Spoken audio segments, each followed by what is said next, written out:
Hello, hello, everyone. Welcome to this full night. I'm your host, Moon, just a nerdy girl doing nerdy things and sometimes even moony things. Welcome to the stream, Sans. I hope you've been having a good night tonight. Yeah, we are back with some more Genshin Impact. Last time, we discovered the secrets of the Fortress of Maripede. So we went around, figuring out, that, oh, there's something strange about the nurse's office. So we tried investigating that, but lo and behold, we were found out from the get go. That didn't go too well, and Fremine and Lynette were missing, which caused Linny to freak out a little. While Risley was just in charge, large and in charge the entire time. So find out that Risley is building a ship in preparation for the prophecy. And as well as like at the very, very bottom of the Fortress of Maripede, there is a sluice gate. That is the word. There's a sluice gate that's holding back the primordial seawater that actually broke free. But thankfully we had beautiful Monsieur Nouvellette to save the day. So now, gonna continue the story. I believe this is the last act. Half of what you said got into my brain. That's okay, Sans. It might just be one of those days. All good, all good. Yeah, so we're gonna continue the story. I think this is the last one, the last act of Fontaine. And as you know, like, or at least some of my regular viewers know, like at the, once we, like, start getting, you know, the part of the Archon quest, like, where you, like, ask all the questions, that is where we will have our simp counter guessing game. Now, everyone will get points. Everyone will get 10 points for the amount of times I simped in Fontaine. And I hope that Minecraft build turned out great, Sans. That sounds like a lot.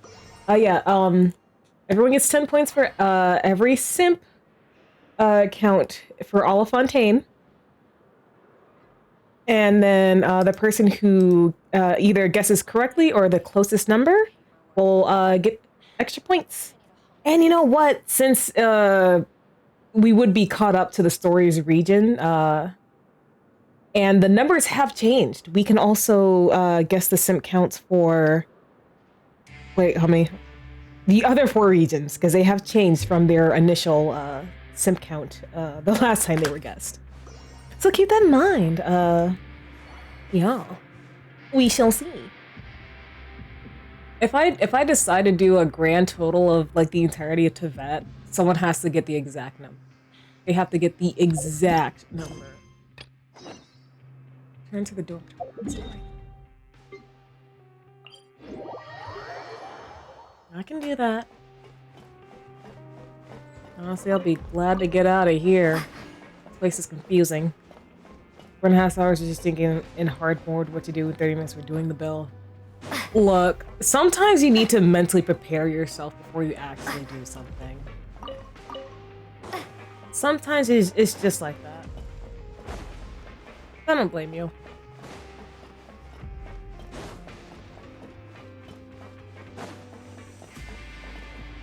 Alright.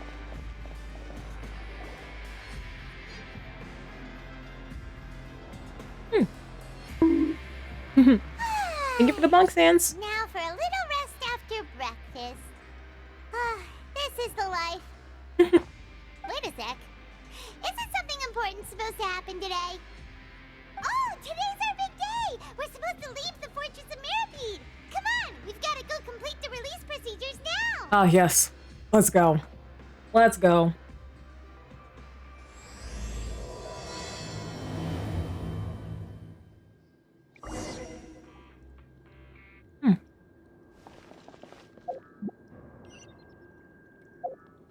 Receptionist, where are you?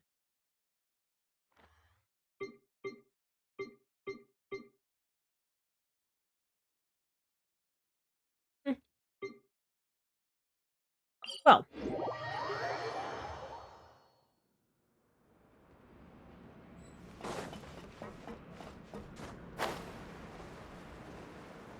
Hmm.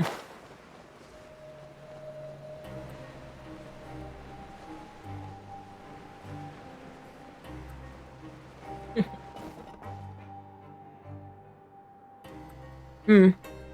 No sense. I hope you get over the brain rot soon. Also, don't mind me. I'm just eating a cookie. Please, sign here. This document will be effective immediately upon signing, and you two may exit the Fortress of Meripede via the regular channels. It's been so long since we've been to the surface. Let's hurry up and... Huh? Oh, jeez. What's that about? What's happening? Are you okay? Ooh. I'm fine, thanks. But I would love some I taco wonder sands. what that tremor was just now. Let's go ask the Duke. Oh, you have to say that? Look. You have to tell me twice. I'm coming. Risley!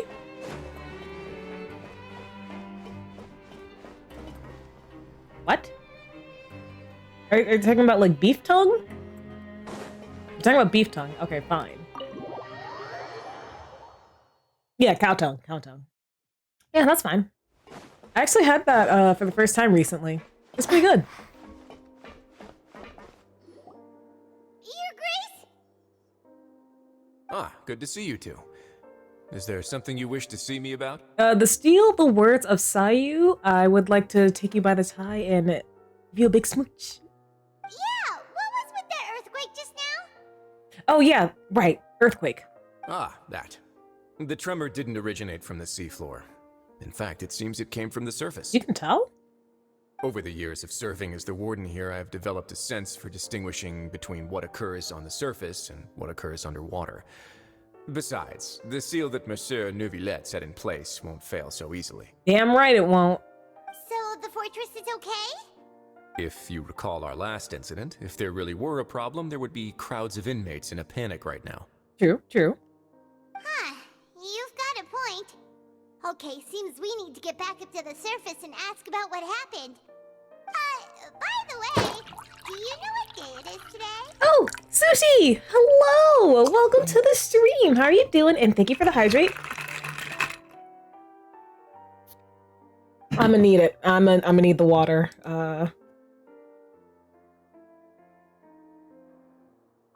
Since I don't have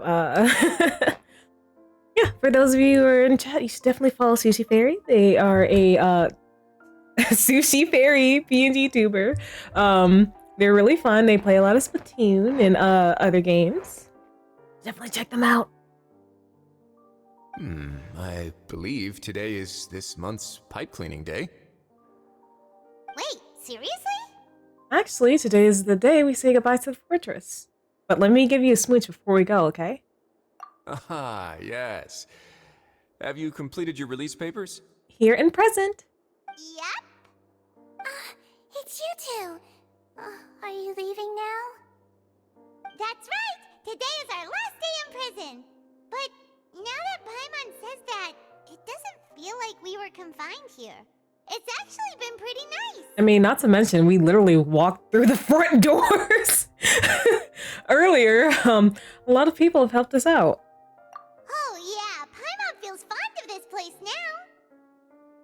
Then be sure to come back and visit. I'll miss Who you. fucked the Millicene? Someone, please, just let me know.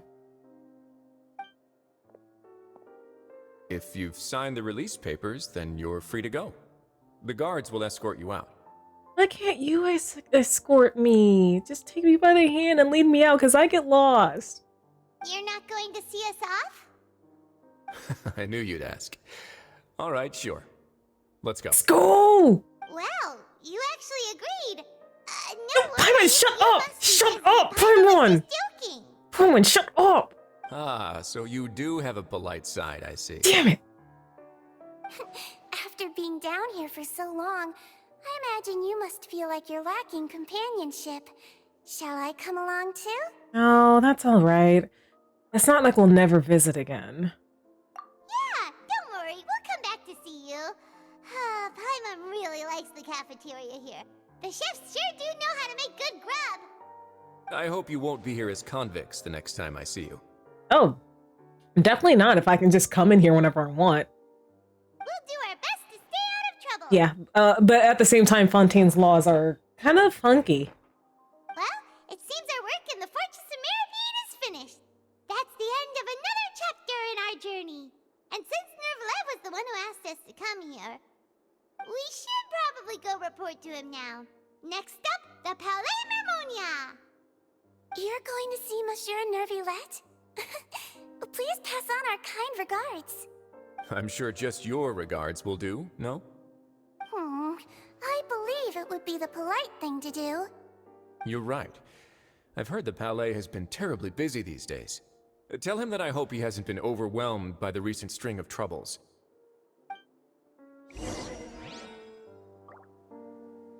All right, give him more.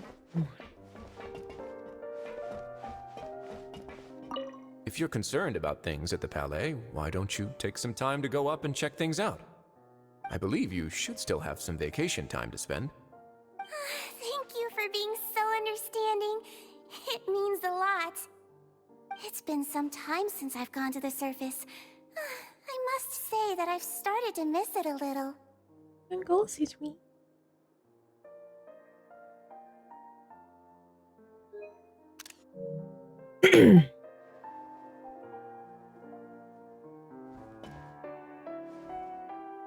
Wait a minute, hold on.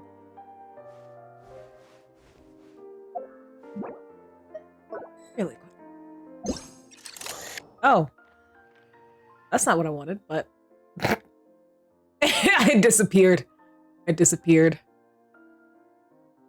Right. That's fun. That's fun. Never mind then. To Nivelet.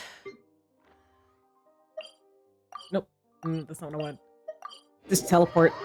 I don't want quests. I have enough quests in my backlog. Enter!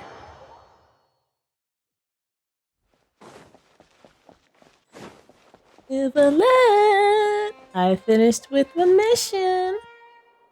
The Palais Mermonia sure is buzzing with activity today. Halt! Huh? Oh, it's you two. Apologies. Monsieur Nervalet did say you'd be welcome at any time. Excuse me, would you mind helping me take a look at this report? I'll be right there. Sorry, I've got my hands full here. You can see yourselves in. Thank you, Sadine. Everyone's so busy. Seems a lot has been happening. Oh, there was that tremor before. We gotta ask what that was about.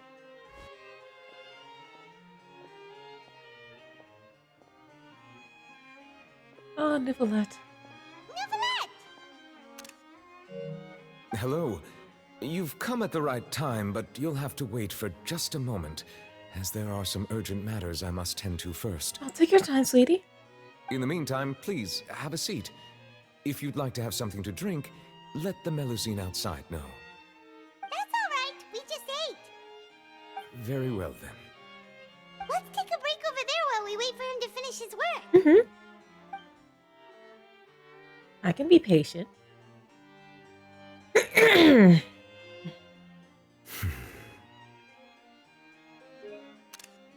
All right. That should wrap things up for now. Are you done with your work? Yes, sorry to keep you waiting. Oh, it's no trouble at all. It's no trouble at all. Today should be the day you were released from the Fortress of Mirapede, and it appears that you've managed to complete all the release paperwork. That's right, and we came here to see you right away. Mm-hmm.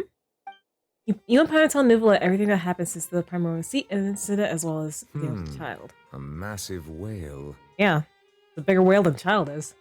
Do you have any idea what that might be? Judging from your description, that cannot have occurred in any ordinary waters, but rather something like the primordial sea. A whale of that size and shape cannot usually be found in the waters of Tevat.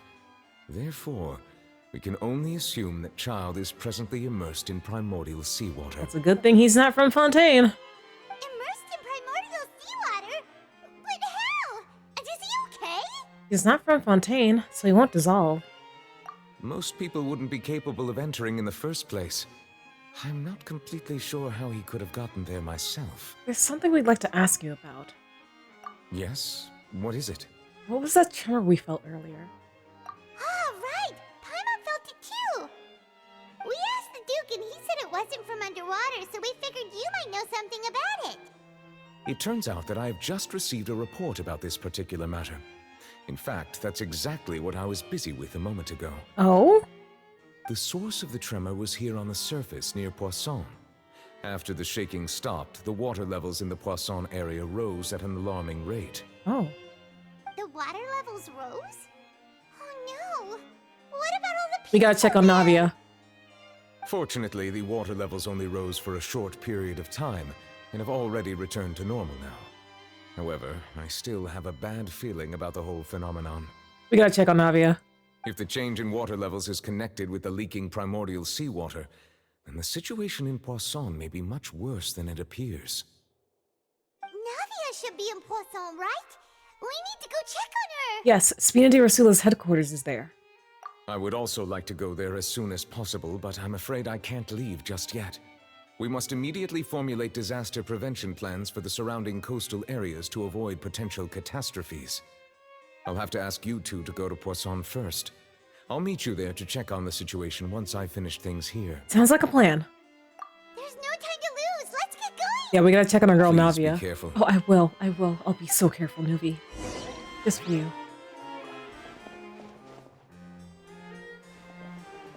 The two of you have my thanks. If you need any help, just let me know. Oh my god. I could listen to you talk all day. All day. Oh! Hi, CB. Hold on. Okay, CB, if that's what you want.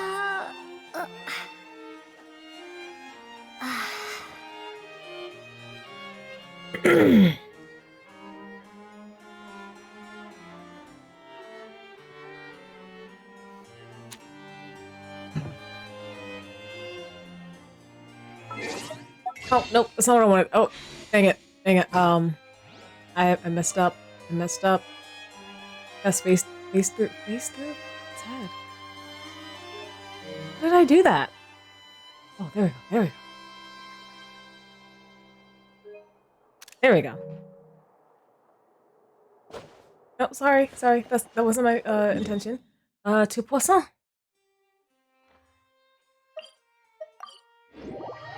We gotta check up on our girl. I have a really bad feeling about this.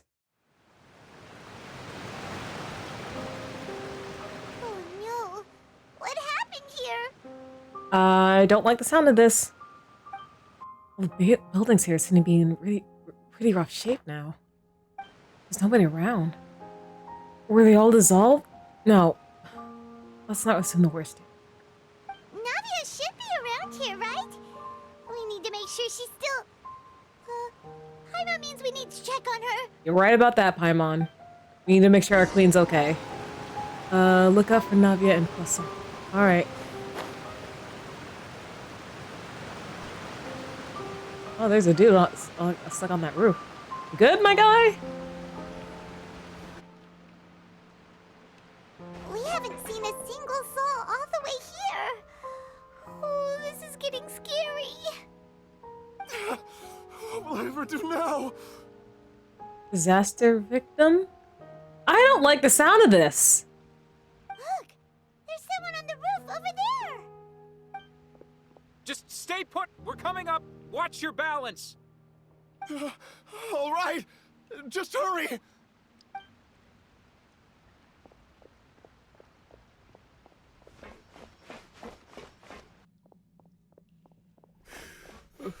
I'm not young anymore. How will I survive on my own? My Desiree! Oh no, that water was primordial seawater, wasn't it?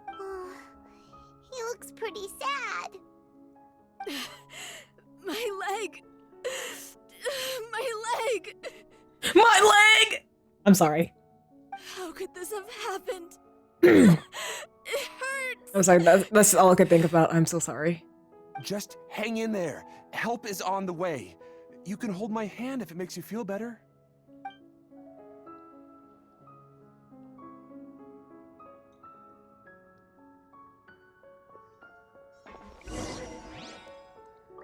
Continue to look for Navia. Where's my queen? Where's my queen, Navia? Navia, there she is. There she is. Okay, there she is. Okay. All's well. All's well. Navia! Ooh. Oh, it's Navia. She's over there. Hey, Navia, are you okay? Me? You're here. Uh-oh. We heard there was a situation in Poisson, so we came as quickly as we could. Yes. As you can see, the water level suddenly rose. It caused quite the disturbance, in fact. Wait. Where's Malucent Silver? Demoiselle! There was a wounded resident next to a building southeast of here. We've already transported him to safety, but we've run out of medical supplies. Where's Malucent Silver? Navia? He's wounded? How badly? He fell, so it's probably a broken leg. He's pretty shaken up. When the water level rose, he desperately climbed up to the roof. Once the water receded and he saw the ground, he became terrified and eventually... He jumped down then. Find the leader of Squad 1 and tell him to take the wounded resident to see a doctor. He should know where to go. Understood. I'll take over his search and rescue mission in the meantime. All right, you'll be in charge. Navia? I'm sorry. Where were we? Don't be sorry. Something awful just happened. A situation in Poisson? Where's Malucent Silver? Ah, right. Allow me to explain. A little earlier, we suddenly heard a loud noise. At first, everyone thought that something might have exploded on an aquabus. But before we knew it, water started pouring out from everywhere. The rushing water seemed a little odd, almost like the unique color of primordial seawater. Some people didn't realize the danger and thought it was just ordinary water, leaking from somewhere. Everyone on the street who happened to be close to the water didn't have a chance to escape. As the water levels rose, they suddenly disappeared. They were all dissolved. Those who realized what was happening started to flee in a panic, desperately trying to get to higher ground. Many were injured in the stampede, and some people fell from significant heights. My God. The Spina di Rosula initiated rescue operations as quickly as possible, but there have been a lot of casualties. Where are Malucent Silver? Fortunately, the water began to recede after some time, and the chaos came to an end. The water that flooded the area contained primordial seawater, so the lower levels of Poisson are still hazardous. To ensure everyone's safety, I've asked the people there to leave as soon as possible. No one knows if this could happen again. All we can do for now is try our best to help evacuate the residents.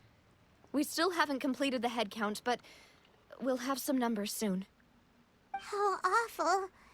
And all of this just came out of nowhere. The prophecy is coming whether we like it or not. It was quite frightening indeed. I only wish that everything that just happened was a bad dream. I'm scared. Where's Malucent Silver? Is there any way we can help, Navia? Yeah, we're here to help. You can put us to work. Thank you for being so willing to help in a moment of crisis like this. You don't know how much it means to me. I really can't express how grateful I am. Wait, we're missing some people, aren't we? No, don't do this to me. Don't do this to me, please. Don't say that, Navia. That's what friends are for. By the way, where are Malucent Silver? No. Demoiselle! We've got a situation here! I'll be right there. Sorry, I need to go for now. And off she goes. Seems it might be a while before she can take a break. Oh no. Okay, the wounded are being tended to, and we finished a preliminary head count. More support has just arrived, so I suppose I finally have a moment to focus on my own matters. Of course, we should remain ready for anything, and continue doing our best to rescue others. I'll be sure to have everyone at the Spina di Rosula ready to render assistance. Traveler, Paimon, would you two accompany me to my father's grave for a moment? They're gone, aren't they? Huh? Right now? I understand. Thank you.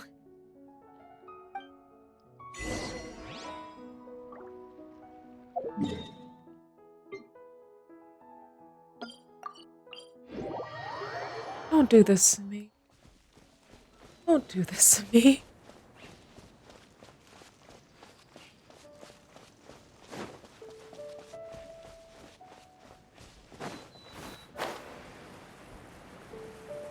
I'm already crying. I'm already crying. Oh my gosh.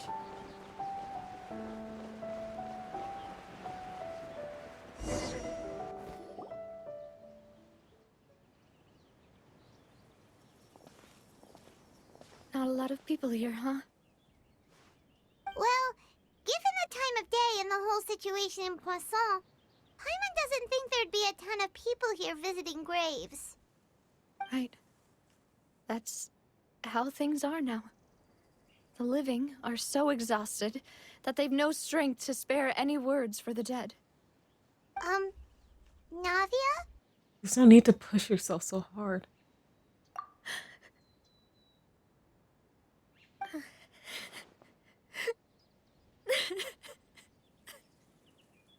Navia, what's wrong? Sorry. I just... Don't apologize. Don't apologize. Malus and Silver. They won't ever come back here again. God damn it. What should I do, Papa? I need you to stop doing this to me. You can't keep making these wonderfully lovable NPCs just to kill them all. Huh? What happened to them? Sorry for your loss, Navia. Everyone agreed on the rescue plan, but still, I was the one who initiated it. They were helping evacuate the residents, but they couldn't leave in time. And they were caught in the seawater.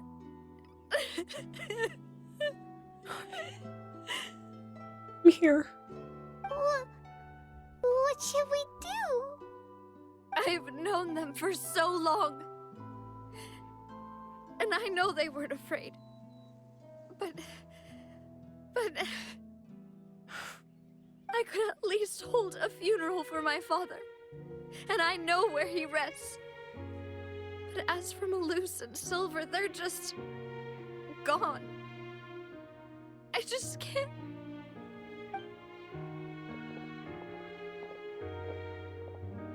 Everything looks so clean after it rains.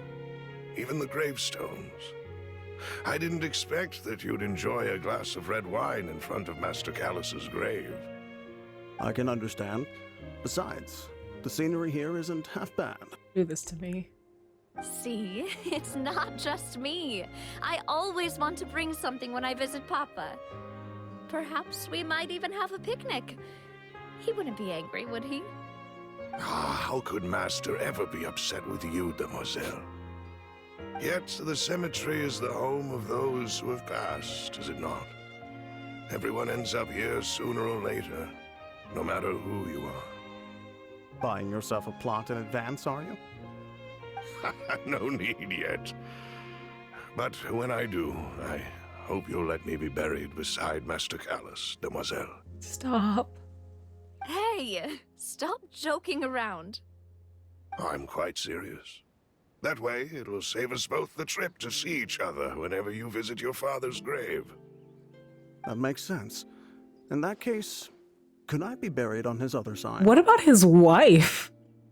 After all, besides you, demoiselle, the two of us could certainly be considered Master's closest companions, no? Personally, I believe we fill those shoes just fine. Why are you bringing this up all of a sudden? Seriously. All right. I'll remember your requests. Stop. But I'd really prefer not to talk about this stuff. And what do you mean by saving me a trip? I'd make the journey even if I had to visit you two somewhere else. I'd promised to let them rest in peace here. But here I am breaking that promise. No, you're not.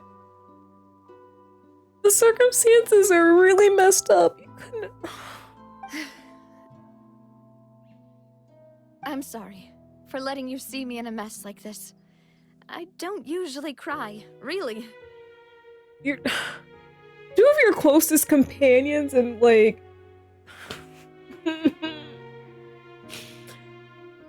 God damn it, it's okay. You're fine. Paimon doesn't know how to help you feel better. But, well, she understands how you feel. How? I'd always thought I could make my wishes come true. But now that I think about it, that never solely relied on me. Many things can only be accomplished with someone else's help. Malus and Silver have helped me so much. But by contrast, I could do nothing for them. I'm so sorry. You can spend as much time as you need here, Navia. We'll stay with you. Yeah, we're here for you. Thank you. Right now, you don't know how much that means. By the way, you can have a look at this. It's a list of victims from the incident that took place here. Obena, Khan, Burnett, Giverny, Francine, Karina, Daisy Ray, Joinville, Jolianne, Esson, as well as Malus and Silver. So, everyone else is safe. But still... It's okay. I know what you're thinking. And you're right. We lost Malus and Silver. But we were able to save more than we anticipated. The overall outcome indicates that the cost was worth it. No one's sacrifice is truly necessary. Right! Don't think that way, Navia. One person might be saved at the expense of another, sure, but that isn't something we should ever consider a trade. Malus and Silver were not the price for saving anyone. They're heroes. Mm-hmm. You're right. Thank you, Paimon. What you said just now was pretty amazing, actually. I'll remember your words. Oh, really? Seems you've become more eloquent in the time since we last met. Holy shit. The knave? What are you doing here? Is everything going well on your side? Yes, my people are carrying out the mission according to your request. All the residents of Poisson have been evacuated, and we're preparing to relocate them to higher ground. You guys are working together. But at the same time, it does seem like the knave wants to also help her people, since this is where she's from. As for these supplies, we have everything taken care of. There is no need to worry. Thank you very much. Wait, do you two know each other? We just met recently. Right, Miss Navia? Usually, I would call this a coincidental encounter. But that doesn't quite fit this time. Besides, it never even crossed my mind that a Fatui Harbinger would come looking for me. Thanks to the Knave, Spina di Rosula received generous support from the Fatui, which allowed us to complete the rescue and evacuation work so quickly. Mutual aid is essential to fostering positive developments. We were already in the area, in any case, so it was nothing. That said, I must say that you're a lot sharper than you let on. I'm sure you understand what I mean. I apologize for all the ways in which I tested you previously. We've never worked with a Fatui before, and it's extremely important for us to know who we're working with. Well, I feel like if you're working with the Knave, like, you're probably fine. My subordinates have reported that Fatui soldiers have been observing water levels and taking head counts in various locations. I hear that they've also prepared a large amount of emergency supplies. I'm quite surprised. This is nothing to brag about, nor do I intend to. It is simply the way of powerful organizations to act forcefully, whether they are doing good or ill. You've witnessed that firsthand, in any case. As I've told this traveler before, I know of the prophecy, and I intend to prevent the impending disaster. Lending your organization a hand was a natural first step in accomplishing that. As such, do not be troubled by this token of our sincerity.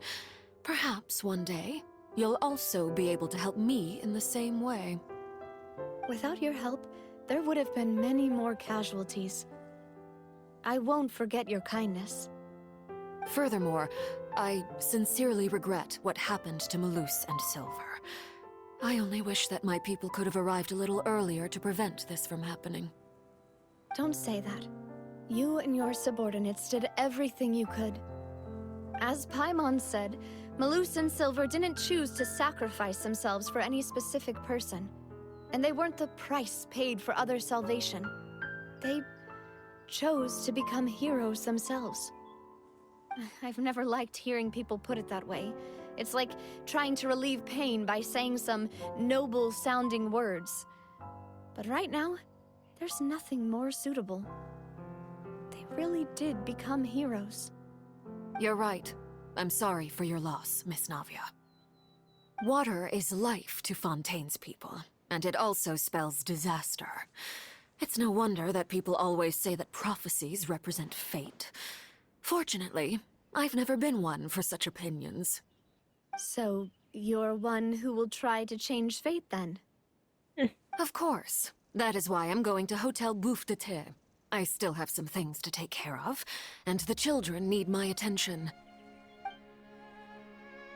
By the way, Traveler, Paimon, one more thing. Alright, then we'll just... Huh? This isn't right. Paimon thought you would ask us to walk with you for a moment so you could tell us something in private. That is a clever and useful conversation technique, which I do like to use when necessary. But there's no need today. It would not hurt to have Miss Navia listening in. Right, what are you gonna say? Traveler, I'm sure you remember that I said we could work together when we had the chance. Yes, this seems like the very best opportunity to do so. You and I both know that there may be issues with the Primordial Sea. Previously, it was the Fortress of Meripede's sluice gate, and this time it was the water levels in Poisson. These are both signals. So, the time for jolly cooperation has come. Indeed. Allow me to share the latest intel I've received from the House of the Hearth's intelligence network with you. During some recent investigations, a child claimed to have discovered some ruins near Poisson. The ruins date back to ancient times, and seem to be worth investigating in many ways. Judging by the dating of the ruins, they may be related to the prophecy and the coming crisis. The situation is becoming more urgent, so any pertinent information will prove extremely precious. Yes, it will. My people initially came to prepare for ruin exploration. Unexpectedly, this disaster struck. And at present, we're all busy prioritizing the rescue. Oh, just send me in there. Send me in, coach. So, that's why the Fatui were already in Poisson. I wanted to take the children along, but unfortunately, Linny, Lynette, and Fremine have all been dispatched to higher ground to assist affected residents. Linny told me that outside of the house, the person they trust most is you. Which is why I want to give you this task. Are you sure this will be okay? The House of the Hearth's members see each other as family, but Linny, Lynette, and Fremine said that they also see you as such, even though you are not from the house. Oh, that's sweet. I'm sure you already understand how earnest they consider their friendship with you to be. Mm-hmm. Oh, that somehow makes Paimon feel kinda happy. The intel I just shared about the ruins could fetch a high price. But since the children consider you family, it's only natural that I freely share it with you. Got it! So all we gotta do is go to some ruins, right? We can handle that. Ah, it's just a regular Thursday for us. Excuse me, but may I tag along? You wish to join, Miss Navia? But are you sure you're up to exploring some ruins? You need to rest. Like, physically and mentally, girl. Well, I'm sad, yes. But I can't just go back and plop myself into a chair by the roadside and do nothing. Yeah, that's not the type of person you are. There's no point in being depressed while we still have a disaster on our hands. As my father's successor, I must live up to the hopes he had in me. Besides, I'm also doing this for myself. I need something, a distraction, to keep my mind off Malus and Silver. Navia's strong. She needs company right now. We can be that company if she goes to explore the ruins with us. Since you put it that way, I have no objections. What do you say, traveler? We'll go to the ruins together. All right. The ruins are to the south of Poisson. Here's the map. Okay, the three of us will handle it. Come on, let's pack up and get going.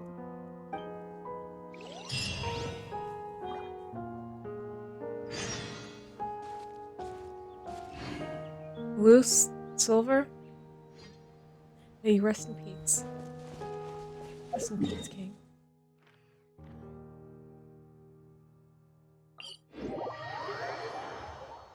Thank you for everything.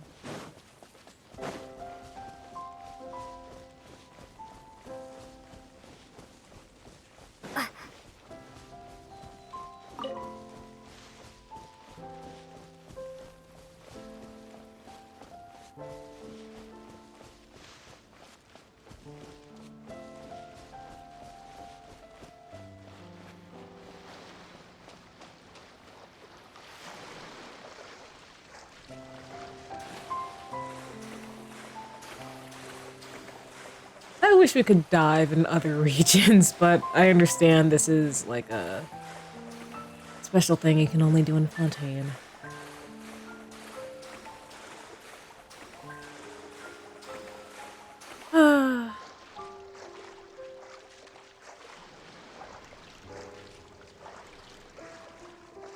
Only if only. But then again, I guess the puzzles wouldn't be the same. So, are these the ruins the knave was talking about? Whoa, talk about old. Well, they wouldn't really be ruins if they weren't old, would they, Paimon? They seem to be pretty ancient, all right. Let's go in and have a look. Just be careful.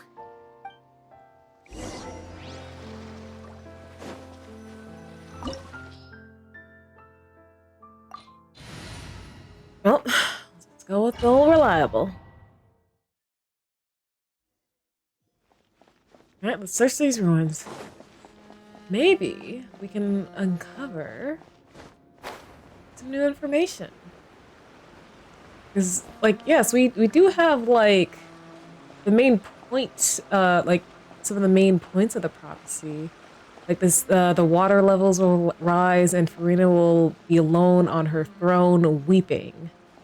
And the sins of Fontaine will finally be forgiven. But why?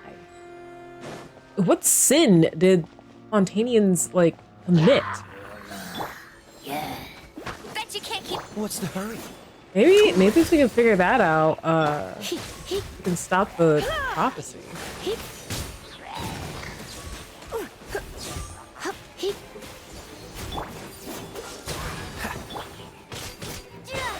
Drop! Crumble apart! That's right.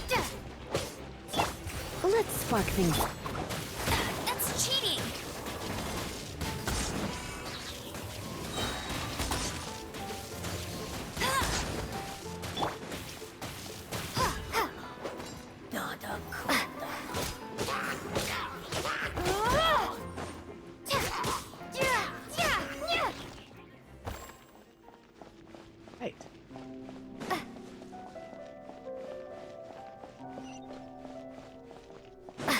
Okay, okay. Oh, jeez! Floor here isn't safe.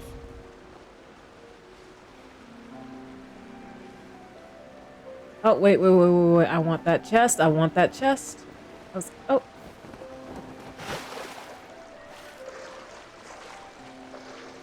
Oh, yay. There's a little water jet.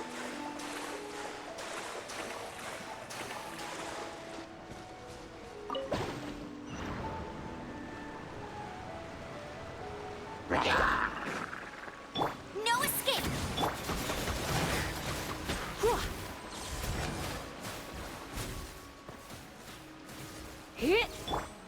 Alright, give me that chest. Love it.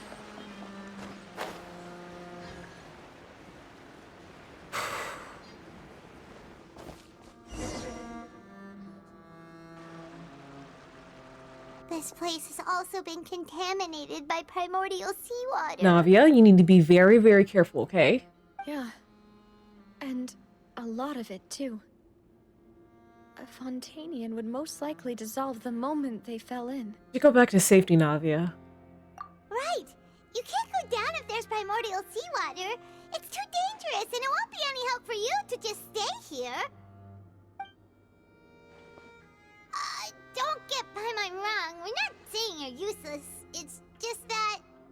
No, you're right. I can't do anything in this situation. I'll leave this to you. The look of things here. Maybe there's no way back.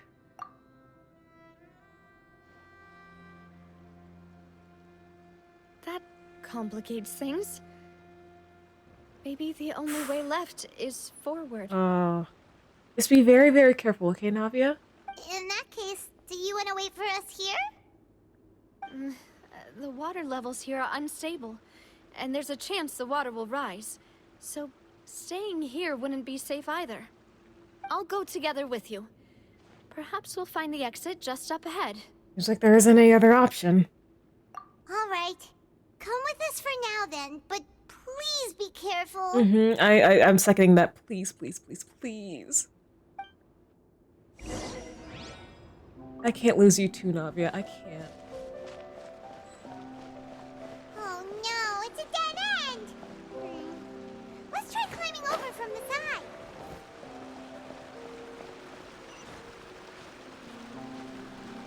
Like, I love you too much. I can't lose it.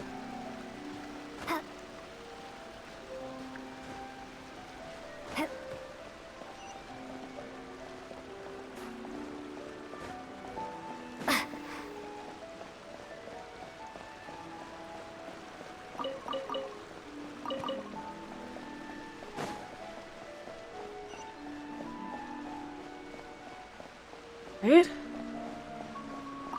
Far so good.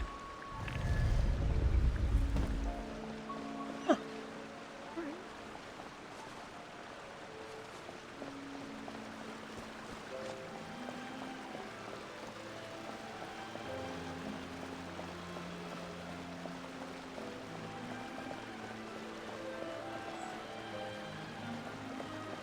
Right?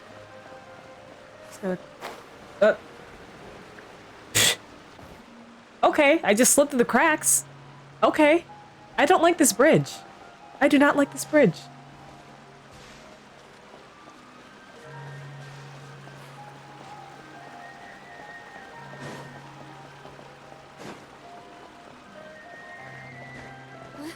Wait, there's something wrong with this bridge. No. Run for it! Oh, wait. What? Huh? No, don't you dare. Don't you dare. Don't you freaking dare. Navia, no, please, no.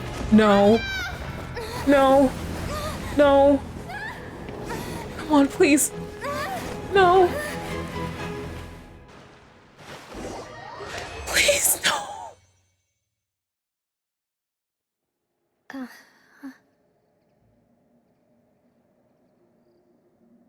Are we watching her final moment?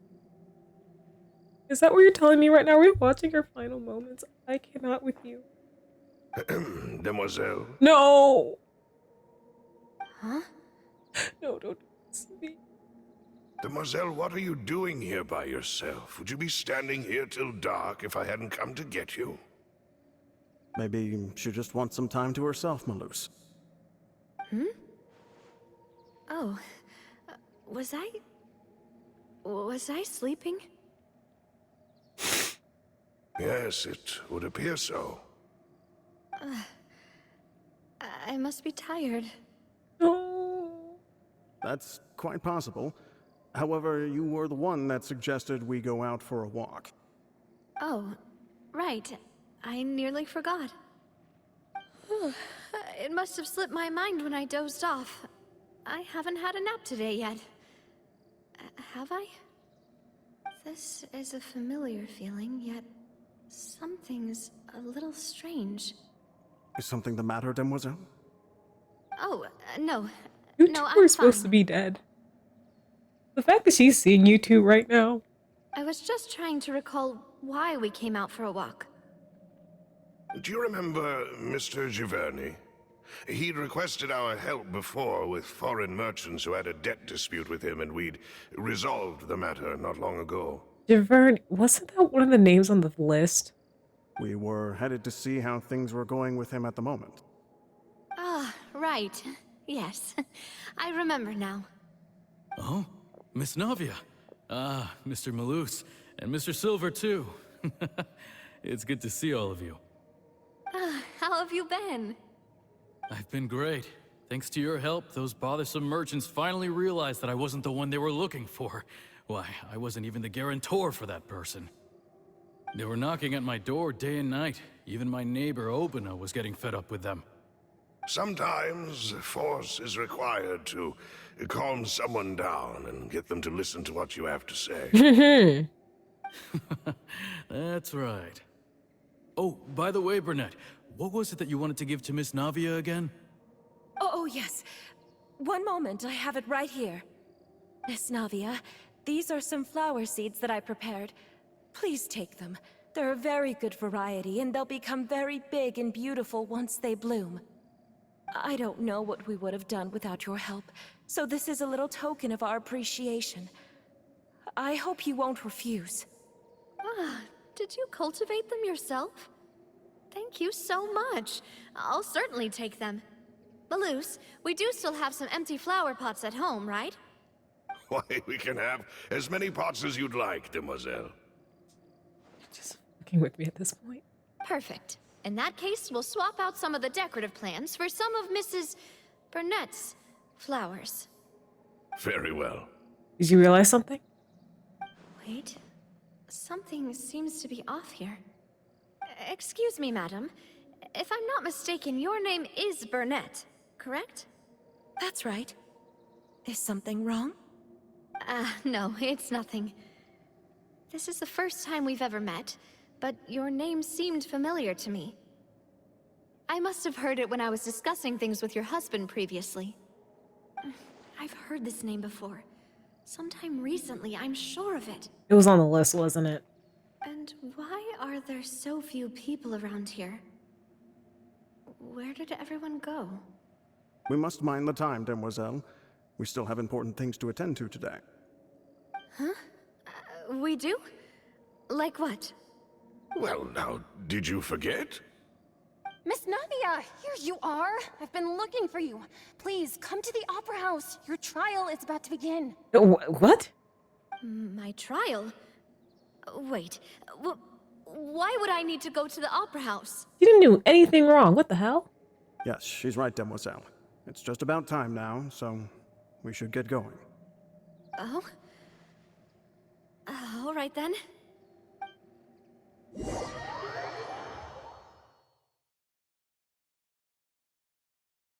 Look, it's Navia!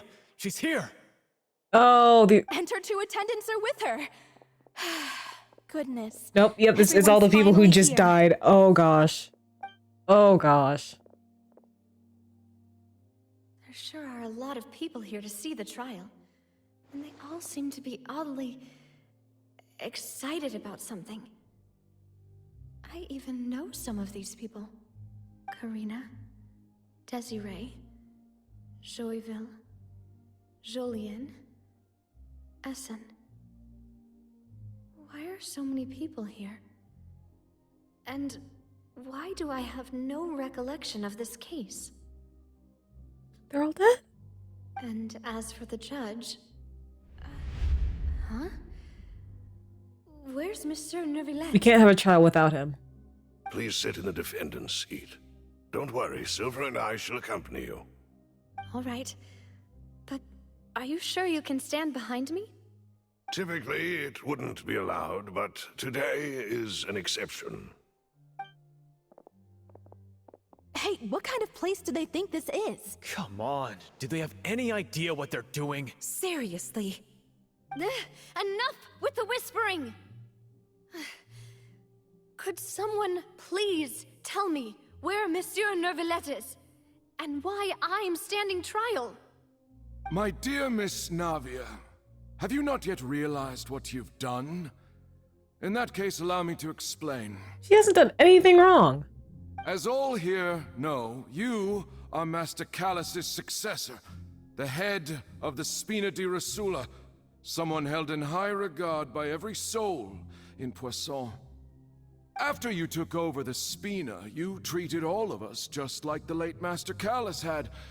If anyone in need reached out to you for help, you responded. Not only you, but your butler, your subordinates, nearly everyone in the Spina di Rosula fought for the well-being of those in Poisson. Okay, where's the crime? Wait a moment. Aren't you just proving that I'm a good person? Yes, correct.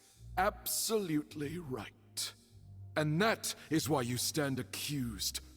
You have helped so many people get through so many difficulties.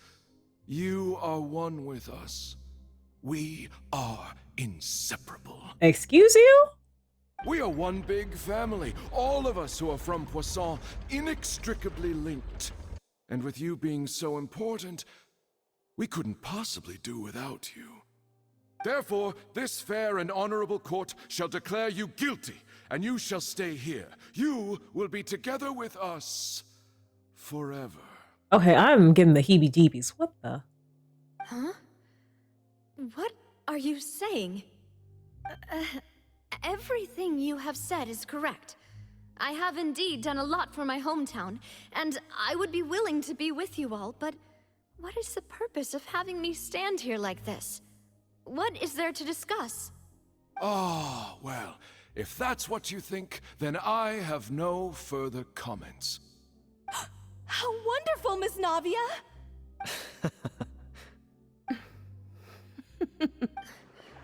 I know all these people. Why are they laughing? Silver? I seem to remember now. Yes, I get it. This trial is... This trial is what? Wait just a moment. This isn't right! Malus? Malus? Oh, I'm getting What chills. was that, Mr. Malus? Our conclusion is very clear and unanimous. Let the court judge her now. She's guilty! Stay here, Navia! You're one of us! Demoiselle, don't admit guilt. This trial means to keep you here forever. I wish to exercise my right to defend Our Lady.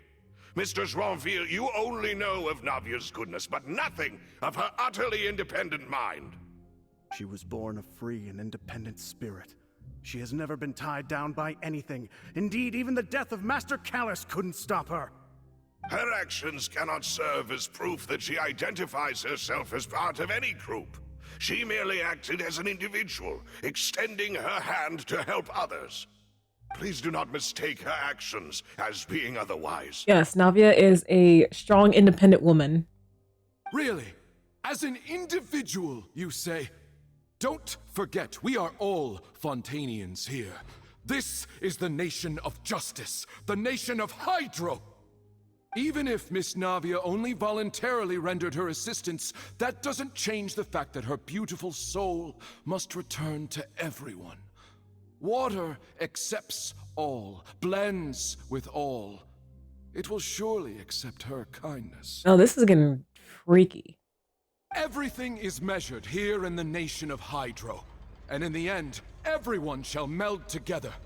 Thus, when a unanimous opinion emerges, that opinion represents justice. Now I speak for everyone. Our opinion is consistent. Navia should stay. We and Navia are one. You guys just sound bitter that you died and that she lived for a bit. And you would call this justice? Preposterous. You are merely jealous that Demoiselle still has a chance to exist as an individual. Have you forgotten how much you all once longed to become individuals, to become independent? Do you mean to defy our justice? Oh. If your justice is flawed, then why should we acknowledge it? As you said, we can also have our own justice. Silver and I shall defend Demoiselle. And that is how we will enforce justice. My head... It hurts. Demoiselle. Silver, it hurts. My head is spinning. All I can see is stars swirling in front of me. I remember now. Everything that seemed odd from the very beginning. Karina, Desiree, Joyville, Jolien, Essen, and Mr. Giverny and Mrs. Burnett, who we met earlier. They are all dead. Even Malus and Silver. I don't want to admit it, but they're all dead. Don't be afraid, and don't admit guilt. We will protect you to the very end. Absurd! Who are you to say that she cannot be judged? We are the majority, and in the nation of trials, the majority is absolute justice. We are the will of all. Shut up. Leave my girl alone. Escape. We shall keep Navia here with us. No. Mr. Malus and Mr. Silver, must you be so stubborn? How could the two of you possibly hope to stand against the collective? Do not resist. This judgment is fair and just. Navia belongs to us. After all that happened, she should not be left alone in Poisson. What the? An What ocean? are you saying? No more excuses. Oh. She says we're jealous. Jealous? How could she possibly be an independent individual? Oh, they're all oceanids. These people... Who's jealous of her? She belongs to us. Miss Navia, she... Silence! Neverlet! Neverlet! Yes, yes, come in here with your big sexy cane. That's...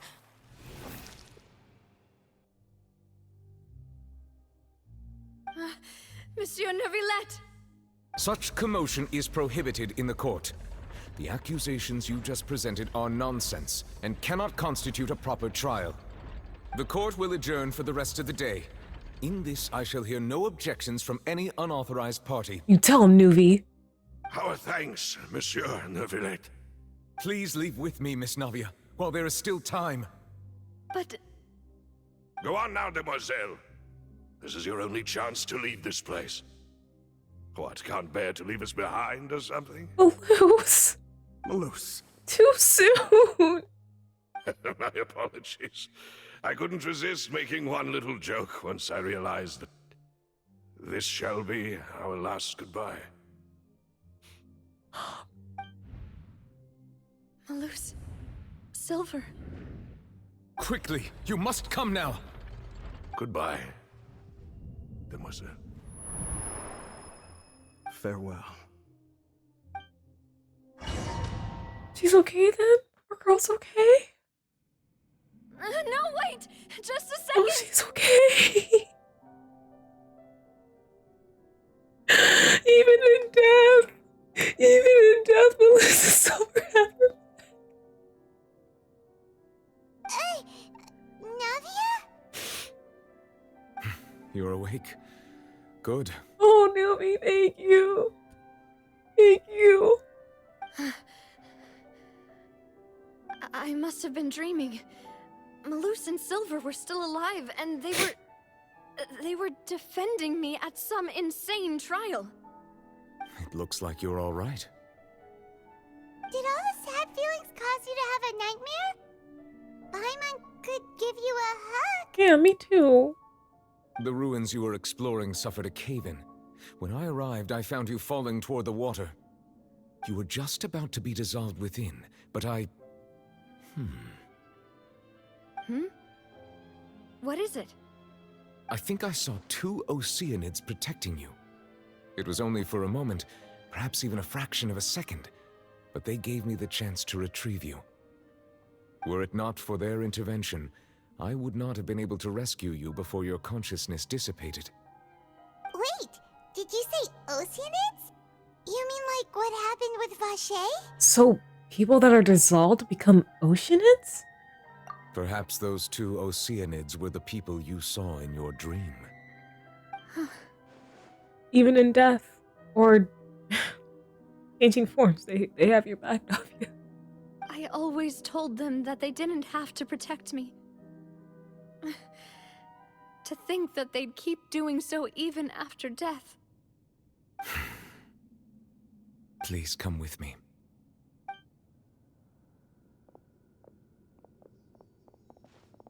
Neverlet, are you okay?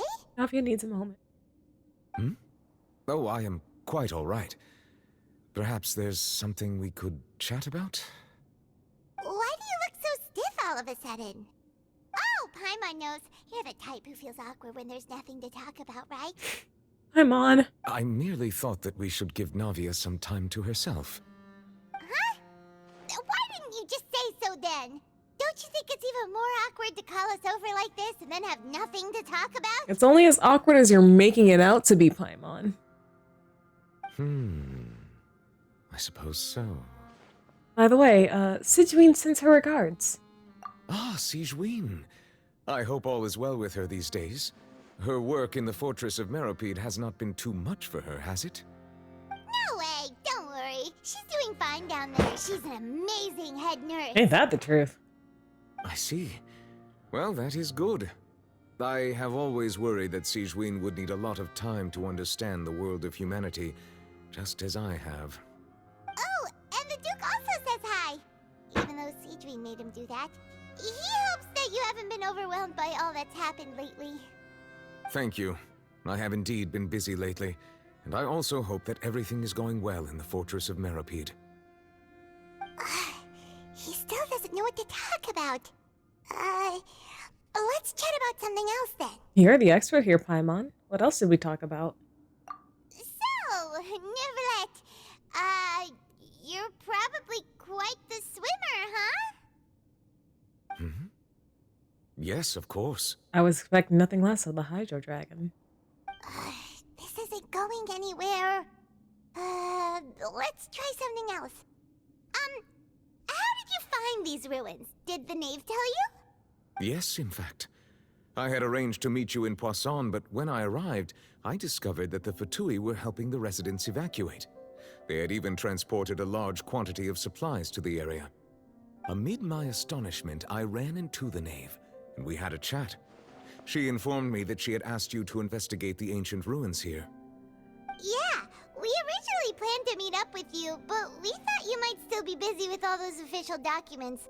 We didn't think exploring the ruins would take very long, and who would have thought you'd wrap things up so quickly? I hope Navia can get back on her feet.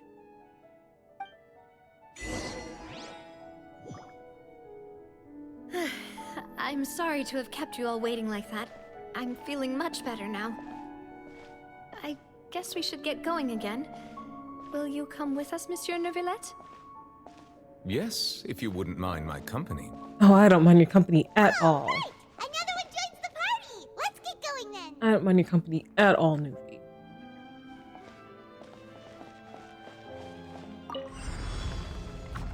Man, my emotions are all over the place. Dodge this! Oh, so sorry. Right.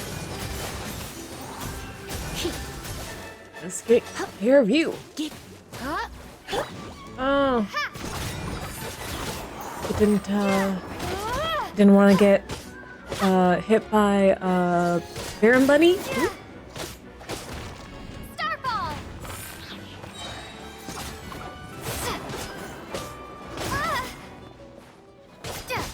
There we go.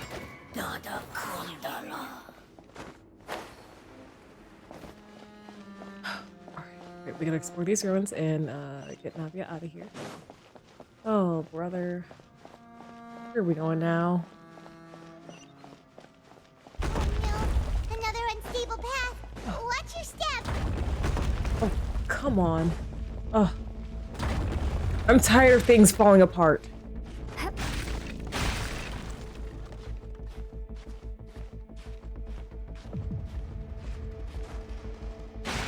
Oh, gosh.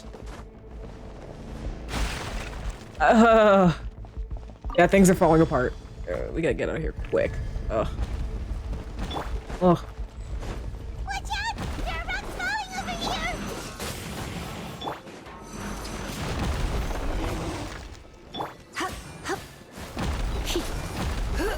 Eat this.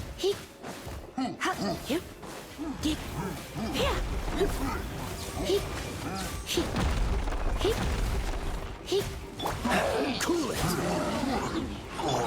Try not to enjoy this too much. Let it rain. That's the end of that. Falling apart like my sanity. Hey, Sunrise! Welcome to the stream. How you doing tonight? I'm just in a lot of emotional turmoil. Because when Lucy Silver are dead, Navi almost felt like, okay, she kind of did fall into primordial seawater.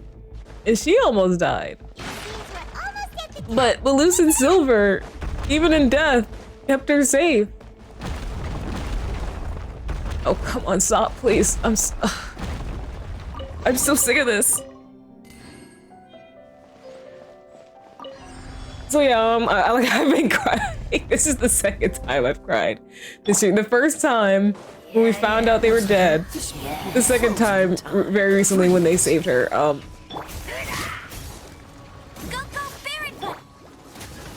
Oh my gosh. I really need the game devs to stop giving us NPCs that we grow close with only for them to kill them off. Because first it was Tepe. They had me with Dinyazard. And now Maluz and Silver. So we had an NPC who died, an NPC who lived, and then two NPCs who died. So in Natlan, if you get Genshin devs, if you give us another lovable NPC, they have to live. It's only fair. It's only fair.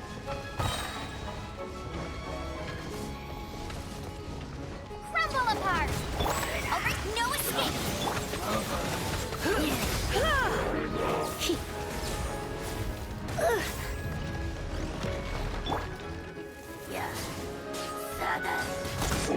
I'm like I shouldn't miss.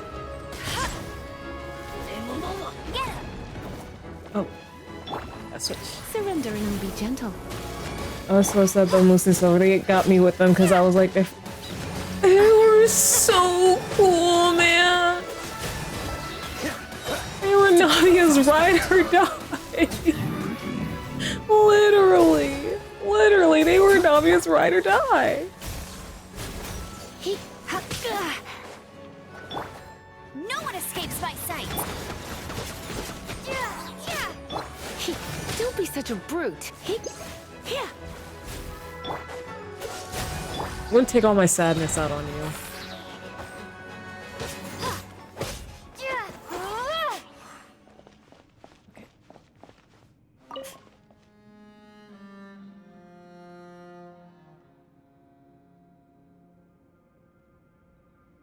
Interesting.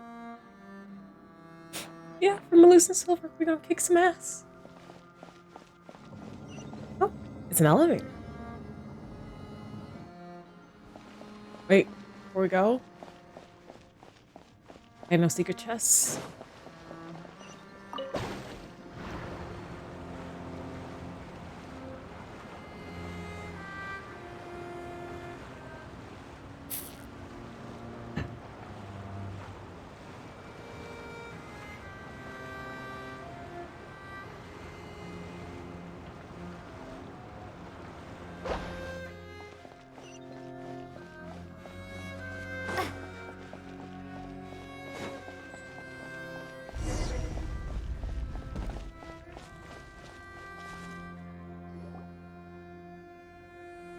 Oh yeah, Nouvelette's here. Nouvelette came in and like also saved Navia. I was so scared Navia was gonna die. But they don't kill playable characters. They only kill NPCs like Senora. She got burned to a crisp. This is the place. There should not be any other hidden spaces in the vicinity. Or electrocuted. I was so happy when no, me too. So freaking happy. Oh my gosh. I love Nuvi so much. The path sure had some twists and turns, but it turns out that this place isn't actually that big. Look, I don't like okay. Even if Senora's like backstory is like, oh, boohoo, you lost your lover. Like it's the same situation with Vache. Like just because you lost your lover in a tragic way does not mean you get to be evil and do bad things to other people. So like despite her boohoo, her so sad backstory, like I was just like, she's gone? Let's freaking go. But at the same time, I think I would prefer Senor over Dottore. He's terrifying. He is terrifying. Yes, you do not get to be evil just because you lost your lover. It hurts. Like I haven't personally experienced it, but like I can emphasize like that probably hurts a lot. But that doesn't, just because you are hurt does not mean you get to impart hurt onto others. And she was like so arrogant. There seems to be something on the wall.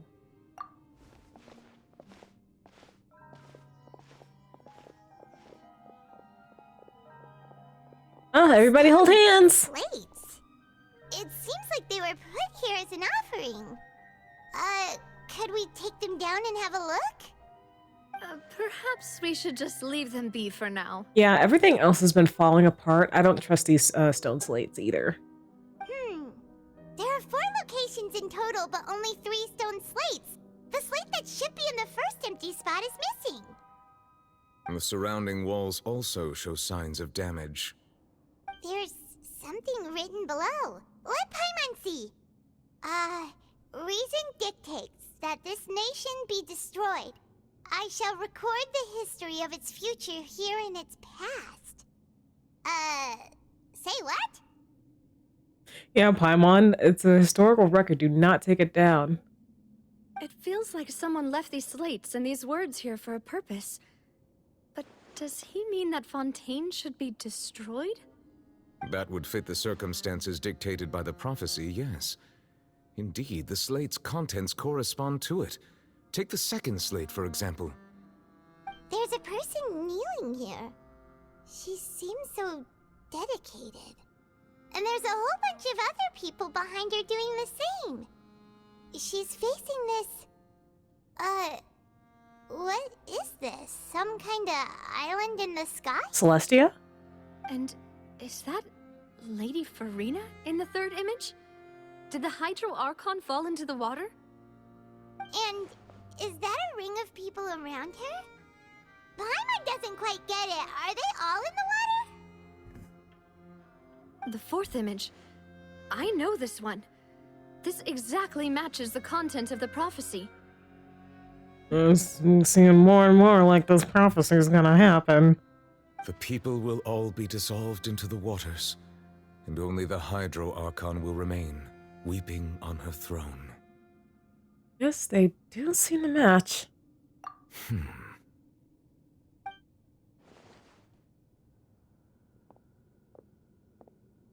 Oh, these stone slates are bigger than I thought. Oh, what are you doing?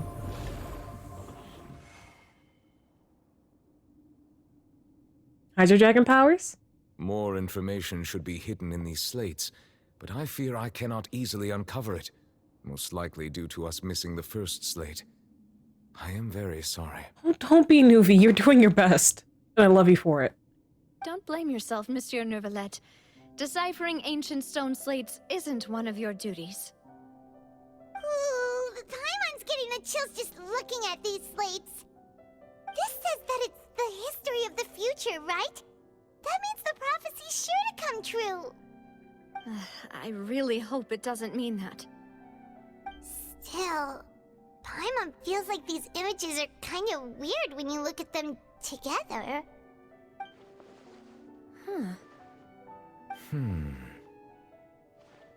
I get what you mean, Paimon. The issue is the order of the third and fourth images, right?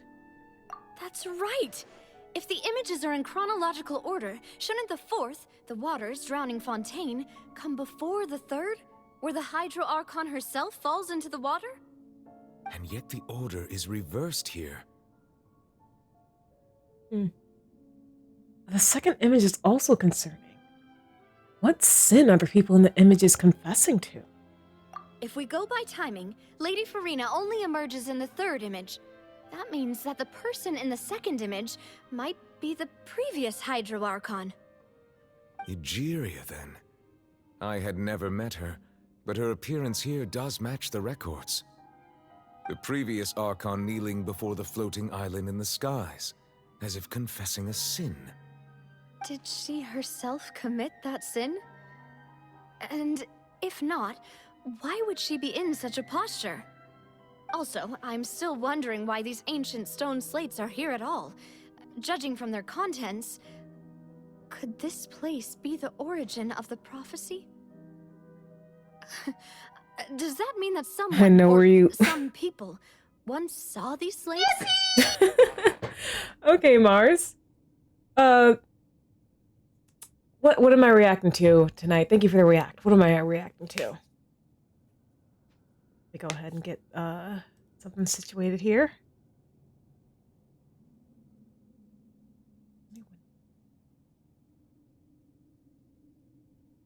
All right. Copy that. All right. What? Sonic hates. Oh gosh. Mars, what are you having us watch tonight? Oh gosh, hold on.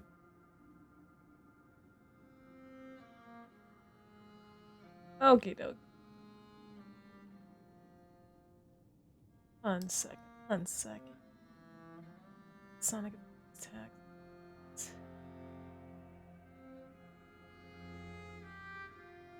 Yeah. Just.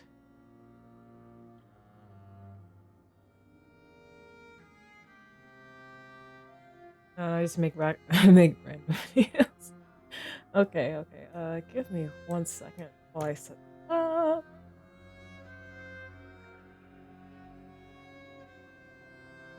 Oh.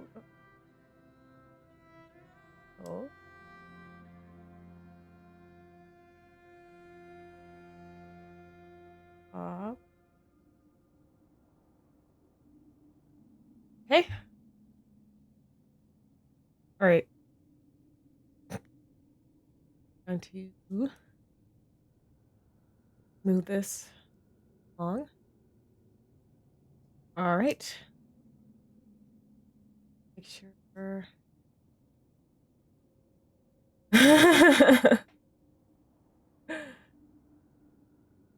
Dang. All right. Let's see what this is about. Hopefully I can make sure you guys can hear this. Tails! Ah! My taxes are due today, and I have no idea how to do them. Okay. You have to help me! How do you know I'm not busy with mine? Please, there's no way you saved it to the last minute. I bet you did yours on January 1st. Actually, I had to wait until January 22nd for all of my 1099 forms to come in, but... Tails, please! I'd be on my knees begging if there were an animation for it. Alright, fine. I'm sure with my brains we could get this done quick. God, he is so cringe. Alright, how much did you make last year? I was supposed to be counting? Didn't you get a W-2 from your employer? My employer? What do you even do?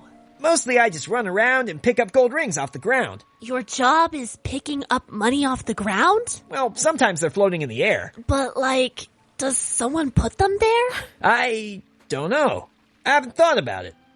Eggman, maybe? Well, we're definitely not getting a 1099 from him. Oh, that's okay. For sure. We can fill out the 1040 using your own accounting. So I was supposed to be counting. You haven't been keeping track? Sonic. No. The I IRS is got gonna be up your this. ass, Sonic. Let's see. I got 230 something from Emerald Coast, 140 in Windy Valley.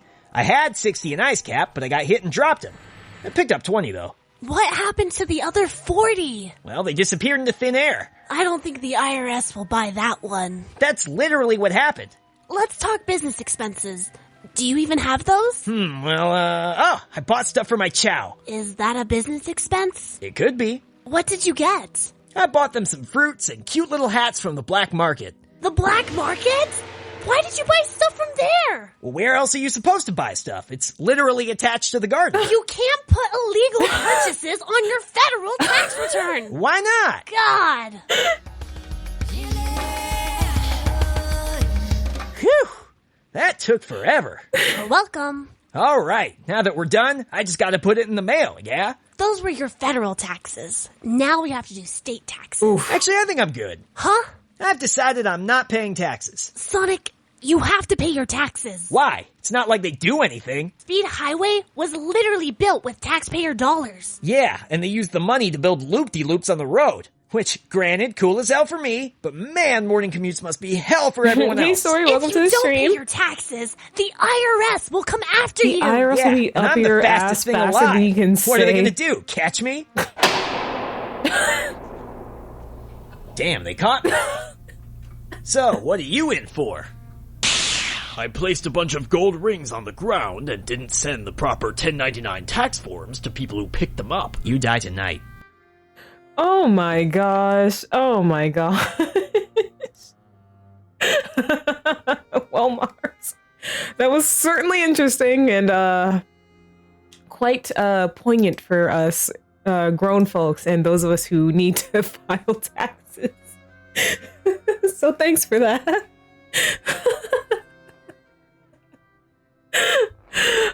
You know what? Now that I think about it, I don't think I've seen those tax return ads recently. I was like, I was so sick of those, especially since hey, I file my taxes as soon as I can.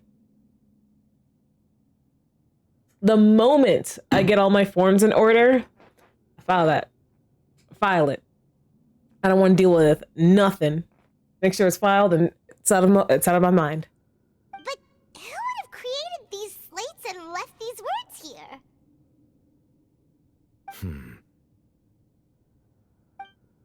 It seems that any further clues will have to come from Farina. Oh, let me see something. You did quote.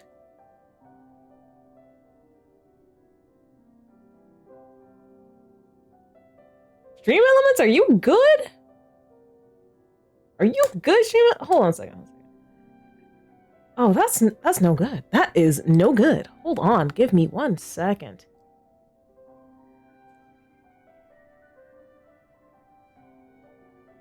Hold on.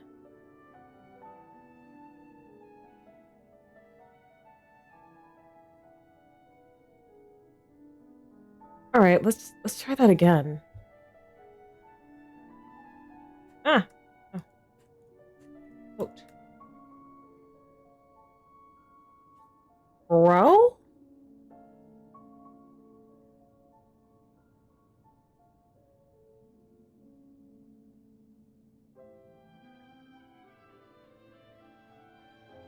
Okay, hold on a second. Let's not worry about that. She already. Oh, wait a minute.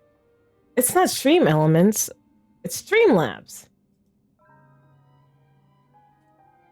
Because I just remembered I have a separate one for Streamlabs. Let's see here. I'm gonna try to get this fixed ASAP. Just give me a moment, guys. Those quotes are so fun, you know? They're so much fun.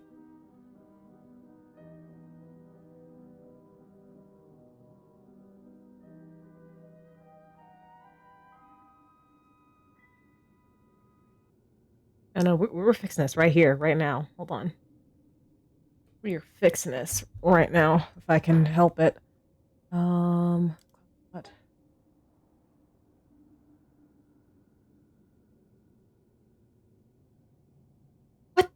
Why were you deactivated? Why?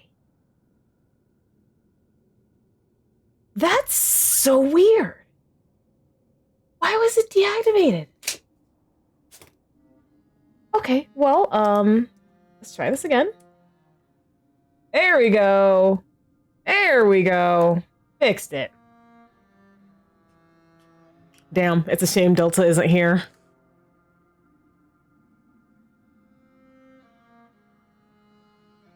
Whew.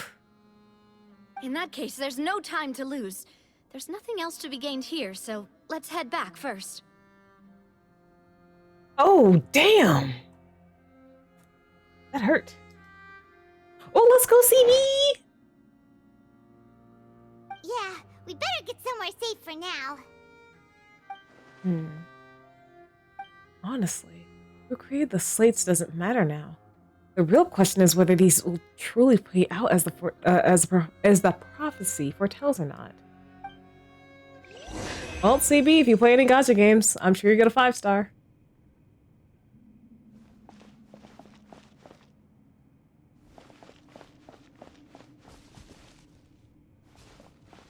I need that luck from Natlin, honestly. Oh, yes. Give me the chest. Give me that lovely, lovely chest. And let's get out of here. I think that's enough excitement for one day. I say, we're not even done with the Archon quest. Let's split up here. I'm going to check on what's happening with the Spina. You know how it is. There's some things you just need to be there for yourself. It's okay. I understand. I understand. You still have energy for that, Navia? Paimon's already beat. Just head back to the Fluvsandre and have a rest then. Thanks for keeping me company all this time. Oh, I'll sunrise. depart as well. Thanks for your hard work today. Rest well, everyone. Oh, I'd rest even better if you were there with me. Traveler, I will go talk to Farina tomorrow morning to ask about the stone slates. I'm sure that you're concerned about this matter as well. If you have time, drop by my office. I will share the results of our discussion with you. All right. Damn it! I've been getting away with it. I've been getting away with it. All right. I'll see you tomorrow, Nuvi. Are you really gonna talk to her about this directly? Will that be a problem? Paimon's getting a little scared now that it's come to this. Well, we need some friggin' answers.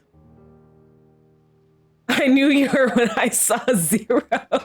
She has long been harboring secrets and will not give them up easily, which makes it all the more my duty to ensure that she understands the present situation. Fontaine, Archon, Sunrise. You got. I've been simping throughout the entirety of Tibet. It's not just Fontaine. I've been simping throughout the entirety of Fontaine. But considering, like a couple of the characters I do simp for are so prominent, like in the quests, yeah. Alright, we'll leave it in your hands then. You're probably the best person to talk to her anyway. Yeah.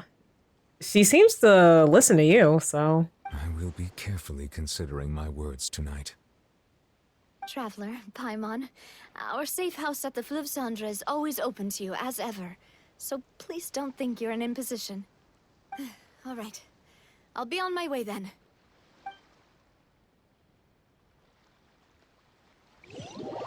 Oh, Navia and Nicolette both depart. You and Paimon head to Spina de Rusula base. We're finally back! Welcome back. We've got a special menu prepared for you two tonight. Yay! And there's good food too! Navia, no, the boss is the best. You did great as well, Paimon. Ooh, desserts! Nice, these are all Paimon's! Paimon's already starting to forget what happened today. Bona? Oh, that voice. Is that who I think it is? I haven't seen you since I did your story quest. Huh? It's you two. What are you doing in Fontaine? I could ask the same of you.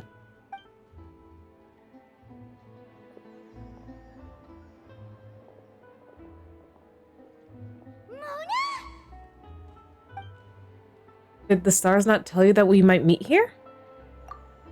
Seriously, Nobody just uses a scry glass whenever they've got time to just see who they'll meet on the road. Still, we didn't expect to see you here. Wait, you're not a Fontainian, are you, Mona? Well, I have some business to attend to here, so I booked a hotel in the city. I was just out for a stroll when I bumped into you. Quite unexpectedly, if I might add. Wait, is her outfit different? Why did you think I was from Fontaine, though? Is that because Magistus doesn't sound much like a Mondstadter surname? Yeah, let's go with that. It sounds fancy. Well, I used to have my own surname, which was, well, some other thing. Either way, the old hag told me when she took me as her disciple that the first step to being a great astrologist's pupil was to change that name. There was nothing for it, really. She really is amazing at astrology, so I changed my name to what it is now according to her wishes. To my surprise, however, Magistus is not the name of some ancient house or clan. It isn't? Nope. Although it is used by us in place of surnames, it generally just means great. Wow! Imagine including a boast in your name. Wait, are you gonna have to put that into your genealogy as well? I reckon so. In any case, I'd give my disciple a name like this as well, if I were to take one. And may I ask what your master's name is? Astromancer Barbaloth Trismegistus. Whoa, that's a long one. Does it also mean great or something? My name means Mona the Great Astrologist. As for the old hag, hers is, in plain speech, the thrice-as-great Scholar of the Stars.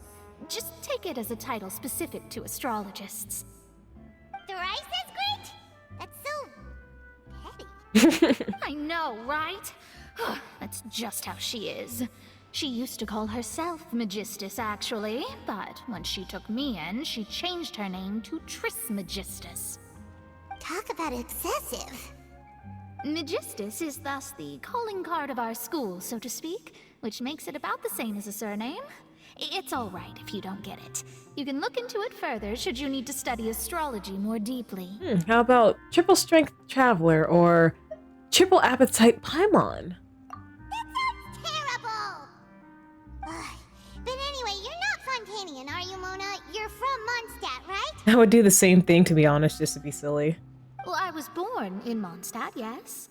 My parents migrated to Dornman Port, and I traveled with the old hag for a while, after which I settled down in Mondstadt City.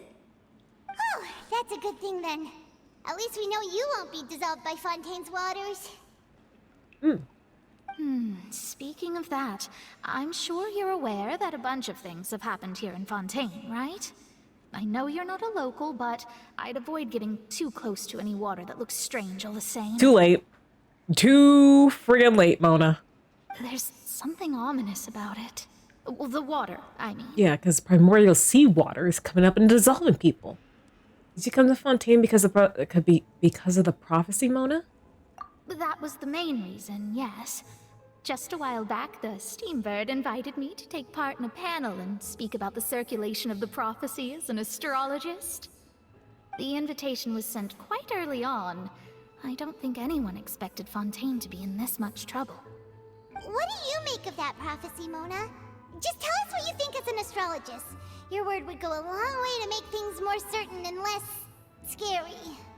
What I can tell you is that I'm an astrologist, and that this prophecy concerns the fate of Fontaine, even that of all Tevat. Ascertaining this is akin to reading the fortune of the whole world. I'm afraid that this is not something that just anyone can do. If I could do it, you would no longer call me an astrologist, but a visionary. But on the flip side, the prophecy is so huge and powerful that it must surely come from a powerful visionary. Its contents involve the fate of the world. Disregarding it would be a mistake. I mean, we're seeing this stuff unfold right before our very eyes, so yeah. A visionary? Sounds really powerful and all, but does such a person really exist? Of course. The old hag could do it, and I'd bet there are others amongst those Hexenzirkel colleagues of hers who could do something similar. I need to ascertain the accuracy of the prophecy. Could you help me get in touch with your master? Huh? Are you sure? Yeah, that's right. You're on the run from your master after accidentally reading her diary. All right, I'll help you. It isn't often that I see you with such a serious look on your face. I'll tell you once I hear back from her. Thanks, Mona. You're amazing as always. Oh, well, this is something only I can do after all. So yes, your praises are quite welcome. That's the greatest of astrologists for you! Of all the people we know, you know the star's the best! Indeed, indeed. That's the spirit. Oh, sorry. I came to see what all the commotion was about. If there's anything you need, do not hesitate to inform the Spina di Rosula. Oh, whoops. Guess we were getting a little too carried away there. Well, I'll go tend to my own business now. If I receive any news, I'll be sure to come find you two again. Nope. Thanks for your help, Mona. And there she goes, quick as rushing water. And here we are with the Spina guy giving us suspicious looks. Well, we were making a ruckus. Gotta keep it down next time, Paimon. Right, but we were able to recruit Mona's help, didn't we? Our Fontanian friends will thank us someday. After the conversation, you decide to get a good night's sleep to replenish your energy. Good morning. To be honest, Paimon's still feeling kind of sleepy. But it's time to get up, Traveler. We agreed to go see Neuvillette, so let's pack it up and get going. You don't have to tell me twice. Newbie! Oh, we live in two of things.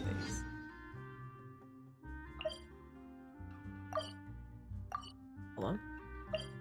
Oh. Newbie! Let me in! Let me in! Open these gosh darn doors right now. Let me in.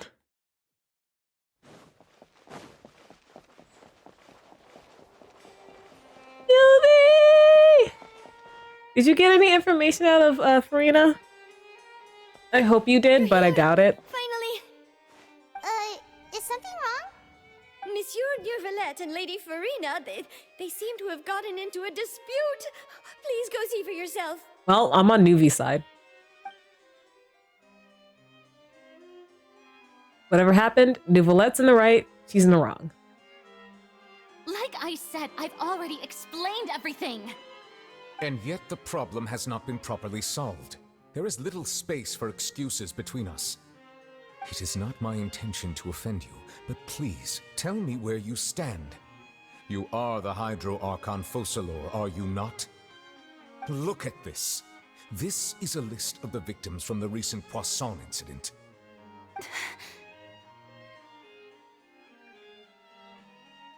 You mean... they're all...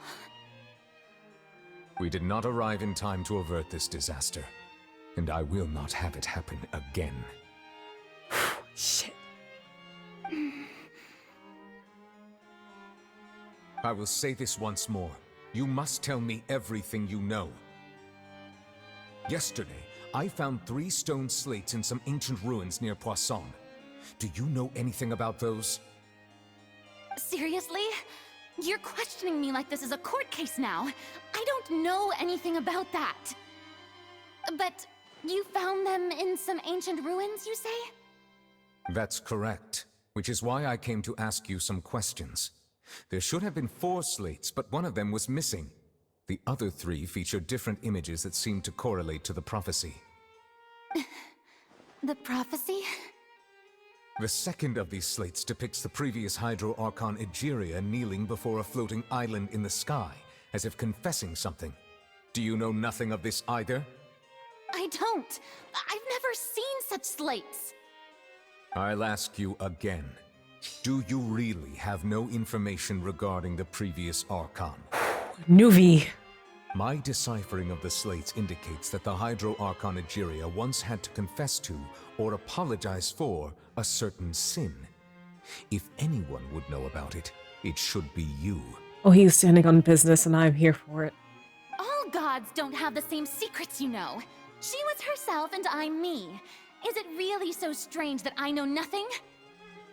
I understand your concerns, but I'm sorry. I just don't have anything to tell you.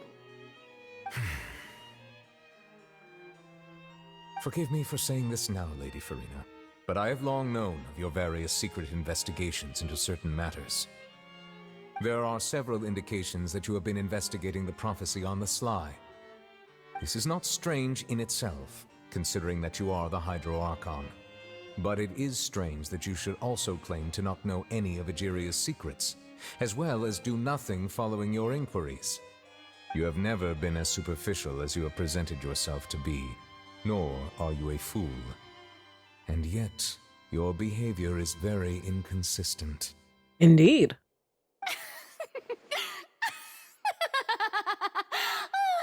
So you've been watching me all this time, have you? I didn't think you were that type. You... Well, since you know about my secret investigations, then you should know I'm actually working to take care of it. But what is the plan, Farina? We need a plan. There's no point questioning or suspecting me. You're the Eudix, but you're still my subordinate. You should be following my lead. Just trust in me, your Archon, and do as I say. Never mind whether you can truly convince yourself to or not. It'll all turn out fine. The look on your face doesn't seem like it. That's all I have to say. We do not discuss this matter again. Oh, the opera's about to start. Toodles! Girl!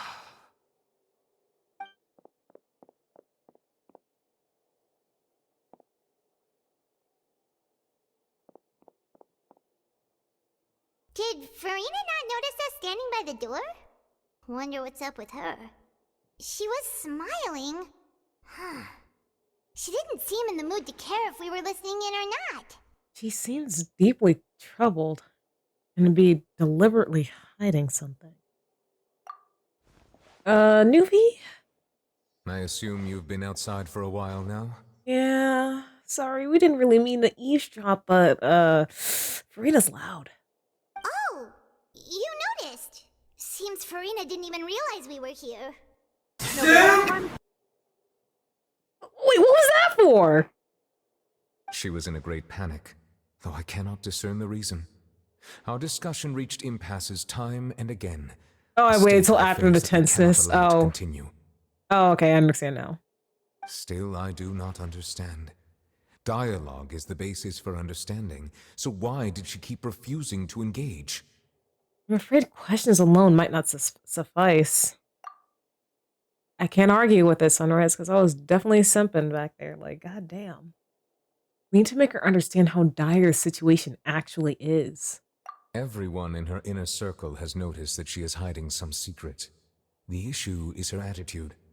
I fear that she will not reveal anything unless absolutely forced to.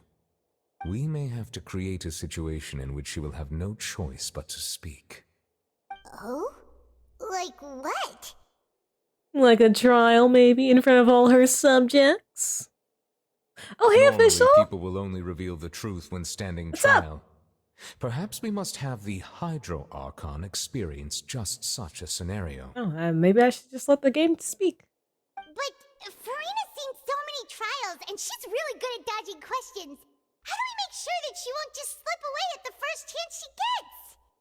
We will need to consider this thoroughly, join forces with various parties, and then do what we can.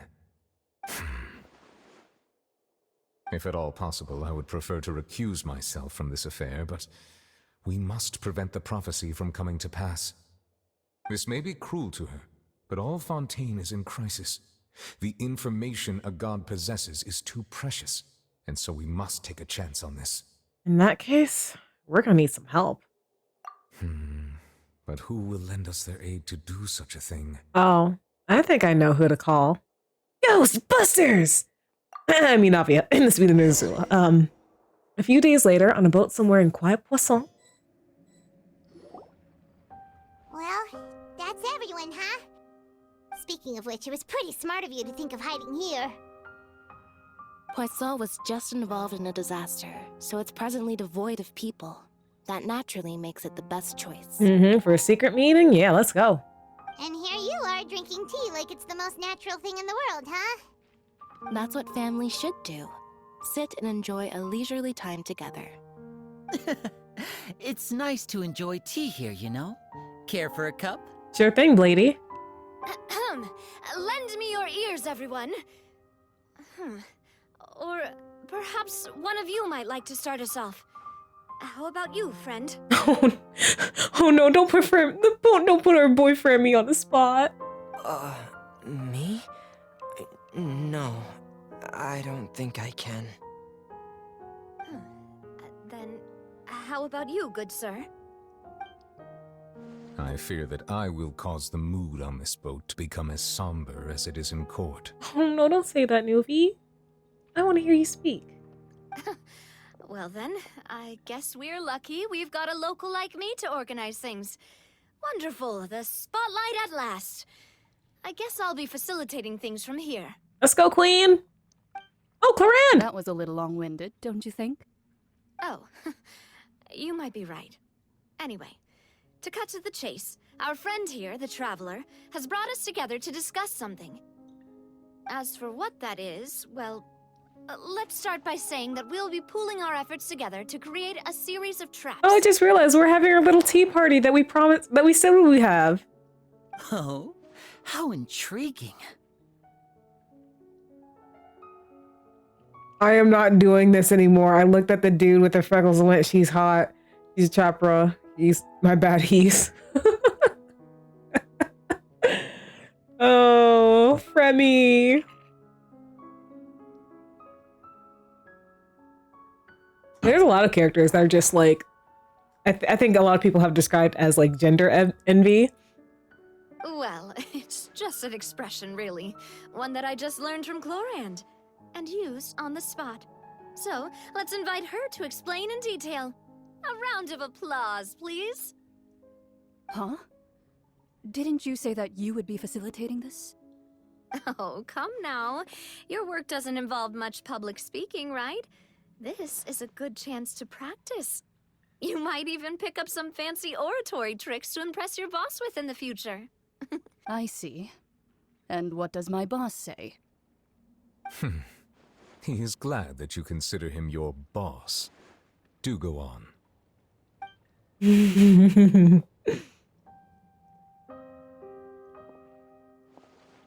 that case, do any of you have experience hunting? That button is holding on for dear life. Not that I recall. Fremine and I once used a wooden stick in a basket to catch wild rabbits when we were younger. As for Lynette, oh, right. You were sick that day, weren't you? I've also gone diving to catch some fish before. Does that count? Am I wrong? That button is holding on for dear life. Look! I'm afraid not. Look! You may or may not have heard, but Fontaine once played host to a group known as the Marechaussee Hunters. That is a relic set. Though that was their name, they did not hunt animals, but rather various monsters left behind by the ancient dynasty of King Remus. Today, Fontaine's monster population has already scaled greatly, so the hunters have blended back into society. That button is holding on for dear life. They even left a unique methodology of hunting in their wake. A trap comprises of the following components: bait, a trigger, and real team movement. Sometimes a lethal implement will also be necessary to deal with the prey. No, look, it's right. I'm likely. It's right there in your face. It's right there in your face. I don't know what you want me to do. So, if we were to build a trap together, right now, what would you choose to build it with? For me, I would prefer something basket-shaped. Pigeons and rabbits will see the bait and naturally enter the snare. Our line of work requires a deft hand, and we're some of the best in the industry, so you can count on our techniques. You used some of those techniques while moving the people of Poisson, didn't you? My subordinates mentioned that you even performed some magic for the bawling children. Oh, that's so sweet. Yes, and I even managed to gather some intelligence in the meantime. I'm quite the multitasker if I do say so myself. Yes, this is quite the interesting meeting. Like, we're having our tea party like we promised with Lynette and Fremine. and we're also discussing how to ensnare an Archon. I'm afraid I can't claim that as my strong suit. I prefer more stable methods, like placing bait in the water and waiting for the fish to come within reach. That's the kind of method I would count on. Calm and steady. Exactly the kind of person who would catch loads of fish. And I can be their assistant. With discretion, I'm sure. I'd probably use some sort of mechanical animal. Papa once bought me some small clockwork squirrels, mice, and such. When placed in the forest, they can attract others of their kind. I remember that you liked those too, didn't you? Oh? Wait, is this a childhood friends to enemies to lovers? I did. And that would be a good way to go about it. If they're realistic enough, animals of the same kind will follow them all the way to the trap. What about you, Monsieur Neuvillette? I fear I do not have any related experience. That makes sense. You usually solve problems directly, without the use of any such tricks. But I do have one more question for you, monsieur. The trap in a river or way of current, put bait near the net so fish go in. If we were to create a trap now, how would you design it? I would like for it to be effective, but bring no harm to the prey. A more gentle trap would be ideal. Kind, as always. However, our intention doesn't necessarily change the containment device and the type of implement we need. If we wanted to kill the prey in one strike, we would need a powerful implement. However, that also goes for prey that must be captured and safely contained. Wait, why is that? Movie is definitely vegan.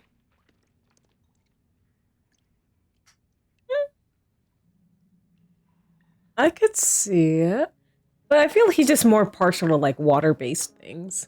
Only a hunter who's a true expert at subduing their prey can snare it without harming it. The line that divides life and death is often exceedingly thin. Oh no, you can't stop looking at the button, can you? Can you? Well, it's a good thing we already saw Sigewinne, because I would be pointing out the fact that she looks too human to not have like at least one parent be human. Anytime I see Sigewinne, I just think, who fucked the Melusine? So are we going hunting together? Huh. We hadn't thought of seeing ourselves as hunters. It kinda works, but maybe it's still not the best metaphor. If our means of capturing and dealing with our prey is to put them on trial, then the hunting metaphor is actually quite accurate. But we shall require much more courage than any hunter to judge a god, a being whose seat is an exalted throne. That's right. Oh, so that's what's going on. Sounds very interesting.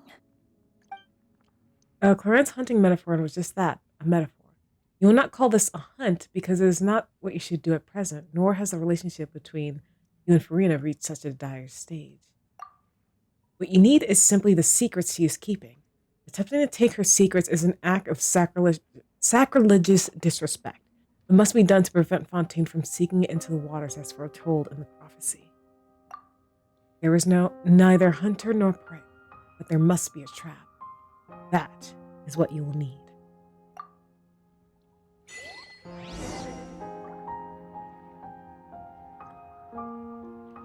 There goes the Spina Rosula. Oh, that's like right here. Wait. Where are we? Oh, this base. This Spina Rosula base. Okay. We were at headquarters.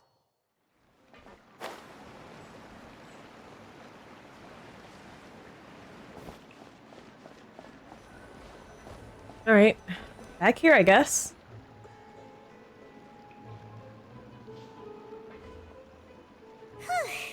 It's been a tough few days, hasn't it?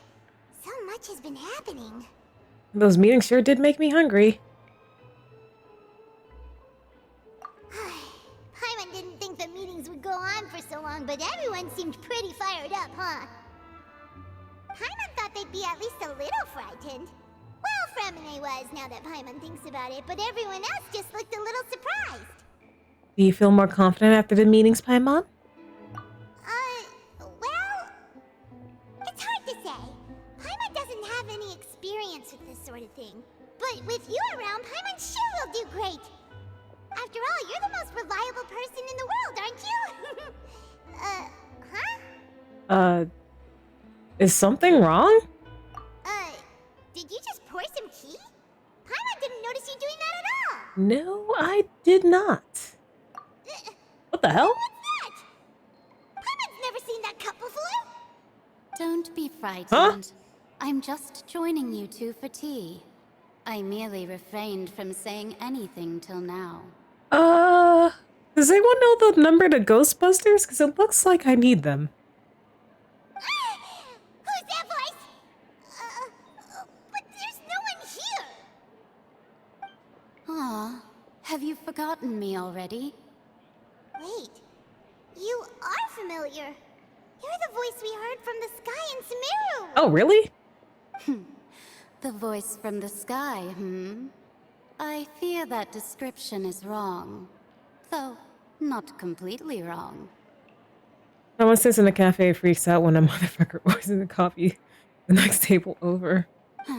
You're feeling lost now, just as you were feeling previously. I sensed that confusion and thus came to you. Guiding people is an irresistible hobby of mine, after all. Who are you? And what do you want with us? Consider me a passerby, just accepting a commission from my friend's disciple on a whim. So Mona did get in contact. It's the tea drinking coast. It's probably British. Leave it alone before you get stabbed, Paimon. Or leave it alone before she gets turned into an emergency tea time snack. Allow me to ask you, will Fontaine's prophecy come true? The prophecy. Yes, what has been prophesied will be fulfilled. You may view such things as the history of the future. What? Then is there any way we can stop it? I believe you have witnessed a failed attempt with your own eyes. Can everything in Tevat so easily be changed? Wait, are you talking about Wanderer? I believe you have witnessed a failed attempt with your own eyes. Are you talking about Wanderer? There it is again.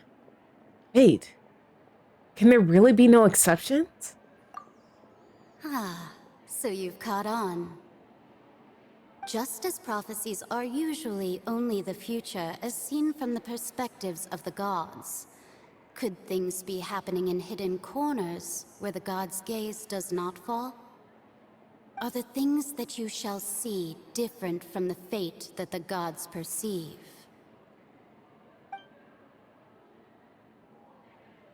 What is she talking about?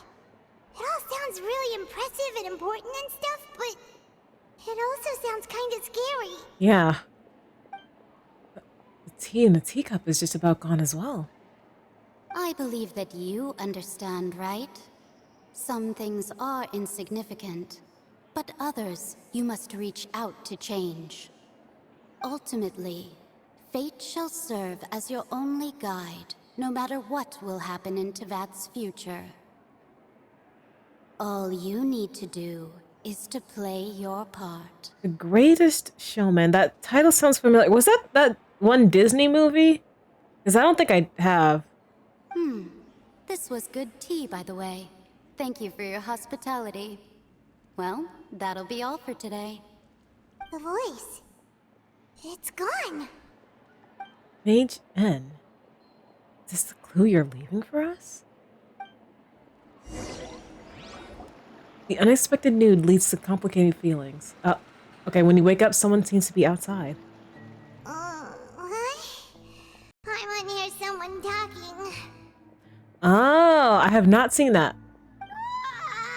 Alright, coming. You're getting more diligent, Paimon. Hey, it's you who's getting lazy, okay? Well, I see I've walked in on some lively banter. I just rewatched it after a few years and got it's probably my favorite movie, not gonna lie. Oh,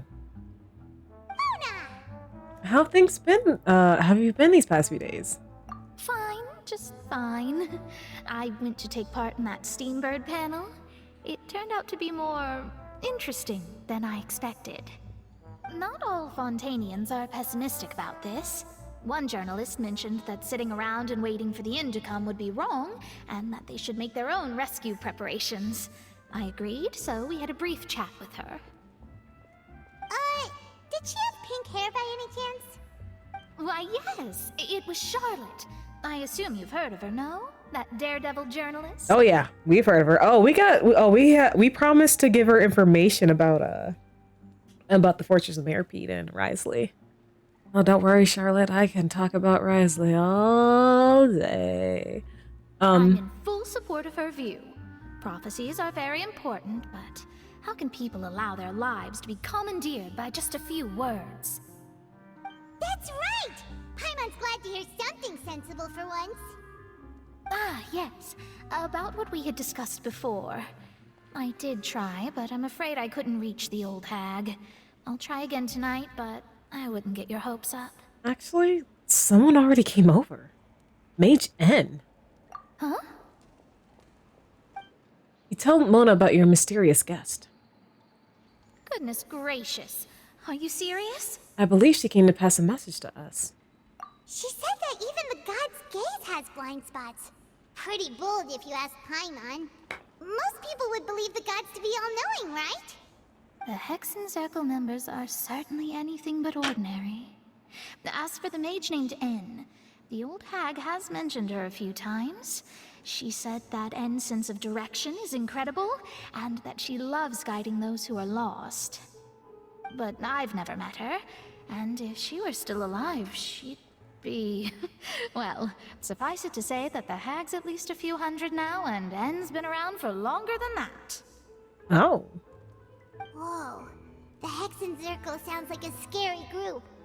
But they must really stay in shape to live so long. Their abilities alone are pretty terrifying. If she came to see you personally, then the problem you're facing must truly be of great importance. Yeah, a whole nation's people are about to die. Well, it's not like Paimon could understand anything she said. Yes, she was quite cryptic, but I suspect she means that there is still a way to turn things around. She didn't say when or what that would be, though, so perhaps it is something that you cannot know right now. True. Words are meant as a helpful hint, but when will we realize their value and meaning? Was that the best answer that my question could have gotten? Traveler, Paimon, are you two all right? Oh, we're fine. We're just a little down right now. It kind of feels like the end is coming, you know? I see. I feel that same sense of desperation, too. I guess you could consider me someone who has often witnessed fate. So far as I have seen, it cannot be swayed. But even so, I still hope for, and believe in, miracles. Astrology is eternal and rational, but fate may not be. It is cruel, but it can also be beautiful. Perhaps that's what En was trying to tell you. Not to lose heart, and to believe that what you are seeing playing out before you is not yet set in stone. I did originally think of steering clear of all this, but I couldn't. Even if this is all futile, I still wish to help everyone. If we don't struggle to the last, then how can we face the end when it comes? Huh. You do have a point. There I go, talking about astrological principles again. Sorry about that. The moment I start talking about work-related stuff... I need to get going. Don't worry about it, Mona. Thank you. It was worth trying to comfort you, even if only a little. I believe that you'll help those who are struggling in the same way I did. I suppose that might be why we always seem to meet by coincidence. See you later, Mona. Paimon feels kind of moved by what Mona said. But also kind of sad, too. Hey, Traveler. Paimon suddenly feels like going outside for a walk. Let's go. Yeah. Let's walk around the city, shall we? There's a few spots we always like to walk by. Let's go here. Oh, it's nighttime.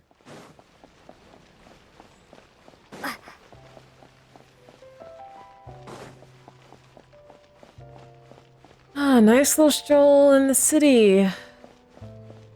We don't know how much longer these days will last. Huh? Our names are written in this newspaper. What's going on? Maybe we're famous? Let Paimon see! The underwater stronghold, the Fortress of Meripede, has continued in its noble autonomy, but that does not mean that others cannot interact with it. My recent attempts to enter the fortress bore little fruit. Huh. Guess Charlotte still hasn't given up on that. Thus, did an Outlander friend become the focus of this report, a blonde adventurer with their white fairy legends trailing in their wake. It is said that this mysterious traveler once visited the underwater fortress. So while the fortress's interior remains a mystery behind closed doors, do not fear, for the tales of the traveler contain surprises in spades. Journalist Charlotte's biggest scoop yet, the Traveler's Trail, World Walker. Huh. Charlotte took so many awesome photos of us and we never even noticed her. Oh, that's strange considering, like, you know, the camera shutters. She hasn't been able to get a hold of anything at the fortress, so since we're easier to find, she's using us as the subject matter instead? That sure seems to be the case. Ugh, seriously? Well, fine. Those headlines and photos do look cool, so Paimon will forgive her this time. Continue moving forward. Oh, the sun is rising.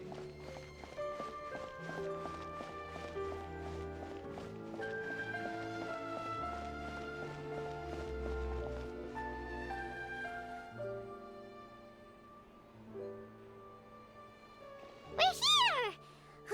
Paimon's hungry. Should we go in and get something to eat? Oh yeah, let's do it.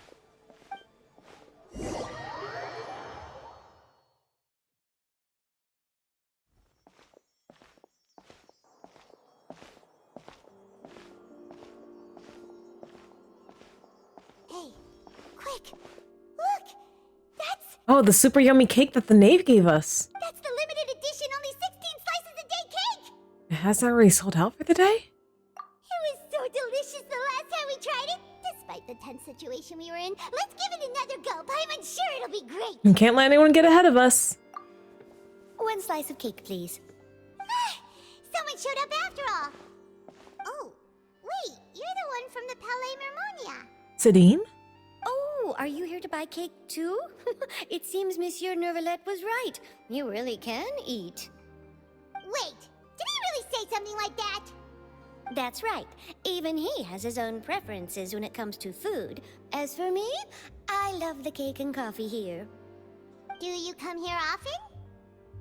Usually every day. Every day? It's part of my daily schedule, apart from work. I shall have my cake and coffee. We love a gal who stands on business. Then what if someone told you one day that this place would be closing soon, and you wouldn't get to eat cake here anymore? What would you think? But why would it close? Well, Paimon doesn't know either, but maybe the waters will rise tomorrow. You know, like in the prophecy. Oh, the prophecy. To be honest, I haven't paid much attention to that. No, still, even if there'd be no more cake tomorrow, that wouldn't keep me from having some today. No, it's the same for eating in general. You might not be able to eat tomorrow, but if you can do so today, then you should carry on. That's what people call living, you know. Huh.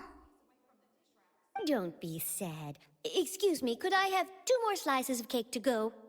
These 2 slices are for you. Sijuin said that this kind of expression you're making is what humans call being sad.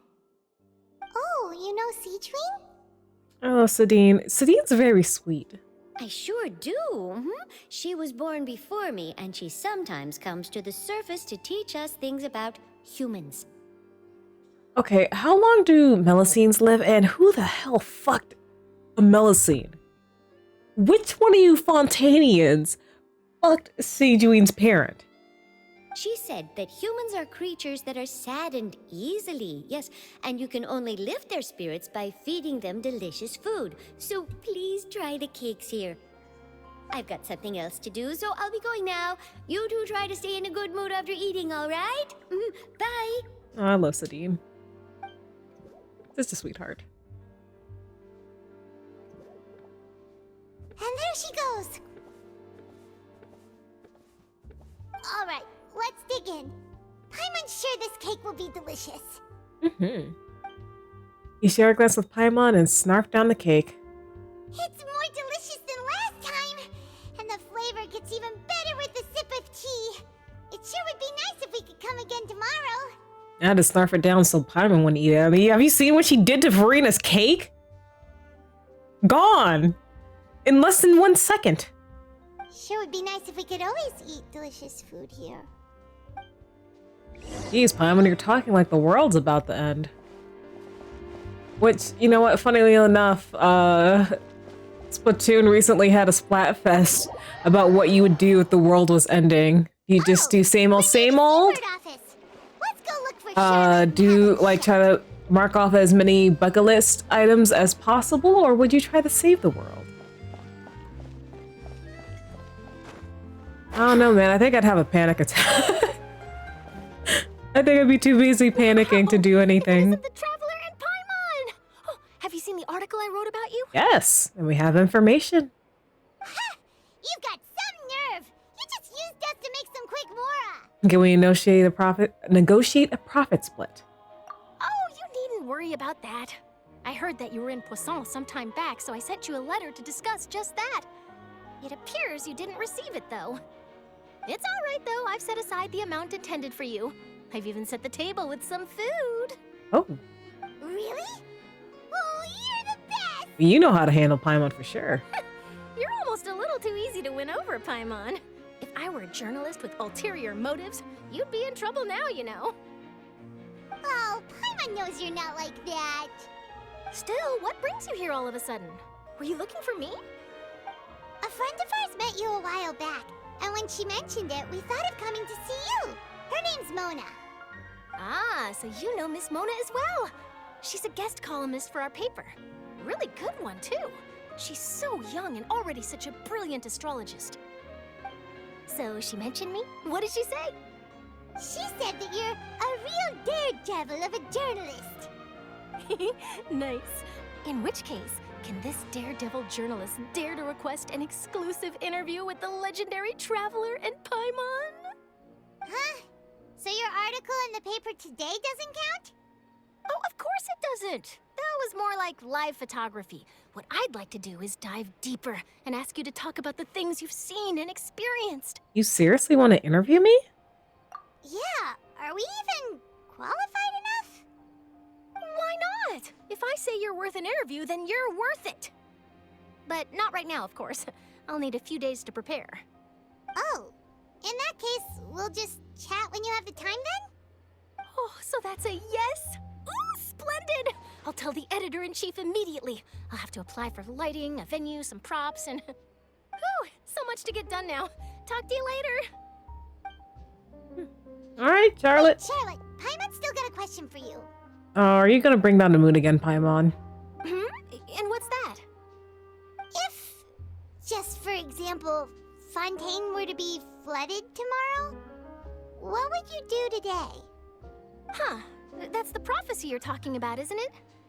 I mean, I do hear about it often, but I've never once thought that the day could be tomorrow.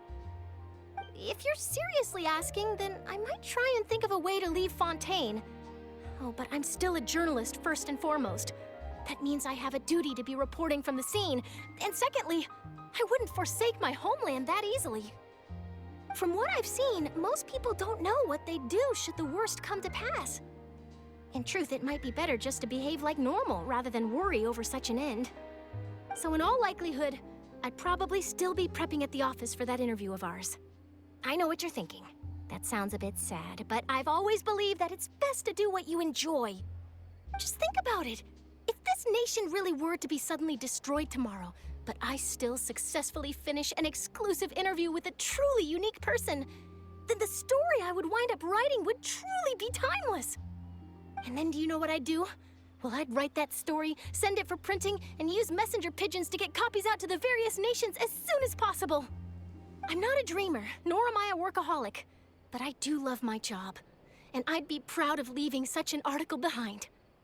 I guess you could say that I was born to be a journalist. Well, I'm glad you love what you do, Charlotte. But anyway, that's my answer. And on that note, I'll get back to my preparations. That's so nice. All of a sudden, Paimon actually kinda envies her. Anyway, let's go and take a look at the sea, shall we? All right. Really feels like the end of days here. The sea breeze and scenery can be a pretty soothing combo, huh? Paimon's been thinking. Yes? If it wasn't Fontaine, but all of Tevat that would be destroyed tomorrow, where would we go and what would we do? I would go everywhere and kiss all my boys. I would kiss all my boys goodbye and hug all my friends goodbye. No, Paimon should ask, if you could choose, what would you like to do? I could choose, huh? It's just like Charlotte said. Suddenly trying to consider what to do is pointless. We've always been moving to the next destination, so we haven't spent much time thinking about these kinds of things. We didn't have to either, with us always being on the road and whatnot. Until that moment comes, I think I'll keep journeying on. You mean, still traveling? Yes, embracing every single moment that I have to look upon this world. Huh. Wait, isn't that what we've always been doing? The banter goes back and forth between the two of you as time slips by. As night falls, you return to your accommodations and end this busy day. The next few days are just as calm. Charlotte comes to find you and conducts the interview in the Spina Ursula safe house at yeah? Navia have finished her business in Poisson, even just by to take a phone with the two of you. All goes well.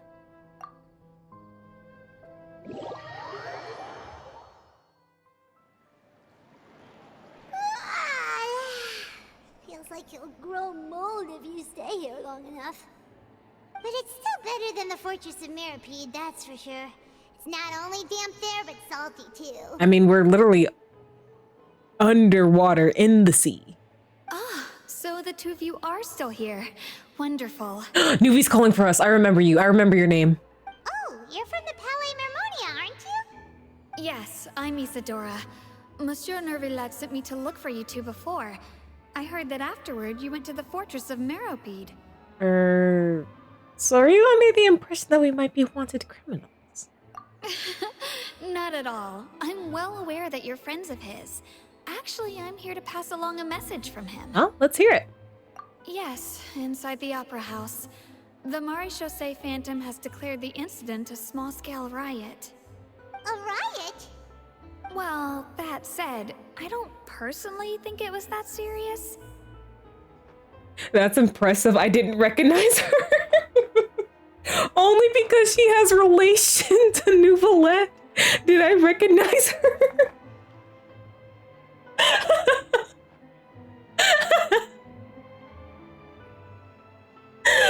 Oh, I'm trying to take water, but I can't do it when I'm laughing. I'll choke. Oh gosh.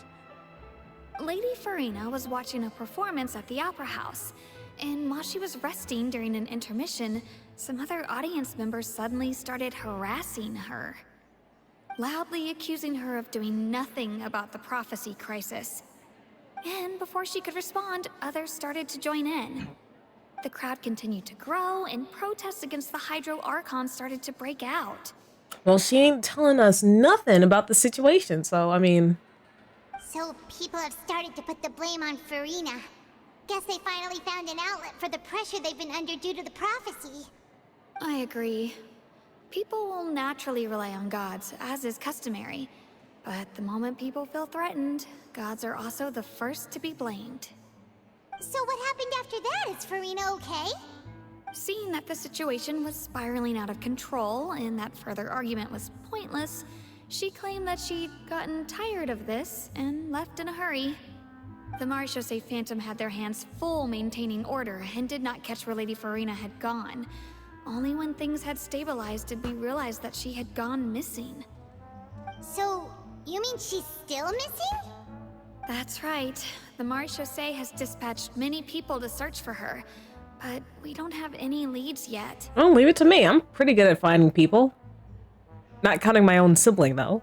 We're not going to talk about that. That said, I don't think there's much to worry about. She is a god, after all. Even if she were to fall into the hands of rioters, what could ordinary people do to her? I understand the situation. Good. Monsieur Nervillette sent me to tell you about the situation, but he didn't say anything else. Don't worry, this is more than enough to go on. Thanks for keeping us informed. Ah, is that so?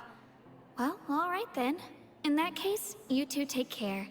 I'll be heading back to the Palais now. To be honest, the sibling acts like they don't want to be found. I mean, they did tell us we need to travel through Tibet, and then once we finish our journey, we will understand, like they have.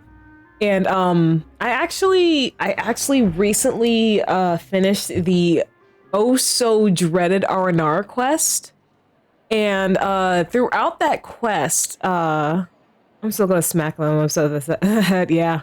A lot of times during the Aranara quests, they mentioned that there was another golden Nara, and that's how the Aranara refer to like people as like Nara. And they're like, oh yeah, there was this Nara that also had golden hair. I was like, that's my brother. You're talking about my brother.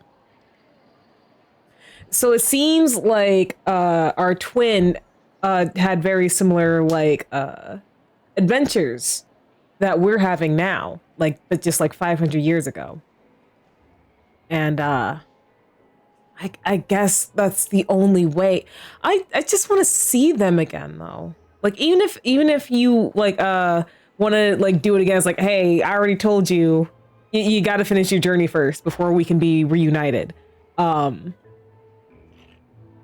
don't know. Because we definitely got 2 more regions to go through at least. At least. We got to go through Natlin because that's next.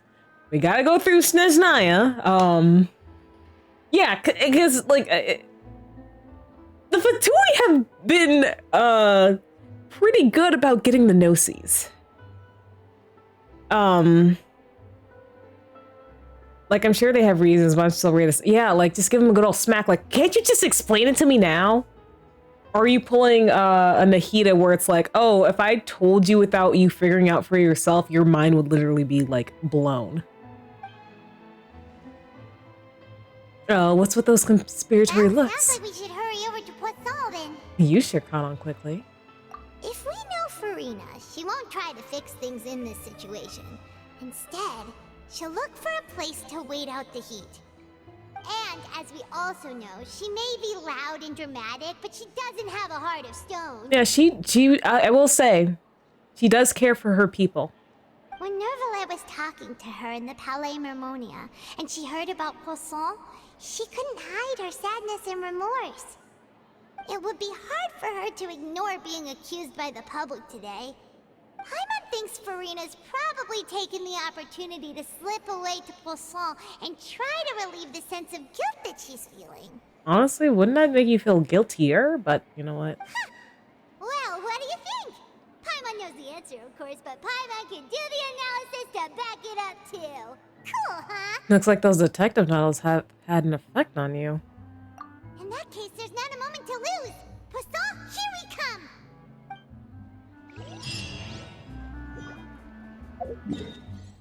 All right, Farina. What's going on? This place looks deserted. Guess all the survivors must have evacuated already. All that's left here are signs of devastation. Could Farina really be here? Let's try to find her as soon as possible. I hate that reasoning so much. Like, yes, experience definitely teaches a lot, but Won't necessarily get the same response or learning, but it is what it is. We'll get there. Yeah. There she is. That's Farina, right over there. She really is here all on her own. Shh. Stay quiet for now.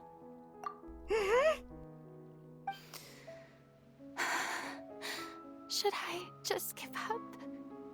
This is all meaningless. What was meant to happen did happen after all. Everyone's dead. Well, I may not like you too much, but I can't deny, like, it you care for your people greatly. I'm sorry. I am so sorry. Give up, Farina. There's no point in holding out. I'm sorry. Oh, are we eavesdropping in case he, like, reveals something? But what can I even do other than to repeat meaningless apologies over and over? Farina? Who's that? Don't worry, Farina. It's just us.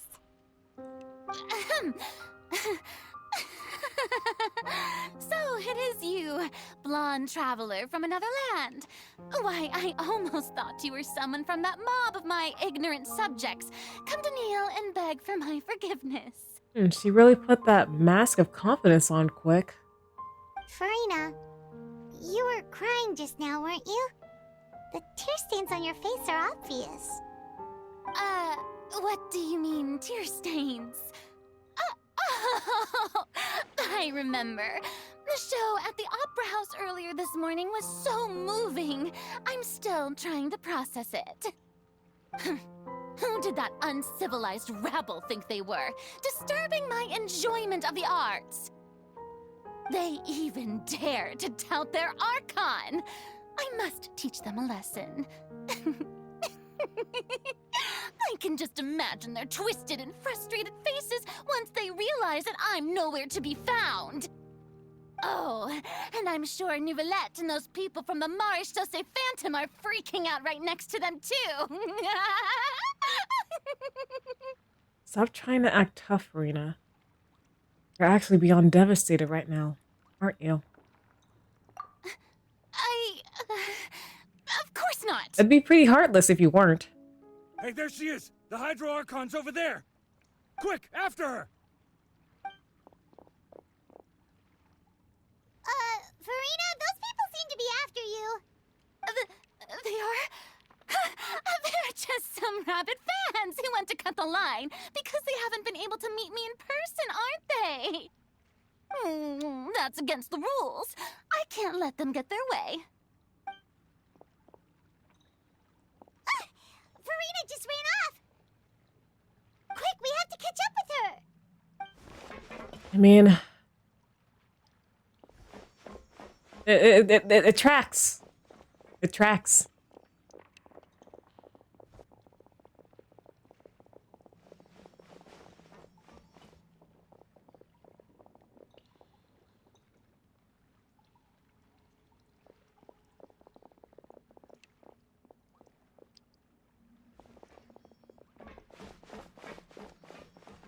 This should be the place, right?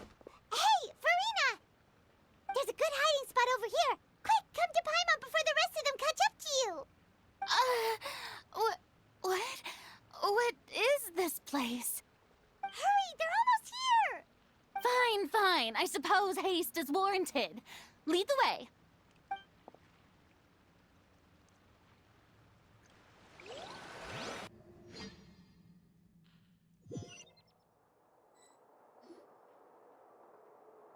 Oh, this is cozy.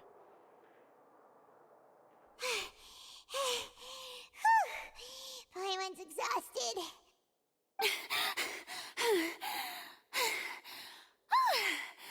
I'm so tired. I totally thought they had caught me. No, I mean, I merely gave in to the sheer enthusiasm they displayed. This place is not what I'd call soundproof, so you might want to lower your voice and stay hidden. You're right. Yep, that's a good girl. Huh? What's happening? The ground's shaking. Is it an earthquake? Another disaster just struck, I suspect. Yeah, a quake of this kind preceded the flooding in Poisson, didn't it? Sure did. It did Paimon just good girl? Like, I know that. That's what I was like, huh? Paimon? Huh? It can't be. It's happening again. And it's gonna keep happening if you keep your lips shut. Well, there's no need to worry too much about that. Novelette's made some emergency plans, so the evacuation should go a lot smoother this time. Yeah, I hope you're right. But the people of Poisson, they've already... Has Farina finally reached her limit? Now that she's talking about her actual feelings, she's starting to look far less stiff. You begin to talk amongst yourselves as Farina slowly calms down. It's true. I've been investigating the prophecy for hundreds of years. I once had informants all over Tevat, searching for clues and feeding information back to me. I've tried all kinds of ways, too, to hold back the sea. Anything to keep the coastline from advancing. But all my efforts proved to be futile in the end. Really, the truth has been clear to me for a very long time. We cannot make an enemy of the divine. No matter what we do, the will of the heavenly principles will have its way, and the prophecy shall be fulfilled. But even then, you still haven't given up, right? Give up. I do love the sound of that phrase. It would mean finally coming to terms with fate, but also for me to finally be free. That would also mean that all hope would disappear. Indeed. I've thought about giving up so many times, especially after we almost lost Poisson. Fate is really unreasonable, isn't it? It has no heart and obeys no rules. The prophecy has only just started to come true, and so many people have already lost their lives.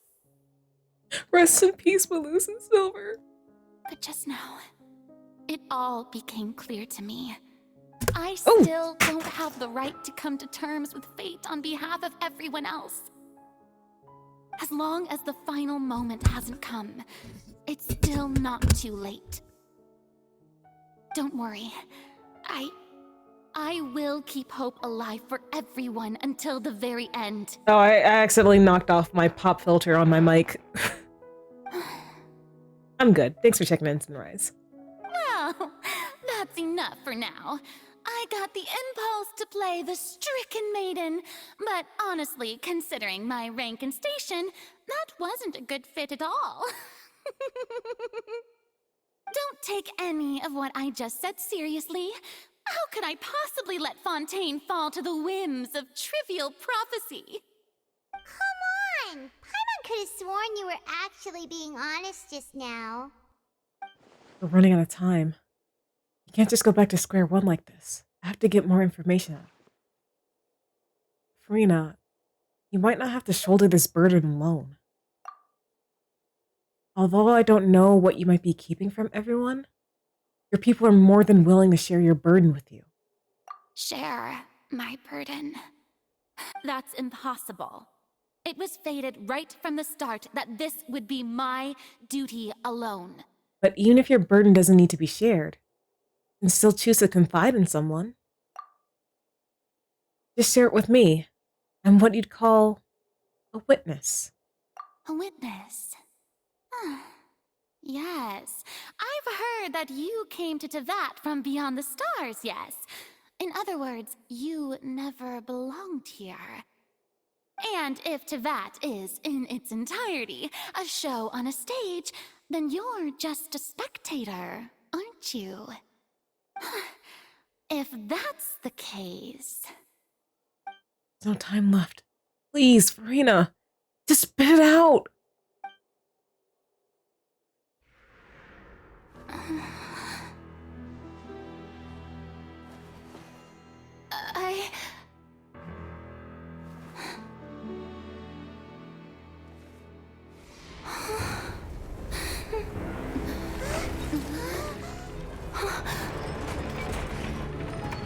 Well.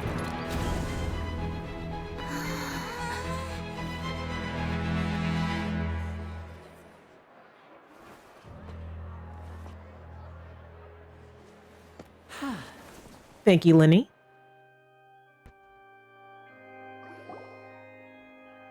Ladies and gentlemen, this concludes my opening performance.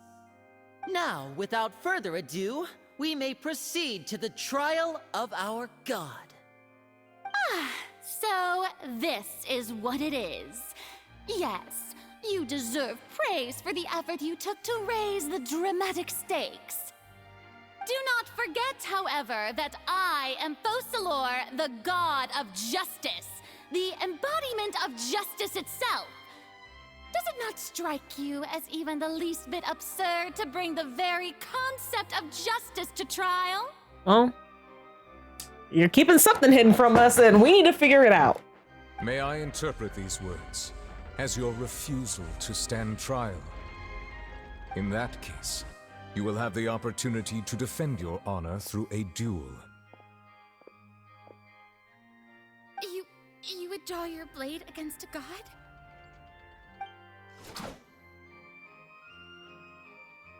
I see. It seems like you have made up your mind. Now he's the embodiment of justice. Yeah. Let's go, New V.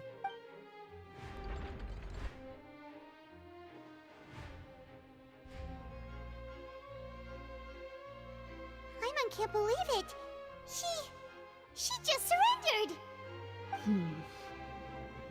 What the heck is going on? Did I just see an Archon surrender to a human? You did indeed. Wow, how utterly humiliating. Lady Farina, what is the meaning of this? It would seem that there has been a misunderstanding. To be clear, the raising of both hands is not always an indication of surrender. Looking for excuses again, huh?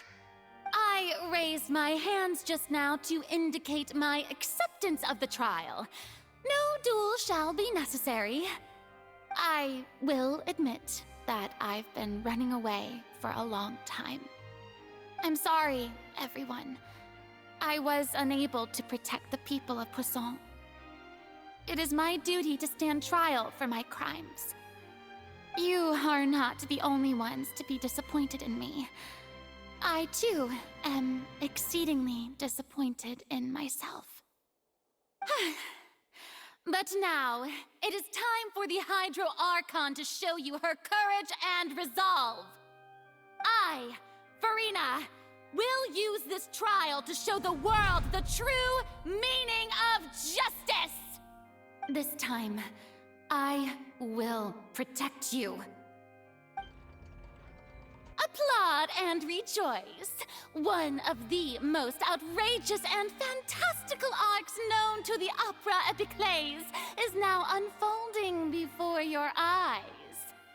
Mark my words, this shall be one of the most exhilarating and brilliant shows ever to grace the stage of Fontaine! The trial of the Hydro Archon, Focalor, will now begin! Woohoo! Oh, now we're making history! Why does it feel like Farina just took over the whole thing? Like, come on! Didn't she just get forced to stand trial for her crimes? Well, she's been doing this for a while, hasn't she? Also, even though she's still acting super dramatic, she is taking this seriously this time, right? I hope so. All right, then. Who will be my opponent in this trial? The court asks the prosecutor to please take the stand. Thank you, Your Honor. Is that so? Very well. Then please speak, witness of Tivat, my accuser and fated opponent. You were so close to getting her to tell us the truth. It still turned out like this in the end. It's okay, though. As long as we can defeat Farina in court, we'll still have a chance to figure everything out.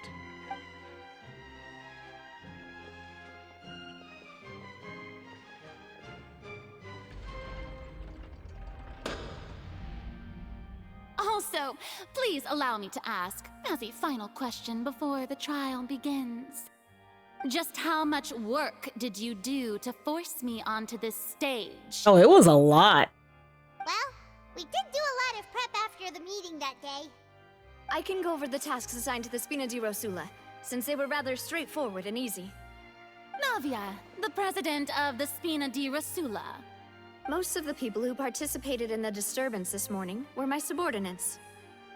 They changed into plain clothes and came to the Opera House as regular audience members, waiting for the perfect opportunity to incite insurrection against you.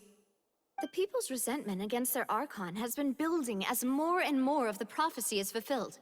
A spark was all we needed to turn smoldering anger into a flame.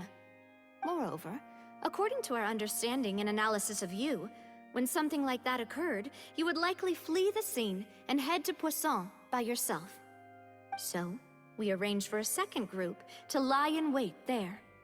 So, you mean, the ones who scoured the settlement for me were also from the Spina? And their goal was to force you to step into the giant magic box so you may personally participate in the greatest magic performance in all of Fontainian history. That's right.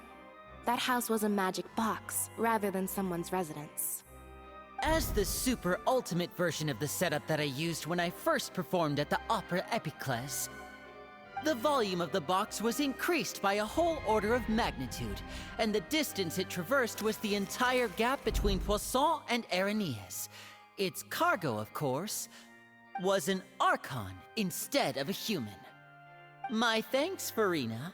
Without your help, we could never have pulled off such an extraordinary performance. You're welcome? Of course, this performance was only made possible with Father's support. The House of the Hearth spent a massive amount of labor in Mora to pull this off. We had to select a location, construct the giant magic box, dig a tunnel, and open up a path through the water. It was a lot of work for all of us. Damn. I'd hate to see that expense report. In other words, the earthquake that we felt within the giant magic box was just a normal tremor from the transportation of the whole house? That was a small ass house. I think it'd probably be more appropriate to call that a trailer, man. That's right. It wasn't a sign of another disaster to come. Sorry about that. We deceived you back there. Then, I can guess Nervilette and Cloran's parts. You gathered a crowd, prepared a stage, and made sure that the champion duelist would be immediately ready for a fight. Also that as soon as I appeared on the stage, the trial may commence without a hitch. Am I right? Yes, that is correct. Well, Clorand, I must commend you for your courage. Only the most outstanding champion duelist in all of Fontaine would accept a duel with an Archon without flinching. Thank you. As for you, Traveler, I suppose your role was to keep me distracted with conversation once you found me in Poisson. You'd make sure that I didn't notice anything amiss before revealing yourself as my prosecutor once we'd arrived onto the stage. No. You guessed wrong. Oh? My mission is to give you one last chance. We hoped that you'd share your secret with us before the magic box arrived onto the stage. Is that so? Then I suppose I must have missed my final chance. It's fine. It matters not. What's done is done. The stage is already set, so there's no reason to disappoint the audience. Let's see this trial through to the very end. Yeah. The only thing we can do now is to judge the Hydro Archon. So, I can't help but be a little bothered by that conversation earlier. What did Farina want to say to me right before we arrived on stage? Madam Prosecutor, please allow me to pass this along. This is a document that Miss Charlotte applied for and received permission to share with you. Oh, Dr. Purrington, hello! Welcome to the stream. How are you doing tonight? Proceedings. Huh? Charlotte wanted to give us something? Oh, so she's here too! Hey, Charlotte! Oh, let Paimon see. Isn't this the exclusive interview that she did with us before? So she's already finished it, huh? Oh, I'm doing fine. We're just, I'm assuming this is the last act of the Archon quest for Fontaine. I don't know if I'll finish tonight. I don't know. It is starting to get late, and I don't want to stay up too late. So hopefully I can find a good stopping point and, like, you know, end there, but I don't know. I feel like we're at a point of no return also. Wait, then that means this document is a perfect timeline of everything that's happened ever since we stepped foot in Fontaine. So in other words, we can refer to this anthology of evidence every time we want to use something from our journey as evidence for an argument. It's a super practical gift. I never would have thought of using it this way. Let's quickly confirm the information in it. Just think of it as a refresher, all right? Well, I mean, we're about to put a god on trial. The Hydro Archon in the very first duels you took part in at the Opera House. That's one for the history books, all right? Yeah, we're about to put a god on trial, so I think, I didn't think that you'd wind up getting to the bottom of the case I'd been following all this time. I guess you could also see this as a happy coincidence. Right? This is the first time Monsieur Nervillette had a difference of opinion with the Oratrice. Even the Hydro Archon can't figure it out. What's up, Ed Sheeran? A Fatui Harbinger. She's an extraordinary person. Her instinct must mean something. The fortress of Meripede was almost destroyed in a single day. That I didn't witness that scene personally will always be a source of professional regret, I think. According to Monsieur Nervillette, both Child and that whale should have been in the primordial sea at that time. I nearly lost my awesome friend Navia. To be honest, that still gives me shivers. No, literally same. The words of someone as extraordinary as a witch can probably only be truly understood when something surreal happens to you. Oh, I'm sure I'm gonna love it too, Dr. Purrington. I'm sure I'm gonna love it too. The prosecution and the defense are both in position. The trial shall now begin. Oh, come on, Nervillette. There's no need to repeat all the unimportant legalese. Just fast forward to the part where the prosecution lays out my offenses. As the defendant and the lead actress of this performance, I still haven't even been informed of my supposed guilt in all of this. Of course, it is only natural for humans to struggle to understand the actions of a god. However, you will need more than that to convict me of a crime. Oh, you've had a very serious crime, Farina. That's true, but my charge here is unrelated to your conduct as an Archon. Holy shit, Lumine's speaking. Instead, I would like to charge you as a fraud who's never been the Archon in the first place. Retweet! Wait, what was that? Lady Farina's a fraud? Hey, I came here thinking that we were going to try the Hydro Archon for forsaking her duty, but did I hear that right? She's not our Archon at all? Charge accepted. Lady Farina, do you plead guilty to the charge? Lady Farina. I plead not guilty. How can I be guilty? There is no way that I, Focalor, otherwise known as Farina de Fontaine, a member of the Seven and the Regina of all waters, kindreds, peoples, and laws of Fontaine, could be anything other than your true Archon. But there's a lot of evidence that suggests otherwise, Farina. Yeah. Even though Lady Farina can be rather eccentric, isn't it going too far to doubt her very identity? Oh, you haven't been around this nation like we have, buddy. Yeah, I've never questioned her identity either. Sure, Lady Farina can be super irresponsible. Damn. But what grounds does that prosecutor have to make such a huge claim? I have cause to believe that common sense will prevail in this case. Many of the members of the audience have known me as the Hydro Archon ever since they were born. There would be no fooling their memory. See? Even the Oratrice has decided to show me its favor.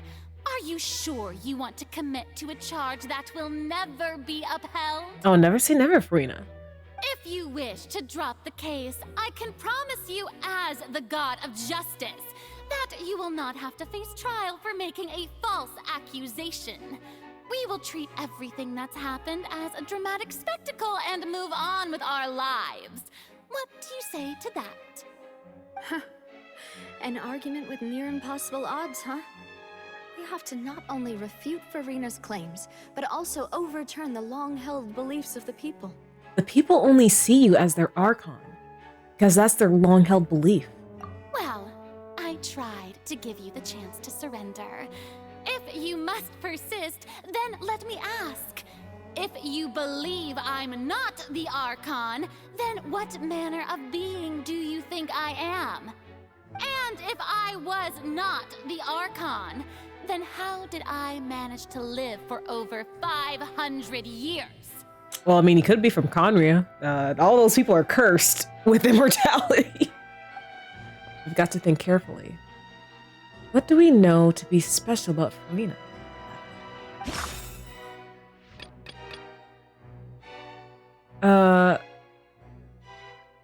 Yes, during the diplomatic meeting with the Knave, she revealed that she had already probed Farina on her own and believes that it is possible that not only is Farina not really the Archon, but that she is actually afflicted with some sort of curse. First of all, you may be a member of another long-lived race, which would allow you to naturally possess an extended lifespan.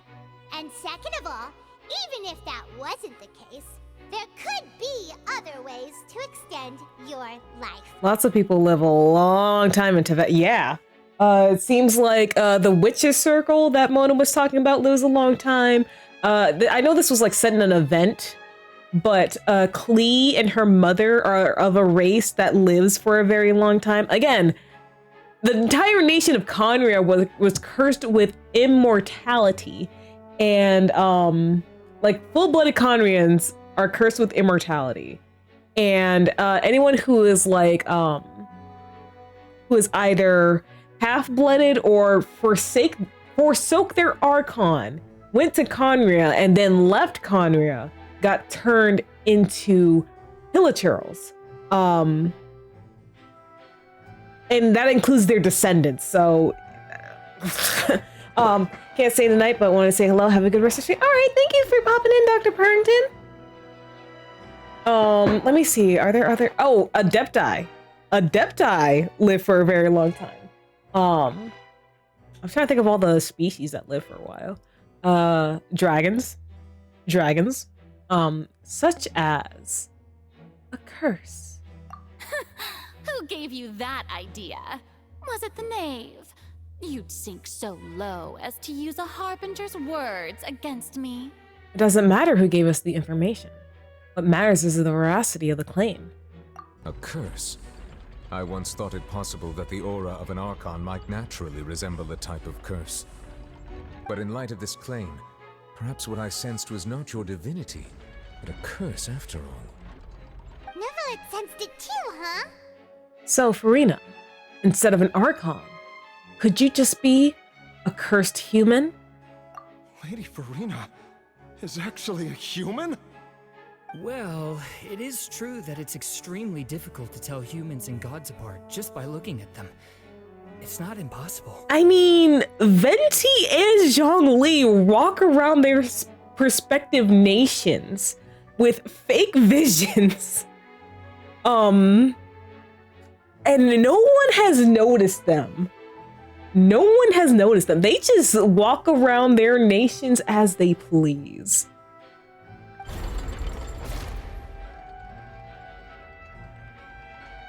Well, Don't start celebrating too early now. Even if I have been carrying a curse like you said, how does that prove that I am merely a human being? Besides, everyone knows that the main difference between a human and a god is the possession of authority. Gods can do what humans cannot. That's why they're worshipped as gods. They just think they're weirdos. For centuries, manifestations of my authority have served the nation of Fontaine. One need only to turn their eyes towards the Oratrice Mécanique d'Analyse Cardinal in this very opera house, or consider the endemnitium that is used in every aspect of life. I have no idea what's happening. Well, storyteller, we're putting a god on trial. A quote-unquote god. We're actually putting who we suspect to actually be a human on trial for impersonating a god. Wait. That one trial proved the opposite. Farina actually has no control over the Oratrice at all. Hold on. Oh, wait, no, where is it? False conviction. You tried to reference the Oratrice, but weren't you as confused as all the rest of us when the Oratrice declared Child to be guilty without any proof? Otherwise, you should have come up with a good explanation for that by now. Didn't I make myself clear at the time? The decisions of the gods are naturally difficult for humans to comprehend. There is no need to provide an explanation. Lady Farina, I believe a reminder of your current circumstances is in order. While the court is in session, the principles of justice and the law must come before all else. While you are an Archon, you are also first and foremost the defendant in this trial. Cut them down if they die human. If not God, then go find a way to kill a god and come back and cut down. Well, storyteller, here's the thing. Gods can be killed, but there are dire consequences for doing so. For example, in Zhongli's first story quest, there was a character who kept going on and on about, oh, the god of Geo Morax killed my people's god, the god of salt. He ruthlessly murdered her, but it turns out, spoiler alert, that her own people killed her. And when she was killed, everyone in the vicinity turned into statues of salt. So just cutting her down would not be good, especially if she's the Hydro Archon. Oh, the whole place would be flooded. I wonder if that's how how the prophecy is realized. You will prove yourself unable to defend against the prosecution's charges if you continue to withhold vital information against the rules of the court. I never thought you'd use that kind of rhetoric against me. It didn't kill them the right way. And so that's just the way it works, it seems, in Tevat. That was no trick of rhetoric, Lady Farina. I've merely reiterated the rules of the court. Rules that all should respect and follow. So, you neither knew why Child was declared guilty, nor did you understand the structure and operations of the Oratrice. Instead of having been created by you, the manifestations of authority you mentioned have been made by the real Hydro Archon, haven't they? Kill a god, get nuked from the shockwave of their power. Yep, precisely. And like, even in that case, that god was one of the weaker ones, one of the weaker gods of Tevat. And like, her death still brought up that sort of like devastation. The real Hydro Archon. Well, now you're really losing me. Oh, hey Delta, welcome to the stream. You missed it. No wonder Zhongli is so dang strong considering his kill count. Like, Ooh, Viper, hello. Welcome to the stream. How are you guys doing? I'm in the middle of accusing Farina of not being the Hydro Archon.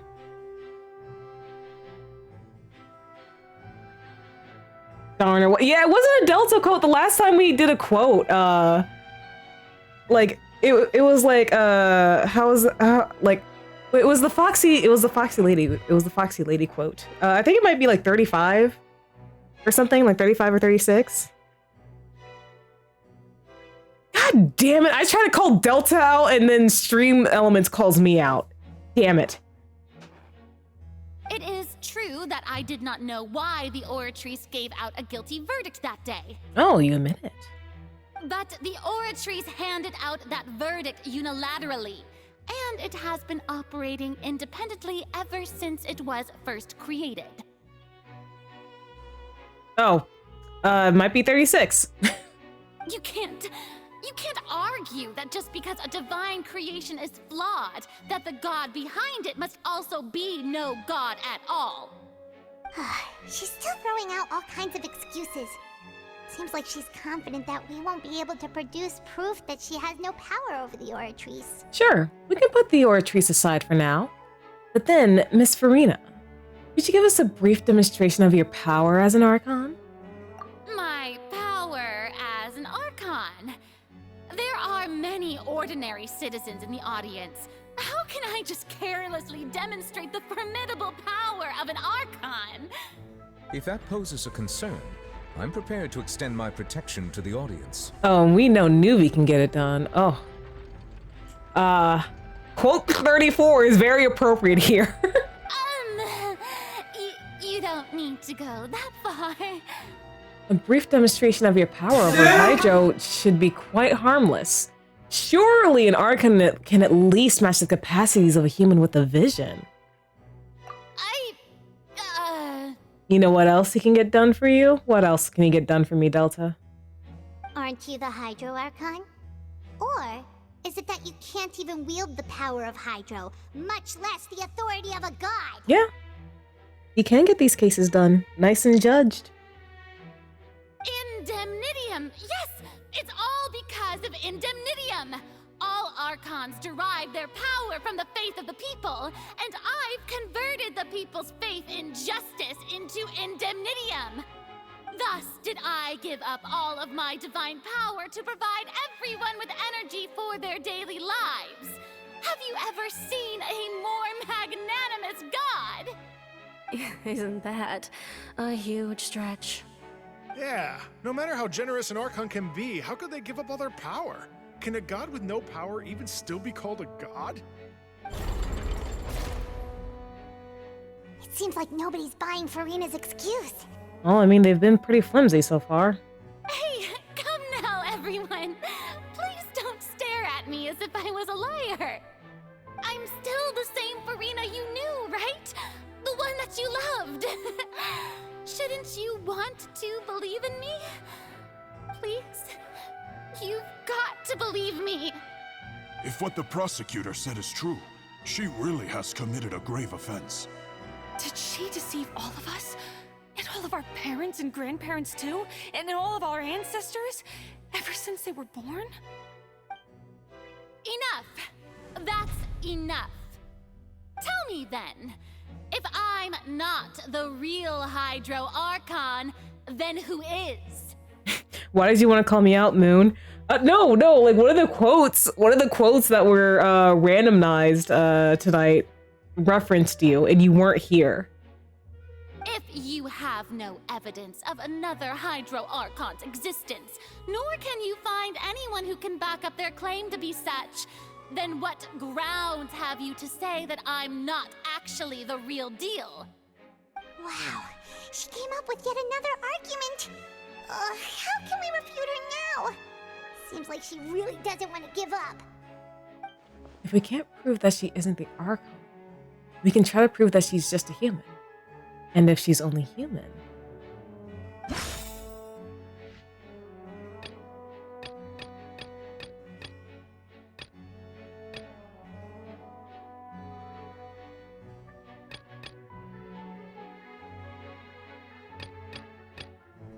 would it be this? It has been established that all Fontainians can dissolve in water from the primordial sea. And that means... Since you insist on claiming to be a god and not a human, then there's a method that you can use right here and now to eliminate all suspicions of you being the latter.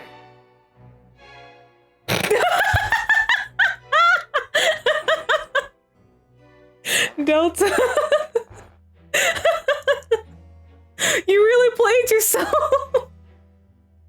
Miss Navia, please apply to serve as a temporary attorney for the prosecution before addressing the court. Though you act in partnership with the prosecutor, you must still adhere to proper procedure. Super sorry, Monsieur Chief Justice. I swear this really will be the last time that I'll speak out of turn. Now, I've brought some seawater from Poisson. As everyone knows, a massive flood struck the area not long ago, taking many lives. Rest in peace, Melucent Silver. Including those of some of my closest friends. So, Miss Farina, would you dare to touch some of this seawater? If we are to believe that you are indeed the real Hydro Archon, touching this seawater would have no effect on you. Delta walked into All a it should trap do once is again. strengthen He your did case. indeed. But if you don't dare to touch it, then we would have basically proved the reverse. Oh, and I must remind you that after the disaster at Poisson, nobody wants to see any more people dissolve. I do hope you'll act prudently and choose the simpler path of admitting guilt. Navia from the Spina di Rasula. The Spina has governed Poisson for many years. I guess her suggestion is valid. You guess.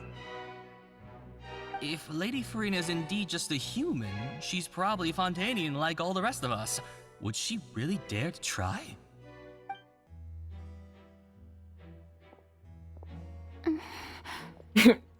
I would want that in a heartbeat.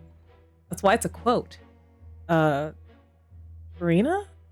Lady Farina, this test has been unilaterally proposed by the prosecution. As it falls outside the realm of standard court proceedings, you possess the right to decline participation.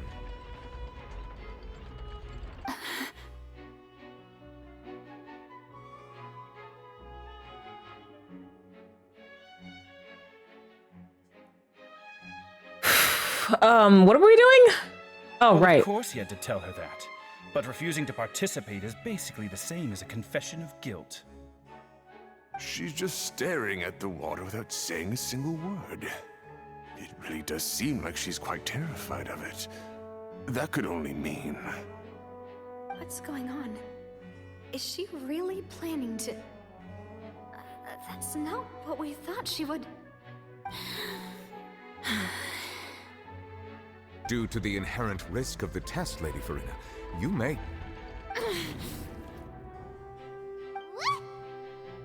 Hey! She actually?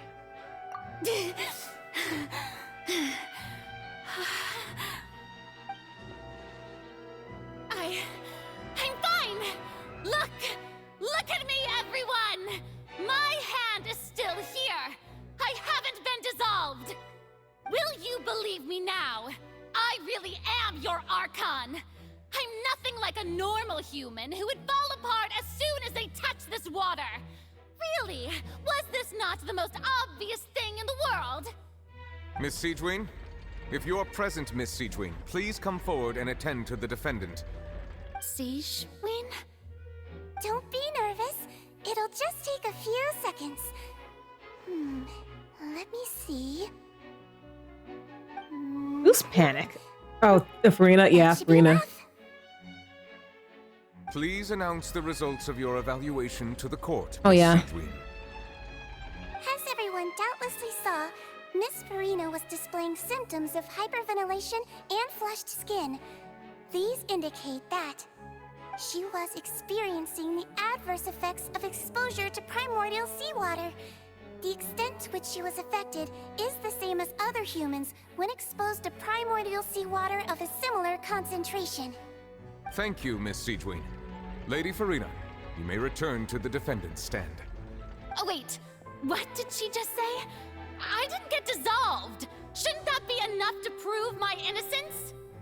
Well, considering your tendency to run from your problems, we did originally prepare a direct sample of the seawater around Poisson. However, After extensive discussion, we exchanged it for a sample that is not concentrated enough to dissolve an actual human. After all, on the off chance that something entirely unexpected might occur. Sunrise, know where it's at. Sunrise. I'm like, I want to like hold your hand in solidarity. Zhongli Simps unite. We don't want anyone else to lose their life to the sea. Yeah, so out of regard for Farina's life, you secured a low concentration sample and asked the head nurse to serve as an expert witness. It's a great thing that the direct sample wasn't actually used. Farina could have... I can't believe you... We're gagging her on stage. But what's really going on here? Farina can't have not known the consequences of touching that water as a human. This is too unlike how she usually acts. Unless it's actually more important for her to keep up her facade than save her own life? But hadn't she given up on everything a long time ago? Listen to me! Listen to me, everyone! Please don't give me such cold and disdainful looks! What happened just now didn't prove a single thing! Think about it! How can you conclusively prove that an Archon can't also be affected by the primordial seawater? Also, if I was really just a human, why would I dare to just put my hand in that kind of water? Oh, yeah, me too. I would need some sugar. I would need some sugar. I can't drink tea. Like I feel like there's only like one tea that I've ever consumed like without sugar. It was a very fruity tea. It was really good, and I don't remember what it was because it was given to me by a roommate back in college. It was when I wasn't feeling all that great. But yeah, I would also need sugar in my tea. Please, everyone, anyone, just listen to me. I swear, I really am your Archon.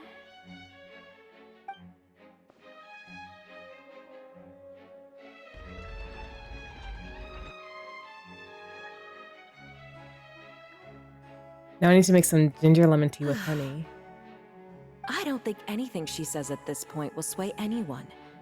The odds are just too stacked against her now. No need to put out the waterworks, girl.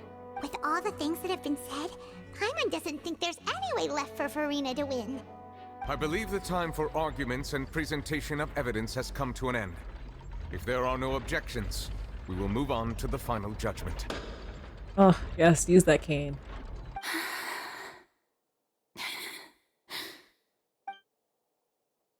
I don't think anything she says at this point will sway anyone. Just too stacked against her now.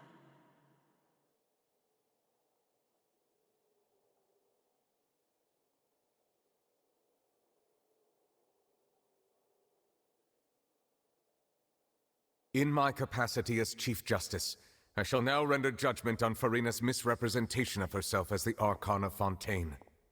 As a human who knowingly deceived her fellow citizens, Farina is...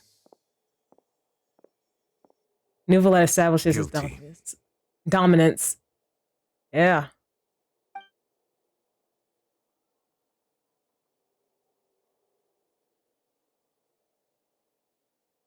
She's sitting, crying on her throne. We shall now turn to the Oratrice Mécanique d'Analyse Cardinale to render the final verdict on the charges. Oh, let's go, Tenpole.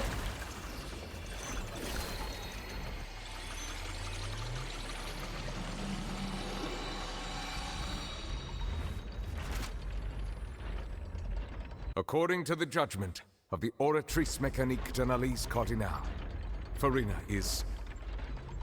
Tenpole C6 Nuvi? Oh my gosh. What is it? Well, what's wrong? What's the Oratrice's verdict? It can't be.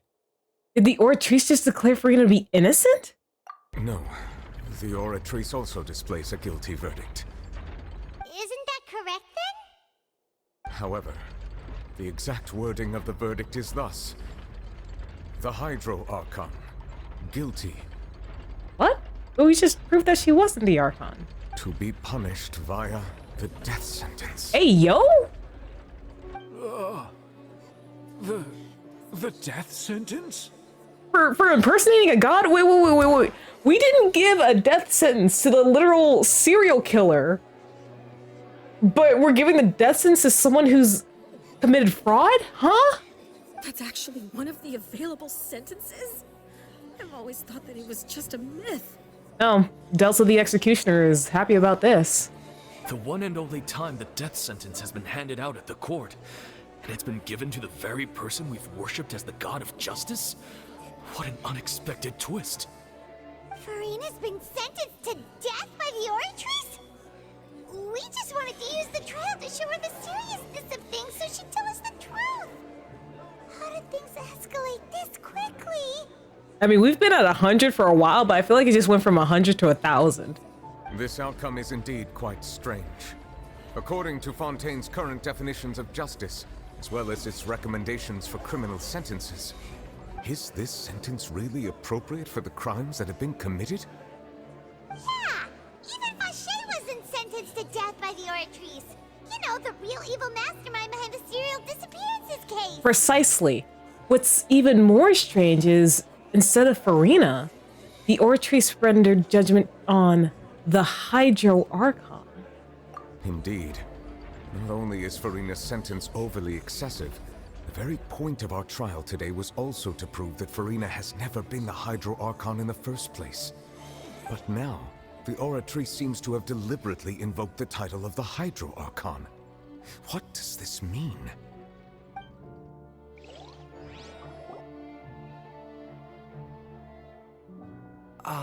Excuse me. Oh, Fremi! There you are! There you are, Fremi! Is the trial still going? Fremine! Huh, you finally made it. I assume this means you've completed your mission? Mm-hmm. Any mission Father assigns to me will always be top priority. With some help from the other Fatui, Fremine brings a stone slate on the stage. Is that the first prophecy slate? Huh. So the knave privately arranged for Fremine to try and find the missing slate. Let's go, Fremi, our best diver boy! I looked everywhere and finally found it at the bottom of the sea. It took me a long time to get around some dangerous stretches of water. Oh, right, because primordial seawater is like leaking into the regular sea. But has the trial already concluded? Then doesn't that mean I've come too late? Oh no. Father will be disappointed in me. No, she won't. Don't worry. The mystery hasn't been resolved yet. It's still not too late for you to shine. Thank you for your hard work, Mr. Fremine. Please allow me to review the record left on the slate. Traveler, I believe that you have already seen the other existing slates, and would like you to come here and confirm their contents. Oh, that will come to you in a heartbeat. Huh? So what do you see? What is it? This looks like the previous Hydro Archon releasing her divine power, turning oceanids into human beings. I believe I've now made sense of the Hydro Archon's crime. It has to do with Fontaine's lost history. Huh? Isn't the Hydro Archon just guilty of deceiving her people? Oh, wait, no, that's Farina, and we've already proven that she's not the Hydro Archon. So when you say Hydro Archon, do you mean the real Hydro Archon we've been kinda talking about? In truth, everything that you've encountered in Fontaine up until this point can be traced back to the contents of these stone slates. However, I'm uncertain as to how much sense they currently make to you. An association between the contents of the slates and the events in real life. Okay, let's try to recall the contents of the other 3 stone slates. Paimon will do her best to help you remember. Can I just take Paimon's mouth shut? Don't we all want to do that? But unfortunately, she tends to speak for us. Ugh. Select to check the description on stone slates and extract key information from it. Okay. Alright. The first stone slate describes what you just said. It seems to show the previous Hydro Archon using her divine power, and then the Oceanids turn into humans. Does that mean that Fontainians are transformed Oceanids? Oh, Paimon wasn't expecting that. But if Oceanids can turn into humans, then perhaps this process can be reversed as well. The second stone slate shows Celestia floating in the sky, and the Hydro Archon and her people worshipping it together. But the heavens still brought judgment down upon them. This must be the point when the Hydro Archon and the Fontainians were branded with their original sin. Does this mean that the original sin and the Hydro Archon sin are the same thing? The third slate shows the Hydro Archon sinking into the sea surrounded by many people. That reminds Paimon, didn't we also watch that happen to someone else? Well, the fourth slate is the prophecy the Fontainians have been talking about. People dissolving into the sea, the Hydro Archon crying on her throne, and so on. Now, we've already witnessed that. We didn't believe that such a crazy disaster could happen at first, did we? But after that incident, it was just a question of when and not if. Okay. It seems to show the former Hydro Archon using the divine power to turn Oceanids into people.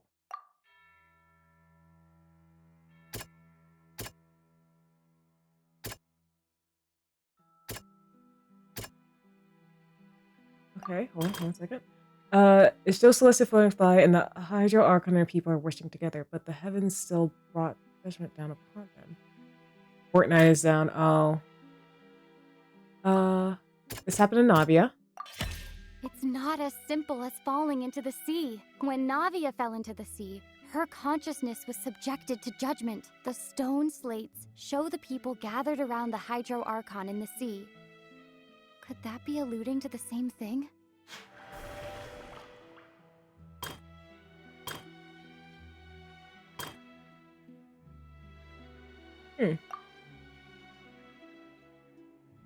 All right. We know from the case of the serial disappearances of young women that Fontainians can be dissolved in primordial seawater. And the first stone slate tells us that long ago, the Hydro Archon used her power to turn Oceanids into humans. This might be the reason that Fontainians can dissolve. Vache. Ooh.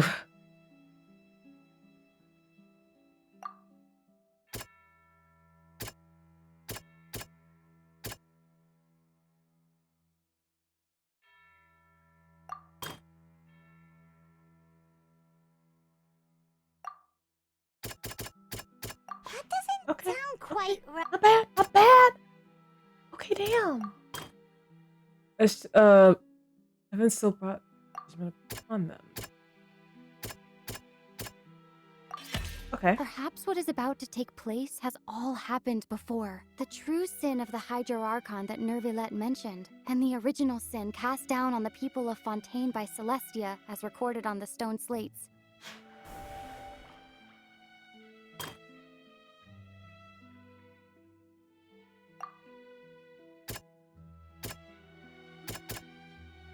That doesn't sound quite...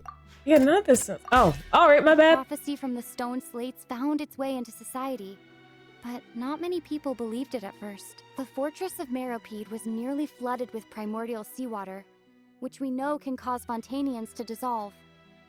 It seems increasingly likely that the prophecy may come true. If we hadn't dealt with it in time, things could have gone very badly. Oh, okay. They'll dissolve into the primordial sea but won't cease to exist. Their essence will flow in the seawater, converge, and take the form of an Oceanid. The Hydro Archon was sentenced to death in court, shocking everyone present. Perhaps this means that her sin was actually Fontaine's original sin. Sorry about the ads, bro. Navia fell into the water inside those ruins, and she nearly dissolved. She was surrounded by the people of Poisson in a court within her consciousness, and was forced to take part in a trial meant to make her stay.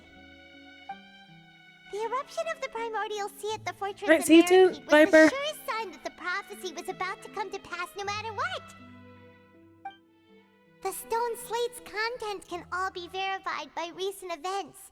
If we combine what we know together, loads of truths should come to light.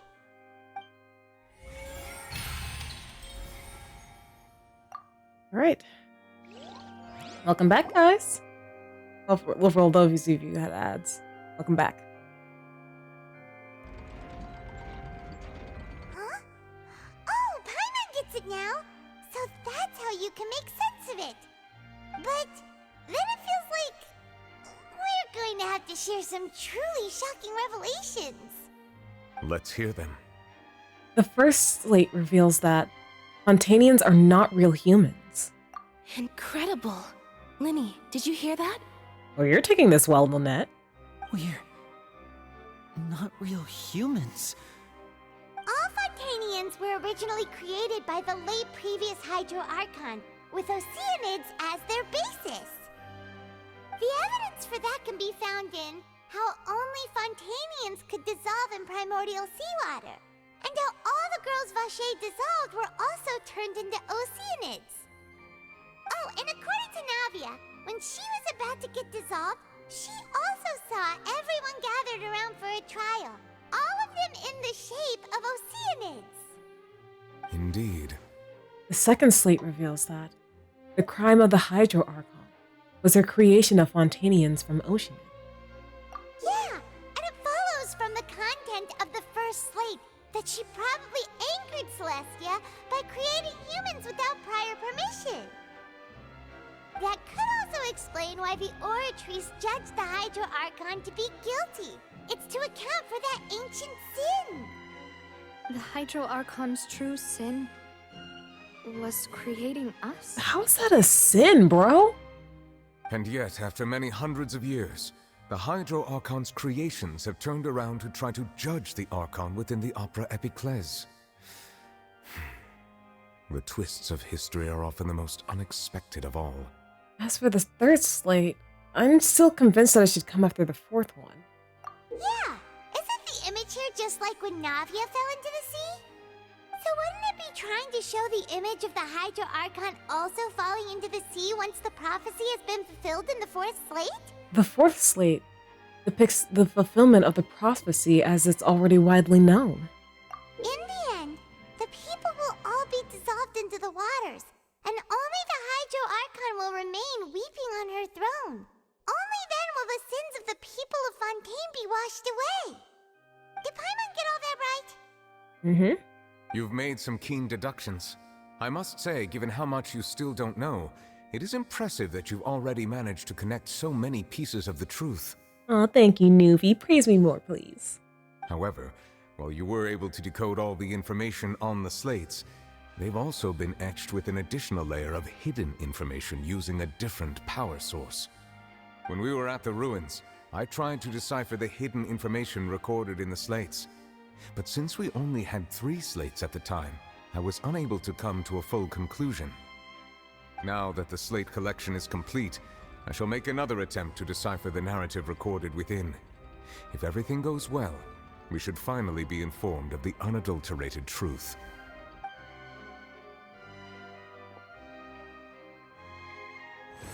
Right. Well? Did you get it? Paimon, shut up and let this man do his thing. I believe I should share this truth not only with you, but with all the people of Fontaine as well. I will try to briefly summarize it for you. Rena's just been crying on her throne. Your hypotheses regarding the origin of Fontainians and the sin of the Hydro Archon were both correct. In the Fontaine of old, the previous Hydro Archon sensed the yearning of her Oceanid familiars for life on land.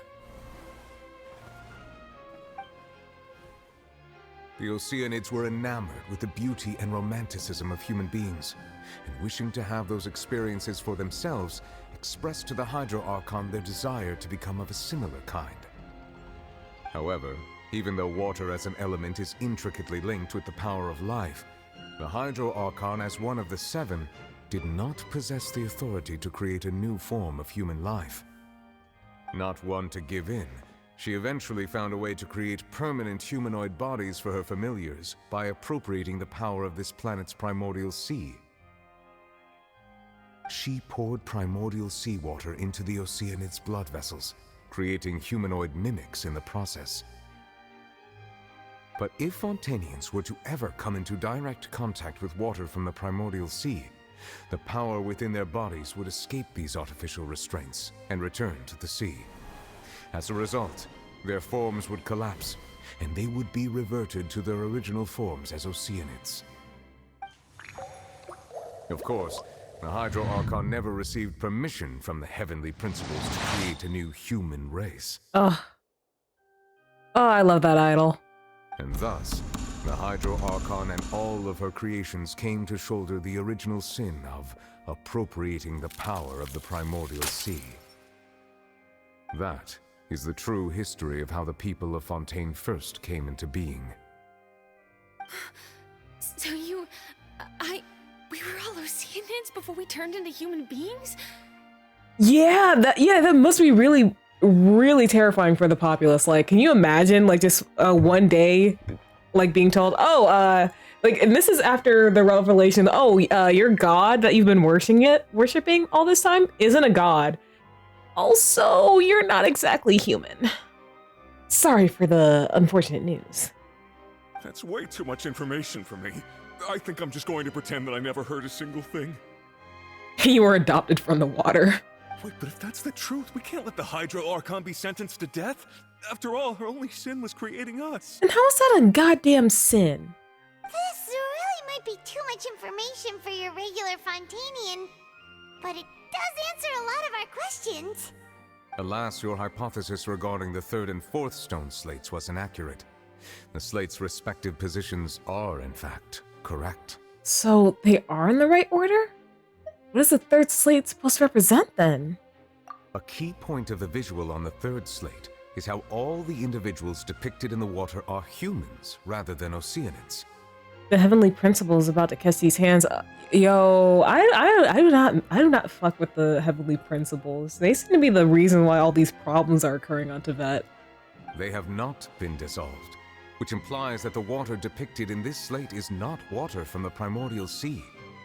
The nation of Fontaine is the nation of Hydro, as well as the nation of trials and justice. Instead of being the literal element, the water in the scene symbolizes judgment and justice. You may also recall Navia's experience. When she fell into the sea, her consciousness was surrounded by that of many others who intended to hold a trial. Listen, that viewpoint has been bothering me. I meant to go get it, but I keep forgetting to look into getting it. Therefore, the meaning of the third slate is that the people of Fontaine shall try the Hydro Archon at the court of justice. No. Can't be. Yes, it refers to our present situation. And Farina's already crying on her throne. I think I'm following now. So, what you're saying is, even though we decided to put on this trial to avoid fulfilling the prophecy, in truth, everything we've done has happened exactly as the prophecy foretold. So now, it seems, we're the ones making sure it comes true. What should we do? I don't know. It feels like there's no way out of this. Huh. No matter what, the prophecy will be fulfilled. Is this what it feels like to be a prisoner of fate? Man, I hate it when actions get predicted, just like that dumb sage in Sumeru. If that's the case, does that mean the scene in the fourth slate will also be fulfilled soon? Traveler, I would like to point out another small fallacy in your deductions. About the fourth slate, you probably thought that the eruption of primordial seawater beneath the fortress of Meripede served as the surest sign that the prophecy was about to come to pass, yes? It's about like my friend sticking the crystal flash shop on the stage at the music event, and I got some lovely cutscenes with it on stage. Oh no. However, I believe that rather than being a sure sign, that eruption could in fact only be a small warning of something far worse to come. As for the root cause of the catastrophe, I believe you've already encountered it once before. I have? Wait. Could it be? The whale?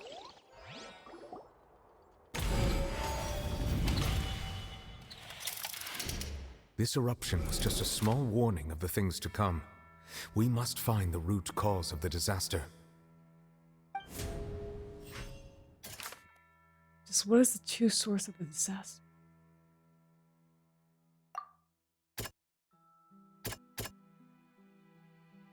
The whale in the dream. It was both dream and reality.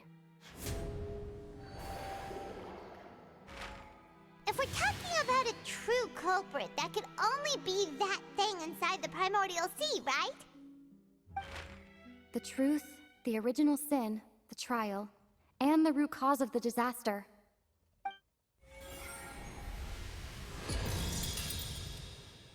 I don't like the look of that, man. Oh, I don't like this. I don't like this. I don't like this. Hey, yo? Hey, yo?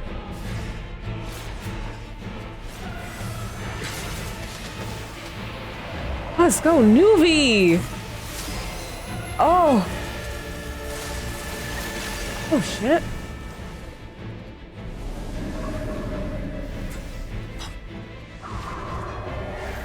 Oh no, oh no, oh no. Oh, oh, let's go! Let's go! Let's go! Oh, it's so good to see you. How long have you been fighting this thing? You were with that whale for a while.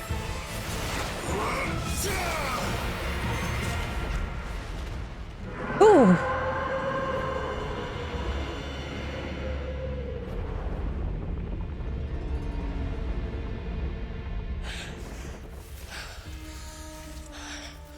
How long have you been fighting that thing by yourself? Protaglia? Oh my gosh.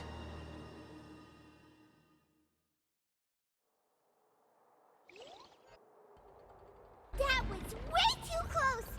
How did that thing just burst into the opera house? Wait, was that the huge whale you saw in your dream? That's right. It rated that it's also the one that Child saw when he was young. So we've met it at last. I understand very well why it has chosen to make an appearance here. That whale does not belong to Tevat. It is a monster that has traversed the stars, weeping all the while. It has been greedily consuming the energy from the planet's primordial sea, using it to grow. That is the main cause for the rising sea levels. And once it has finished consuming all of the energy contained within the sea, its next step will be... You said that when the Hydro Archon first created Fontainians out of Oceanids, she filled their blood vessels with primordial seawater. Precisely. That whale finds the blood of Fontainians nigh impossible to resist. Therefore, when it left the primordial sea, it decided to make its next stop a packed opera house full of food. Food in the form of Fontainians. Oh, well, that's lovely. We just barely managed to push it back, right? In that case, won't it come back to target the people again once it's managed to recover its strength? That is correct. Indeed, it is more accurate to say that we should thank that Harbinger for buying us some time. Without him, the whale would have likely come onto land far sooner. All right, Child, I owe you a batch of cookies because, yeah, you're using your foul legacy. That puts so much strain on you.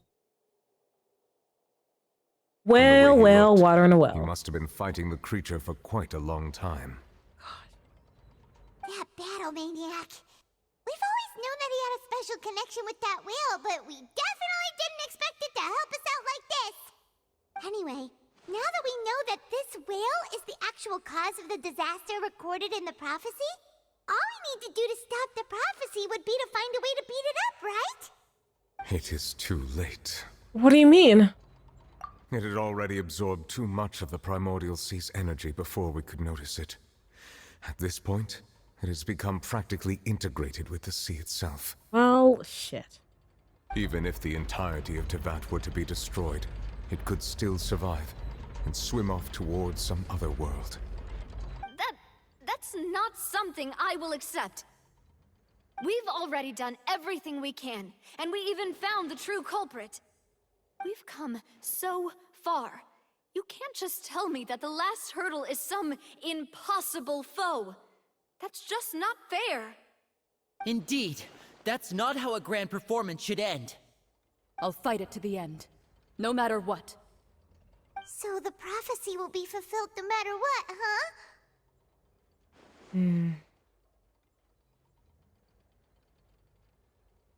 The prophecy. Yes, what has been prophesied will be fulfilled. You may view such things as the history of the future. After everything, it still turned out like this. We couldn't fight against fate. Wait, but if this is all about fate?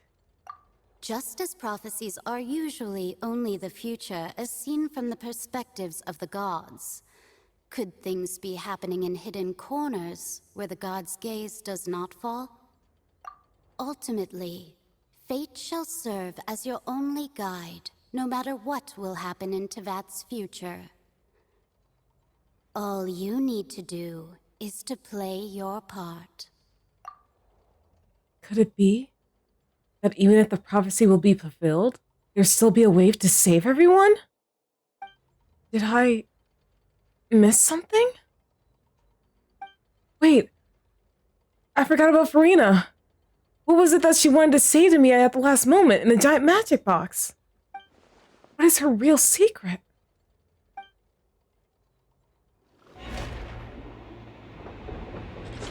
Oh, shit. What's happening with the oratories? I believe it is preparing to carry out the death sentence. Oh shit, Farina. Farina.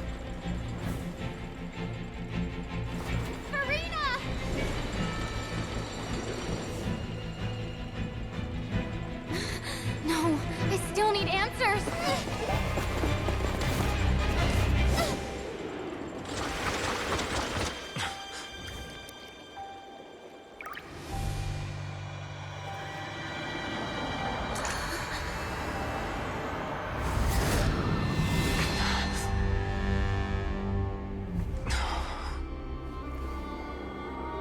Hello?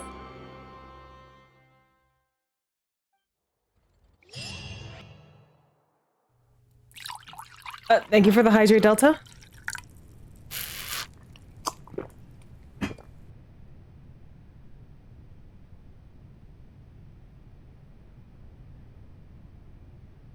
Wait.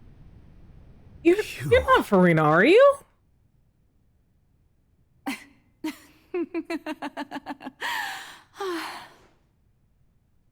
Sorry.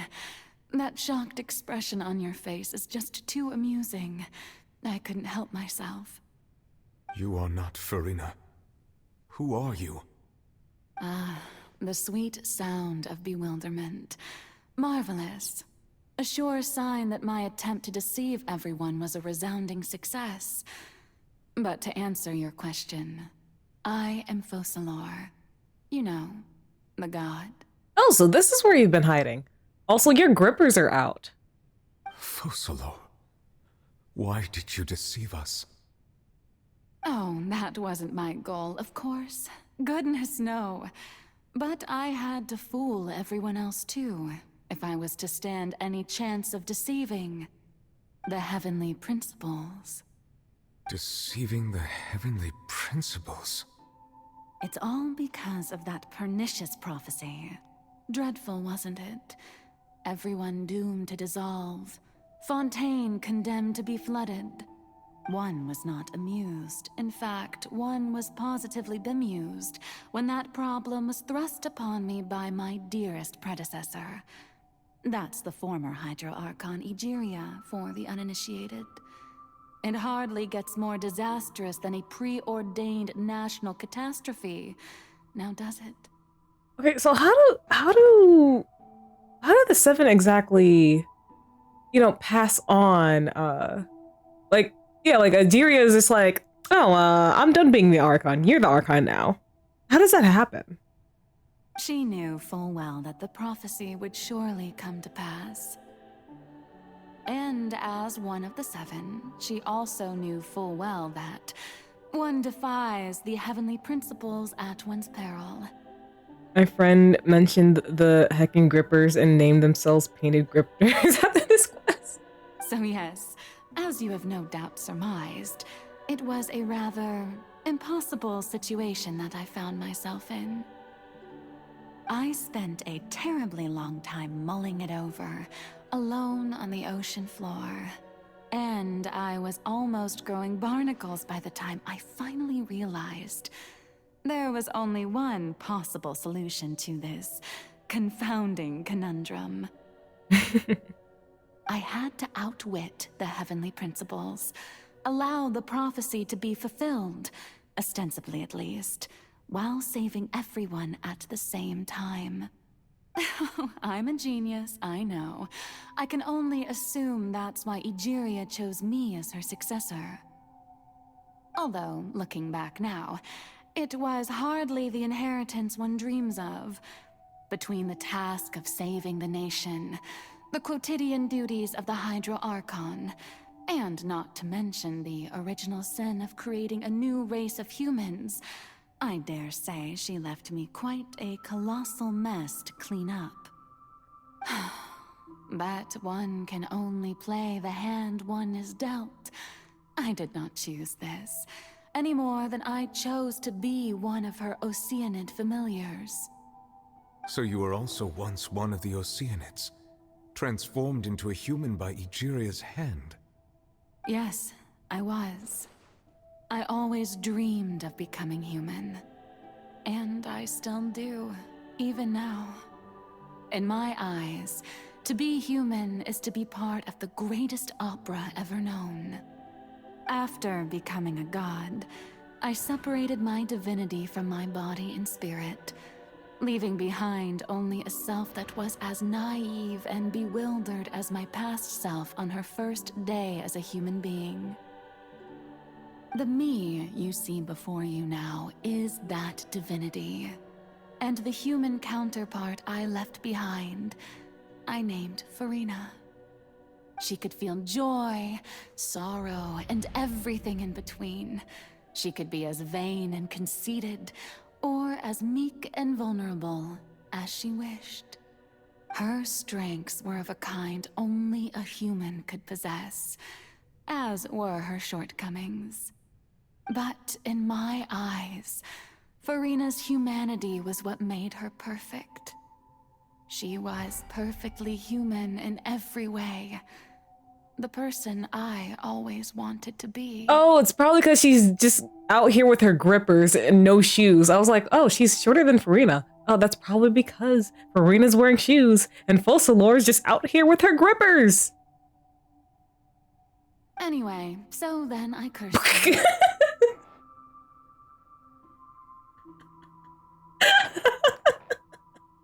She said this so matter of fact. All part of the plan, of course. The plan to deceive the heavenly principles. Oh yeah, so then I cursed her. Do you still remember the final scene of the prophecy? The Hydra Archon alone, weeping on her throne. In order that the prophecy might appear fulfilled, I invited Farina to be an actress, to play the part of the Hydro Archon in the prophecy. Under the curse I placed on her, so long as I, Focalor's divinity, continued to exist, she could not die. But nor was she free to live her life in the pursuit of happiness. Instead, she was forced to take the stage in the opera house, to embrace the role of leading lady, to forever play the part of the god from the prophecy, all to create a deceitful appearance of that prophecy coming to pass. I suppose now you probably understand why your court is called the Opera Epiclese.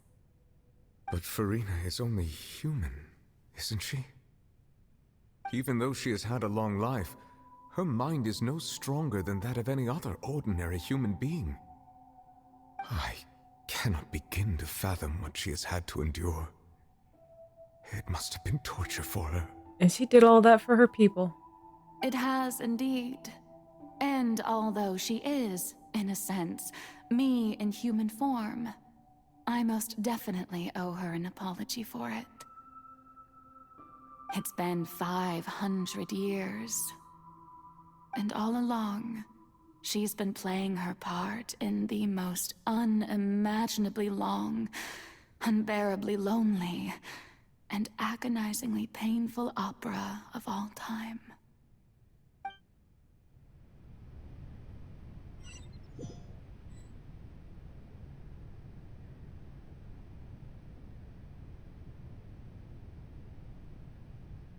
I came into contact with Farina's tears?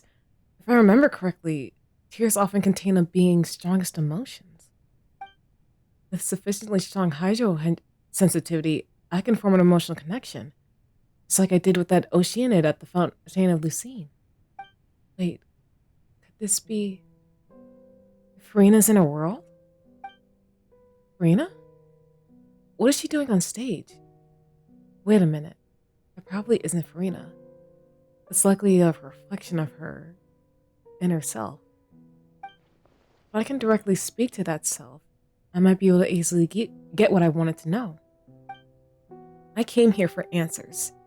Either way, this opportunity is not to be missed. Let me try talking to her.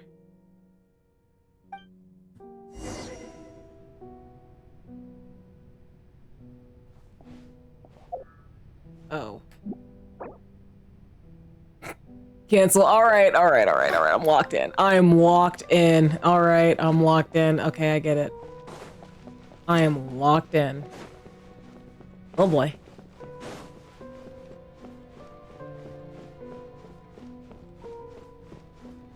Farina? Oh? Who permitted you to come onto this stage?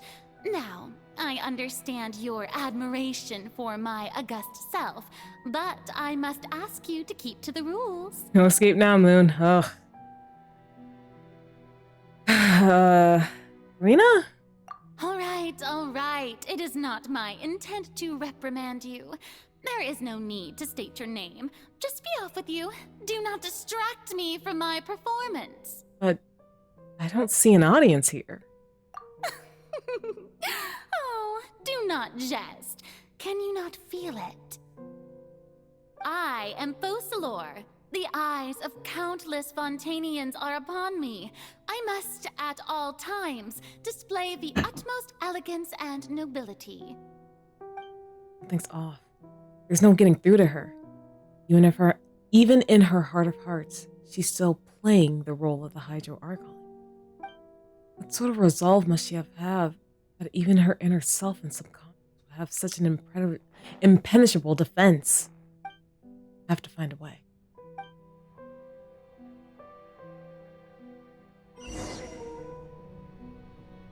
Oh, turn off the lights. She said turn off the lights so she can be her true self. Dear audience, the performance is experiencing a technical difficulty, but worry not. The guards shall resolve it soon enough.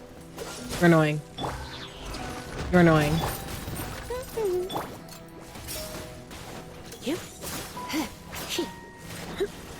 What's the dodge this? Starfall! Oh, I missed.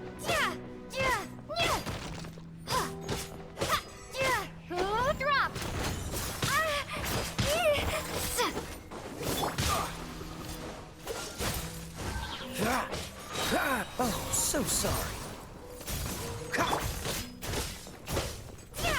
On my face. Hey, what gives? The audience is still watching me, you know.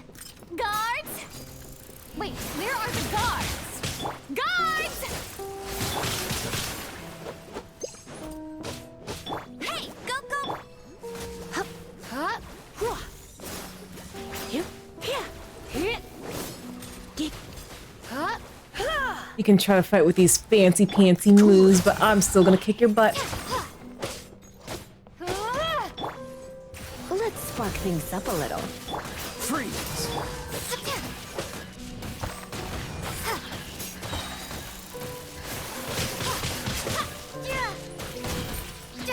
That's right, eat lightning.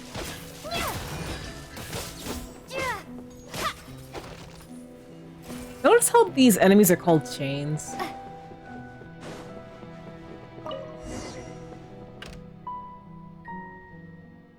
That's all the spotlights turned off. In his heart, they must have symbolized the eyes of the people on her. Speaking of which, I think I just received some sort of signal. Was that her true voice? Hmm? Ticket? When did that end up here?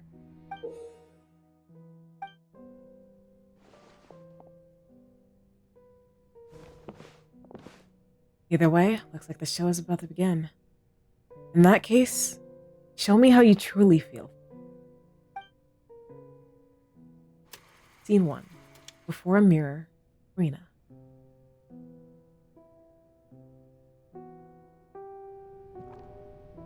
Oh.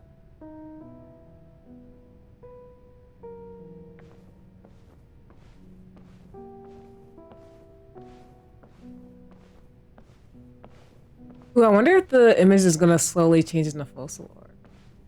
Oh, nope. Farina. Farina. Huh? Who's that? Who's calling me? Where are you? Be not nervous. Be not afraid. I am before you. Wait a moment. You're near me? How can this be? Mirror you, huh? You know what? That's not bad. Let's go with that. Mirror me? What do you wish to say? The prophecy. Have you heard of it? What prophecy? Wait. I know. I think. I don't know why, but it's in my head somehow. The people will all be dissolved into the waters, and only the Hydro Archon will remain, weeping on her throne. Only then Oh, her will hair's the short sins here. of the people of Fontaine be washed away. I wonder if she grew her hair out to mimic Fossilor. Oh, very good. You know it well. What's going on? I can't seem to remember anything clearly. The only thing I know for sure is this prophecy. Will it really come to pass? Yes, it will. And that is why I've come to you. Disaster will come to Fontaine sooner or later. Things will develop just as the prophecy declared. There is no escaping it. Damn. But doesn't that mean everyone will die? I'm a Fontainian just like them. Will I dissolve too? Oh, don't worry. Magical meetings exist in this world precisely to give people a chance to turn things around. It is the reason why you met me today.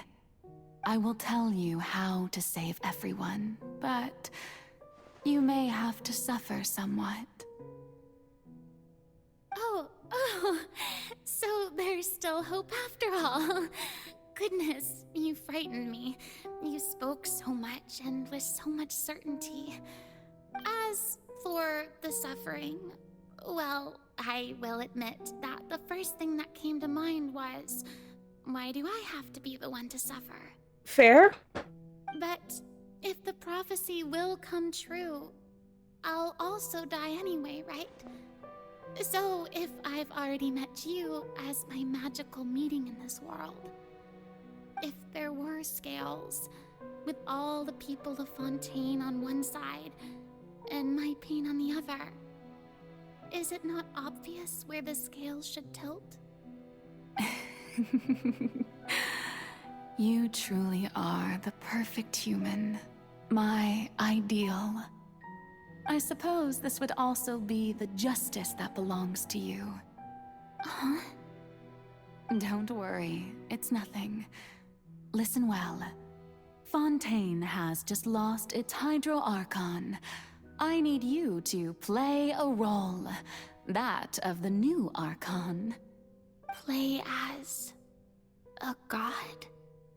That's right. You must begin a never-ending masquerade. You must never let anyone suspect your identity. Oh, her clothes are black as well. If you can keep it up, then I shall have my way of defying this prophecy. But should your identity be revealed, then all hope will be lost. I'm starting to see the ways that Farina has dedicated herself to this role. But how will I do this? A human assuming the role of a god without being exposed. Don't worry. What you must do is not to turn yourself into a real god. You simply need to play the role of a god as humans imagine them to be. Being a human yourself, I'm sure you already know what such an entity would be like.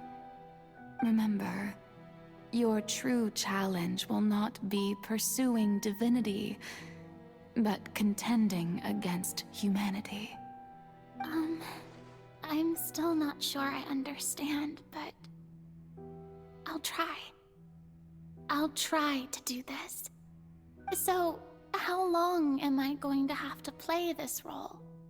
To accomplish this mission, you will have to stay on the stage for many, many years.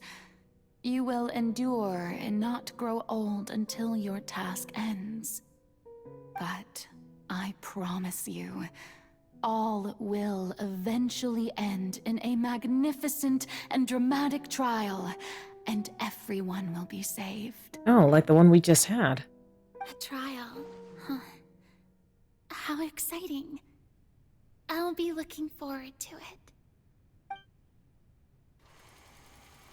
Scene 2. A session speech. Rena.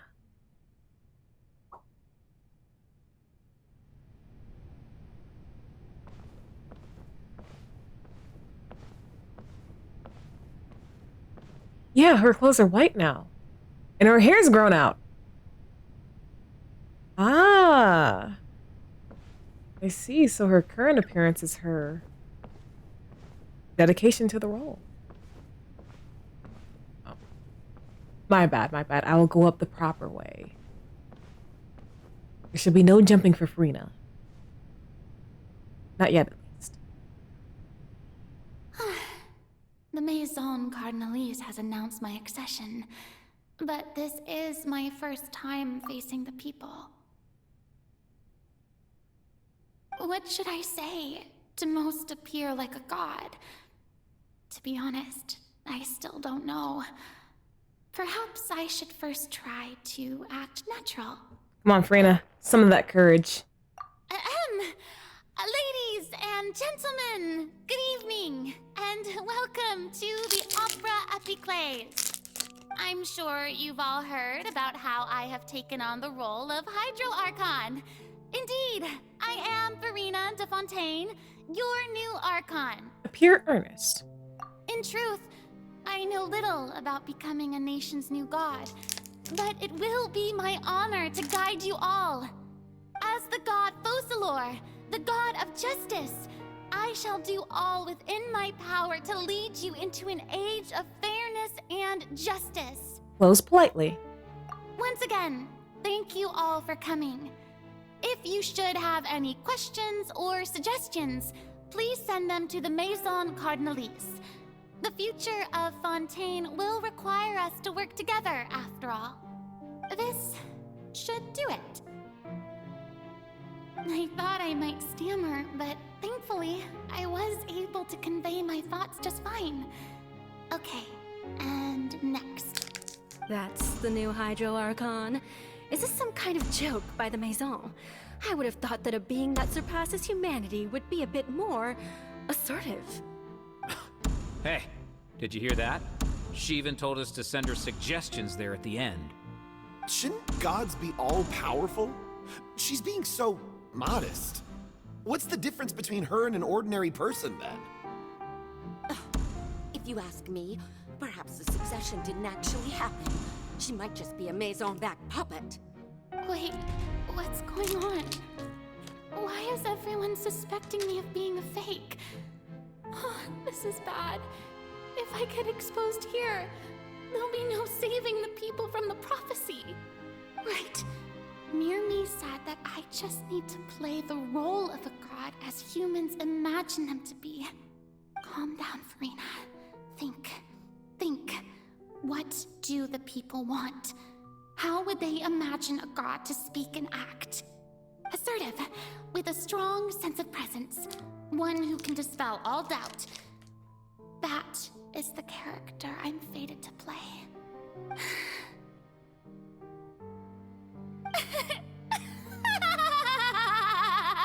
Oh, very good, my people.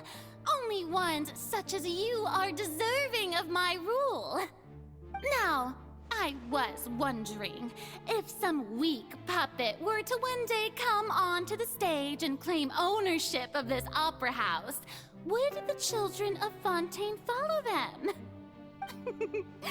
Well, it seems that you would all see right through them. Having passed my test, you are qualified to witness wondrous trials alongside my august self, here in this opera house. You may consider my previous act a door gift of sorts. I thought it was a debut that suited the atmosphere. Now then, let us be reintroduced. Ah, so that was just a performance. How could I have forgotten that we were inside an opera house? Personality? It's quite shocking, to be honest, but I suppose it's a better look than before. Such a fascinating and bold deity. How wonderful! Our future may yet be bright after all. It seems I've turned them around. Best follow this flow and restart my accession speech. Resolutely, with convention. My dear people, whether you acknowledge me or not, whether you trust me or nay, I say to you, keep faith in your ardor for justice. We have heard it said that this nation's sins can no longer be washed away. Well, I say that justice is most fragrant when it blooms amid sin. Turn up the drama. The scales of justice should not weigh heavy in the hands of its god. On one side, it must carry fairness and justice. And on the other, praise and applause. May law be the prayer on our lips.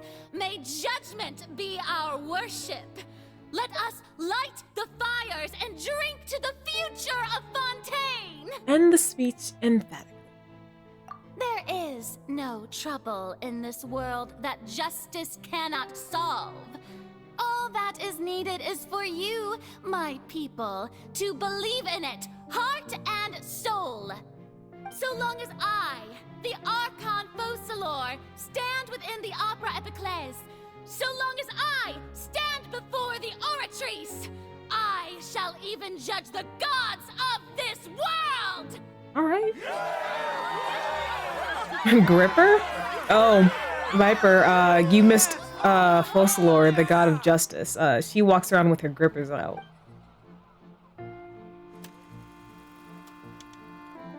Scene 3, Opera House, Farina. The god of grippers. The god of blue toenail painted grippers.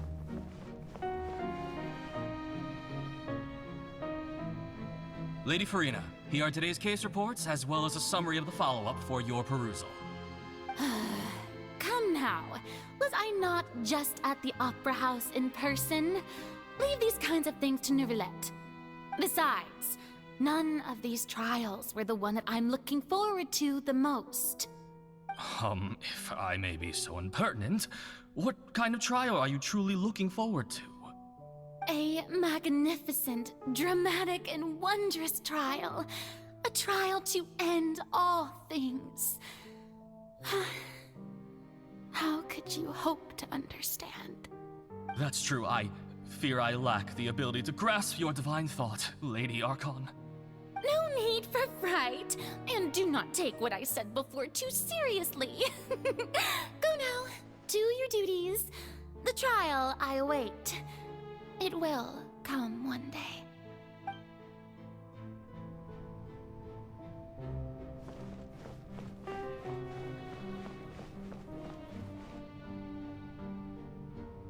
Lady Farina, I don't know what to say. Thank you for agreeing to see me. No need to thank me. Or rather, thank your own sense of perseverance instead. Long have you stood in line to meet me, have you not? Oh, I'm afraid that's just an inevitable consequence of my divine charm. All right, Deoteria, is it? How is your son's illness? You remembered me, and you knew of my family too. He is doing much better now.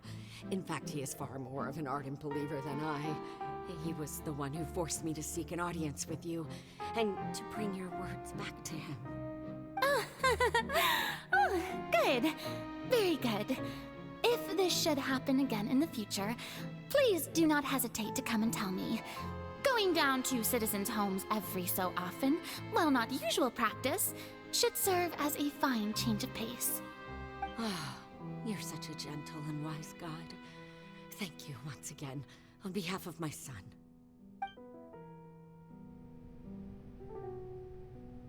You did this for 500 years? Good grief.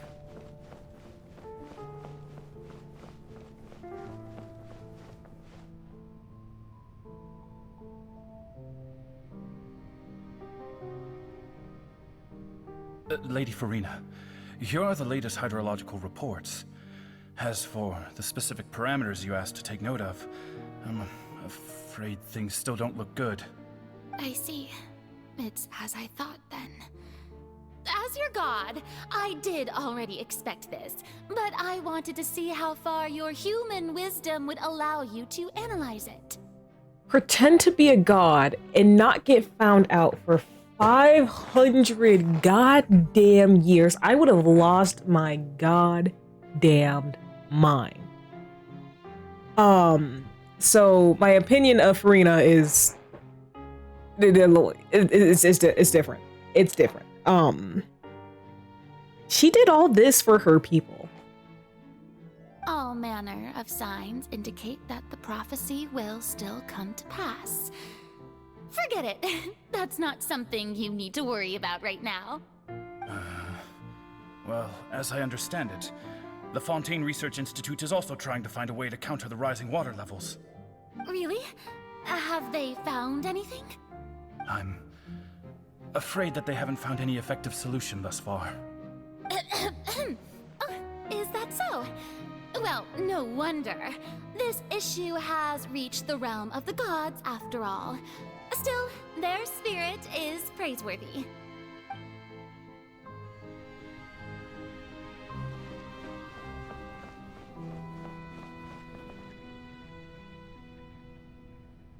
The day is finally over. I haven't had a moment to breathe this whole time. But it's good to see that everything's getting on track. There are no longer any voices of suspicion. Maybe this is fine. I just need to keep going, and everyone will be saved. All right, Farina, don't think too hard about this. You need rest. Tomorrow's a new day. Scene 4, Opera House, Farina.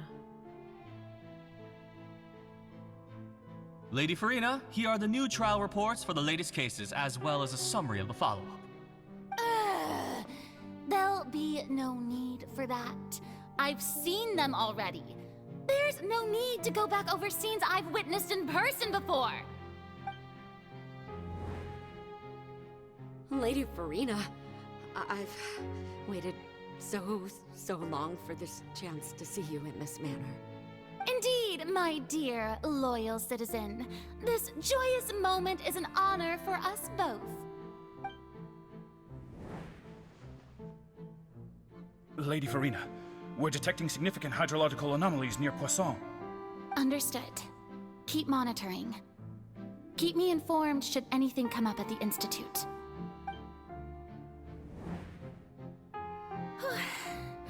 I don't think I let anything slip today. I must show the people that there is nothing to worry about.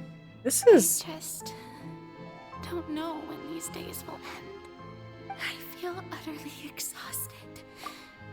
Best to rest early today, too. Well, you deserve that rest. Like, holy shit.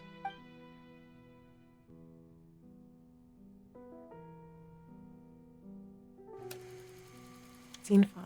Opera House, Farina.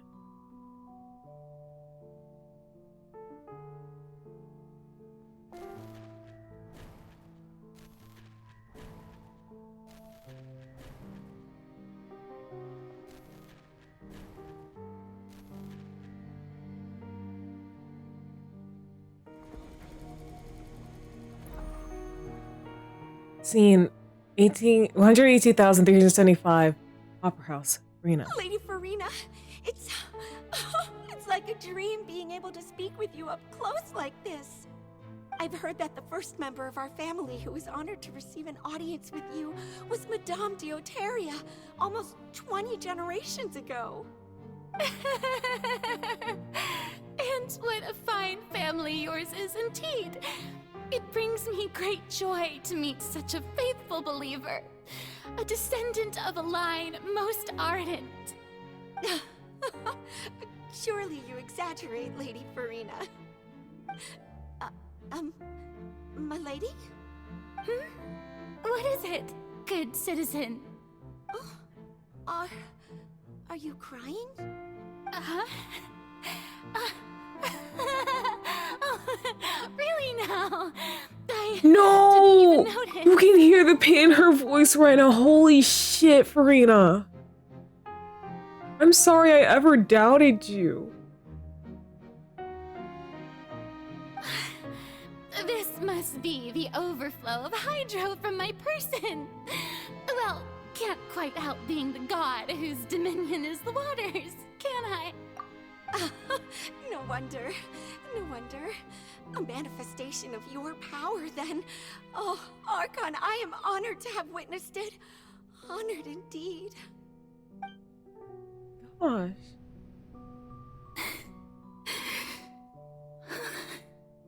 So interminable.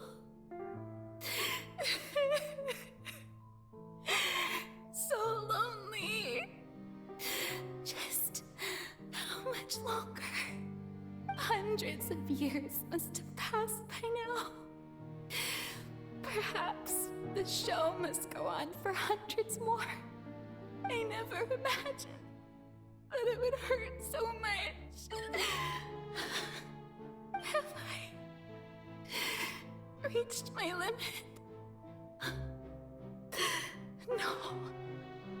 Perhaps I reached it long ago. Today I didn't even notice my own tears. I want to tell someone, anyone, about this.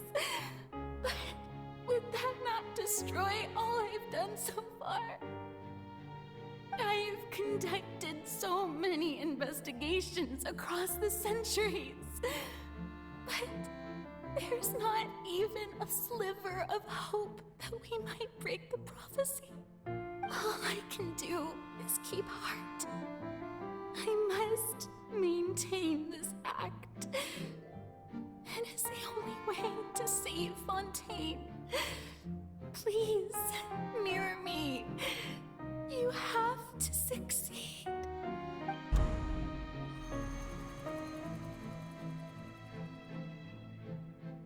$118,376. Opera House, Farina, and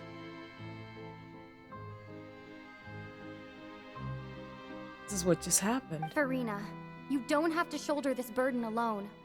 Although I don't know what you might be keeping from everyone, your people are more than willing to share your burden with you. Hey, this is Marty's voice now. That's my voice? This is scene. Oh, wait, whoopsies. That's great. I didn't think this scene would replay in her world. Surely I found out what she wanted to tell me this time. Share my burden. That's impossible. It was fated right from the start that this would be my duty alone. And now I know what she meant. But even if your burden doesn't need to be shared, you can still choose to confide in someone. Just share it with me. I'm what you'd call a witness. A witness? Yes. I've heard that you came to Tevat from beyond the stars, yes. In other words, you never belonged here. And if Tevat is, in its entirety, a show on a stage, then you're just a spectator, aren't you? If that's the case... She's right.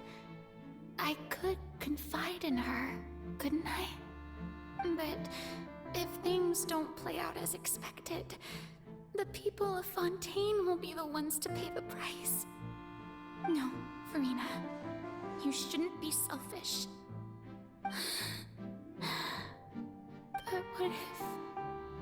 But what if it's really all right? Farina, you've worked so hard for so long. Surely it would be okay to put yourself first for once. Is it such an outrageous thing to do anyway? To find someone in whom you can confide your frustrations and sorrows? Surely it could not hurt. If you let this opportunity slip through your fingers, it might never come by again. Think about it long and hard.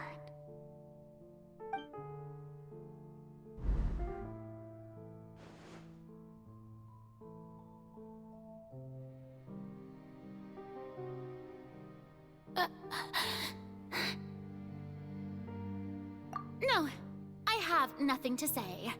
I am Farina, the Archon of Fontaine. Everything will surely get better.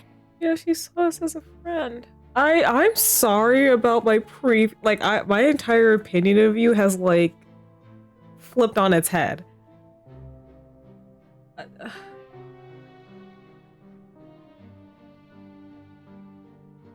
No, this is torture! All you need to do, dear spectator, is to witness my performance until the curtains fall.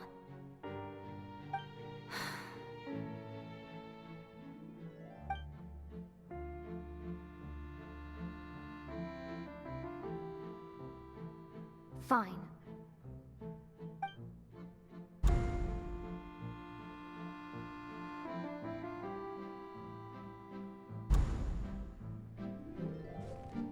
God damn, Farina, you are a queen.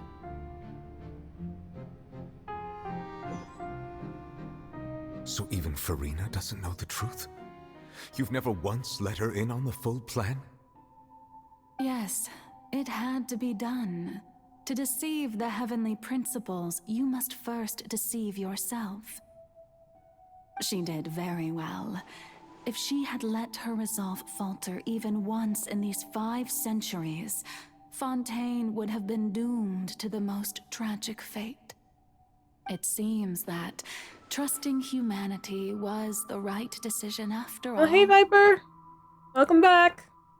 I believe that I understand how your deception works, but that is only half the truth, is it not? How would you build on this foundation to save the people of Fontaine? That is the most important thing. Ah, good. Of course, the Iudex of Fontaine has pinpointed the crux of the issue. I'm sure you've long sensed that the Oratrice is no simple machine, yes? I've always suspected that it had its own consciousness. And Lenny did mention that he heard a human voice within the core chamber. It now seems that that person was you, hidden within the machine all along. Am I right? And then I became one with the oratories, taking Fontaine's gnosis with me. Yes, it would seem so, wouldn't it? Alas, your understanding of this device still lacks sufficient depth. In truth, it is no enactor of justice. It is, in fact, a device created to kill the god of justice. Hell, what? I beg your pardon? Oh, you have it. And to be more precise, not only will the oratories take down the god of justice, it will also take down the divine throne upon which she has been placed. I mean, did you think I would be the sort to enjoy peaceful repose while Farina suffered? I mean, no, but... My work over these last 500 years has been to constantly accumulate indemnitium within the oratories. But really, some have already discovered that only a small fraction of the energy generated by the device was ever used to provide power to Fontaine. The vast majority had to be, accumulated to enact this death sentence. It was all a part of your plan then? Both the trial and the sentence? Indeed. This power, accrued over 5 centuries, could have sustained Fontainians for millennia had it only been used for that purpose. Almost all Oh, that sorry. power of this magnitude could hope to destroy the Hydro Archon's divine throne, shaking the rules established by Celestia, and breaking through the institution that is the Seven. So the Oratrice's call for death was for neither Farina nor Focalor, but for the Hydro Archon. Oh, you can hear the pain in Nuvi's voice. Oh my gosh. The destruction of that divine throne. If I do not misunderstand your intent, you must be... Returning what's rightfully yours to you, of course. Oh! Hello! Welcome, Raiders! Oh, Sushi! Thank you for the raid! Oh my gosh, thank you guys so much. Oh, I am actually prepared for this. Here. And then, well, it's been a while, but I think I should I should be able to do this. Yes! Everyone go check out Sushi! Sushi Fairy! An awesome streamer! Welcome, Raiders. What were you guys up to before you came into my stream? We're just, doing the, Fontaine quest. I think, well, I know Focalor is about to, end her life. So she can give back the power that belongs to the Dragon Sovereign. In other words, this was all done to return the authority of the Hydro Archon to the Hydro Dragon of this planet. But...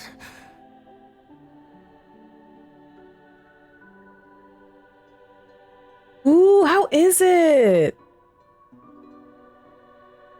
The Omdak is an execution device.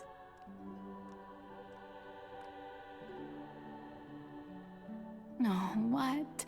Getting sad again, are we? The authority of the ancient dragons shall soon be yours once more, O Hydro Dragon. And this is the face you make. Oh, did I ask you how was it? Like, I'm like, huh? I was trying to speed you until I get the wishes, lol. Is there anyone particular you're trying to wish for, Sushi? all you've done throughout the years is just so you can sacrifice yourself at the very end. This is sad. I've never quite seen it that way, you know. Even now, I'm quite pleased at how well my deception worked. Yo, the last two Archons between Fontaine and Sumeru are essentially sacrificing themselves for their people. And, well, in Greater Lord Rukadavada's case, like the world. I was trying to. And my first 5-star was a little girl. I just want a hot man. Yeah.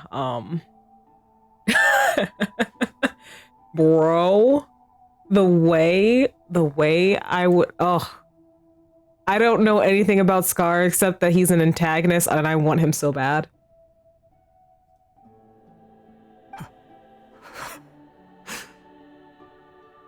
Yuffie.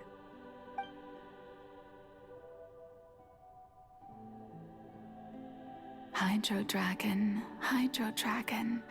don't cry.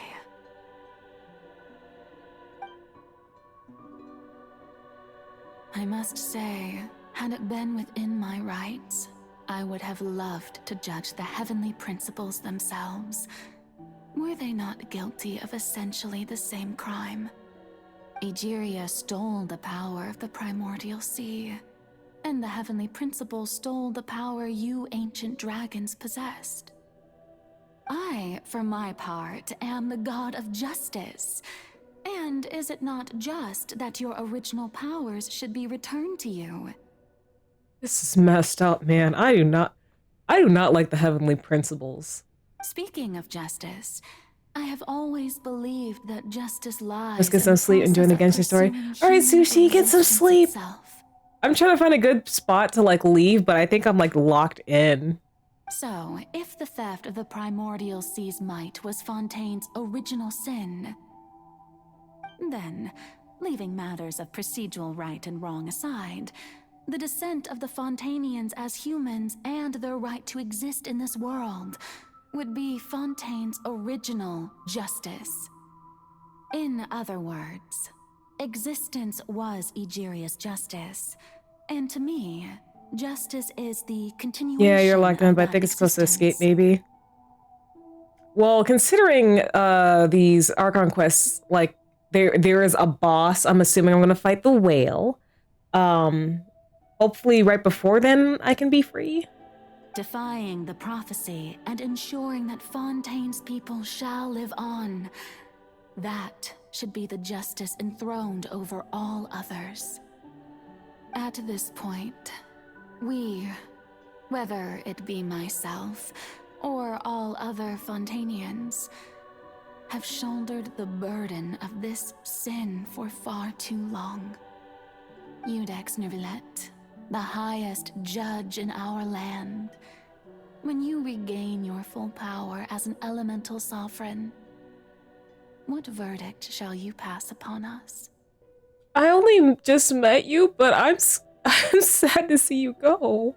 So when I was invited to the court of Fontaine to serve as Iudex, I see now that that was your idea too.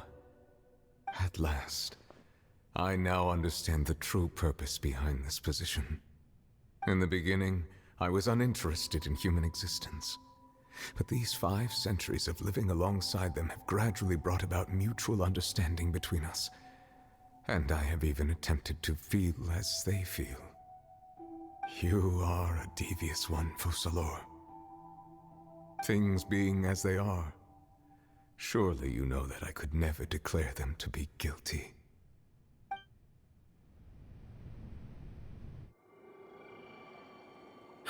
No. The hour of my execution is almost here. I love you already. For the sinner, the curtain call has come. Call? I know I may not sound it, but faced with death, I find myself a little afraid. Perhaps this is one thing both gods and humans have in common.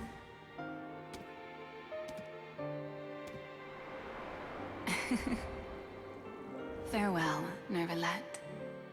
I hope you've enjoyed the part you played these 500 years.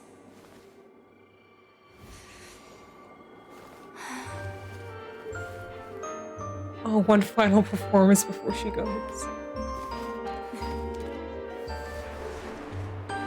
Stop.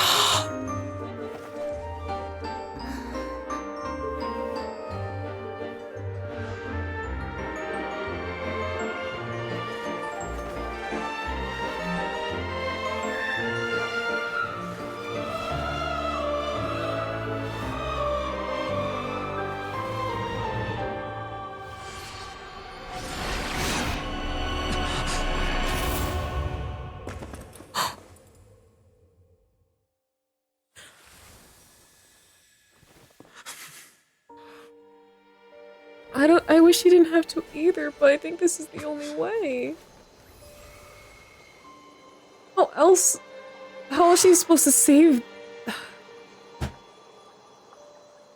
Oh, this is the only way that she could have saved Fontaine. Can't think of anything else. And then Farina's like mentally broken right now, thinking she failed.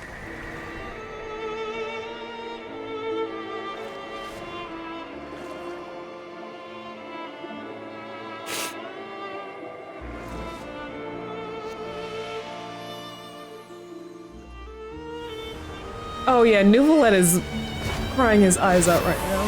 Oh.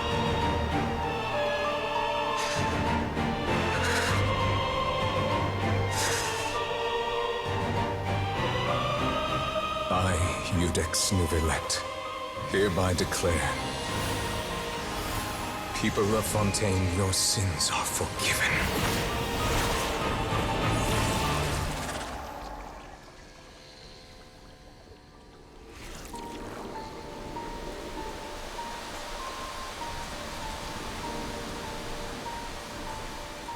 I don't know how you don't get emotional during this.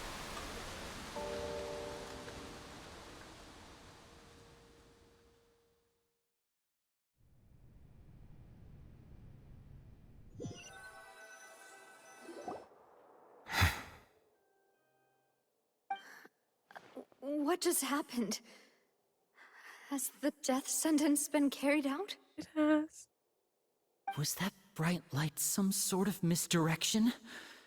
I have a feeling that something huge just happened. Oh yeah. But since we're all still alive and haven't been dissolved, I assume whatever happened was good for us. It's time to end this. We must mete out punishment to that beast. Oh, he's angry. And for good reason. I'm angry too. Didn't you say just a moment ago that it can't be defeated? Oh, Paimon. This man is a fully realized dragon now. I have gained the strength sufficient to deal with it. Through certain means, I now have the ability to separate the power of the Primordial Sea from that creature. We should seize the opportunity to pursue our quarry. You obtained power? Just now? Traveler, now that the oratories can no longer function, I require an executor to help me mete out justice. I volunteer as tribute. You can count on me. The root of the calamities befalling Fontaine, the beast that enacts the prophecy. Its name is the all-devouring narwhal. Narwhal, narwhal, swimming in the ocean. Cousin.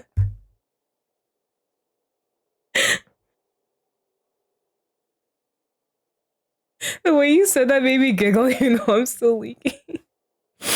Come with me, traveler. The hour of execution has come. I will be your sword.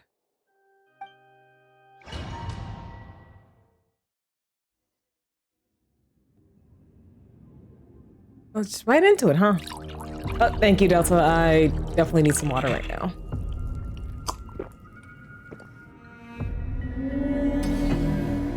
Yeah, I've been crying throughout streams, so I need some water. But how are we going to do that? It's huge!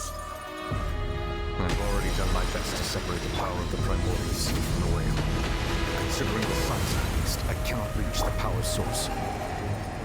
Unless we can find a way to attack it from within. I shall share a part of the ancient dragon's power. Oh, Jesus! Oh, I thought we were peek between. Nope, no, we're just going right into it. I am locked in.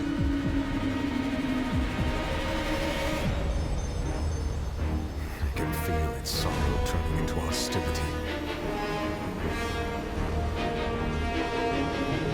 No. Frostbite. Okay, this is the time. This is the time. Ah. Okay, maybe not. Maybe not. Am I just supposed to run? Giant sea beast blast. Destroy the. Oh. Alright, alright. Crumble apart! The all-devouring narwhal cannot resist its instinct to devour. Continue to trigger its hostility. Chance will present itself. Oh, jeez.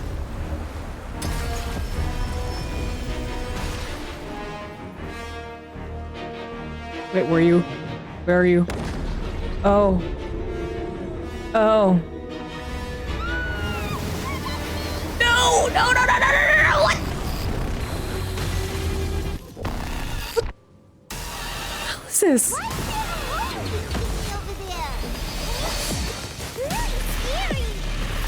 What's going on? Newbie, I need help. Newbie, I need help.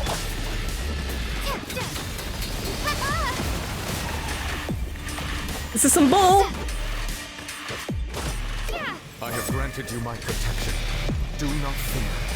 Seize the moment and use my power to suppress its root from within.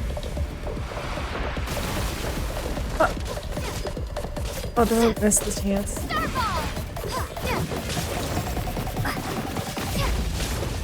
Oh, brother. Oh, I can't switch. Well, I'm getting my ass beat. Music's really nice, though.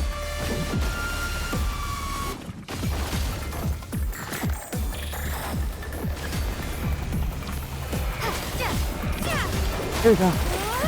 There we go.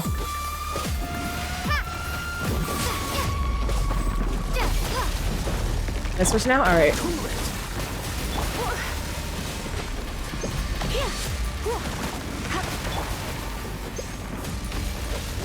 Feels like I can only do damage like right now. There we go. There we go. Give me strength, newbie.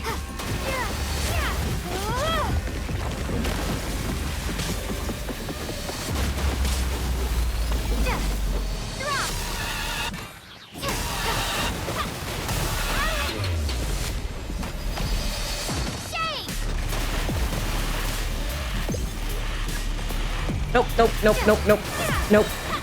Done for you. Done for you. Try not to enjoy this too much. What?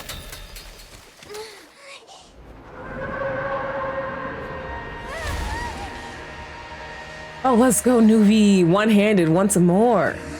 Ooh.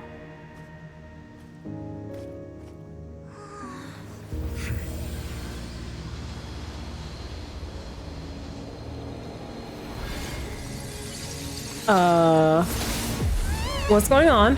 Oh no. Huh? Who are you?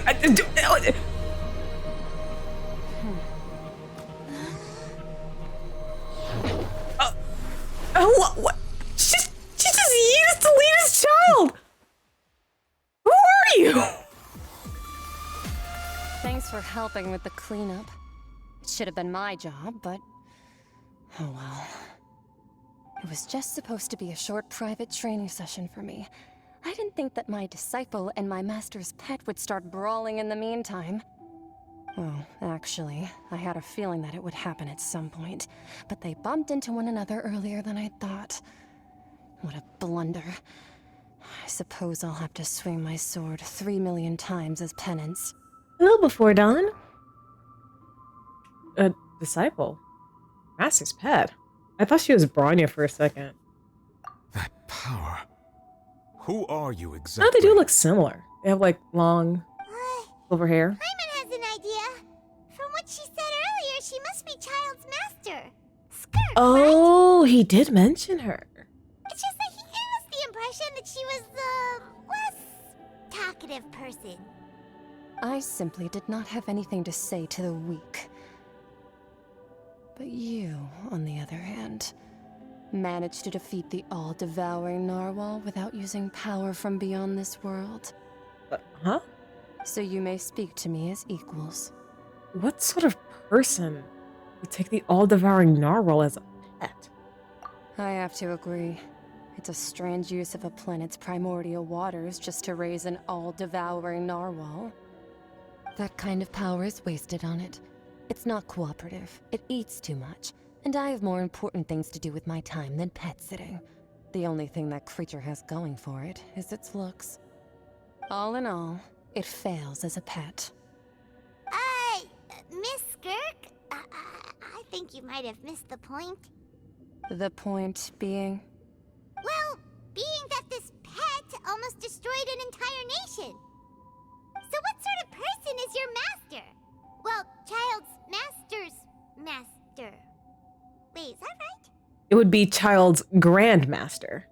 Oh, right. So you don't know him. Sorry, I assumed you did. His name is Sertologi. Who? I am unfamiliar with that name. Huh. So Master isn't sufficiently famous. How should I describe him then? Have you heard of the name The Foul? I've heard of the Foul Legacy. The Foul? Still nothing? Well, how about the Visionary? Vetterfulnir then? Or Gold Rhindaughter? Hold on, isn't Gold Rhindaughter the one who created Albedo? Ooh, that one we've heard.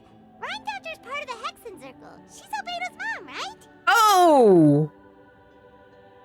Oh, so you do know that name. To be honest, I also heard all of those names and titles from my master. I don't actually know them either.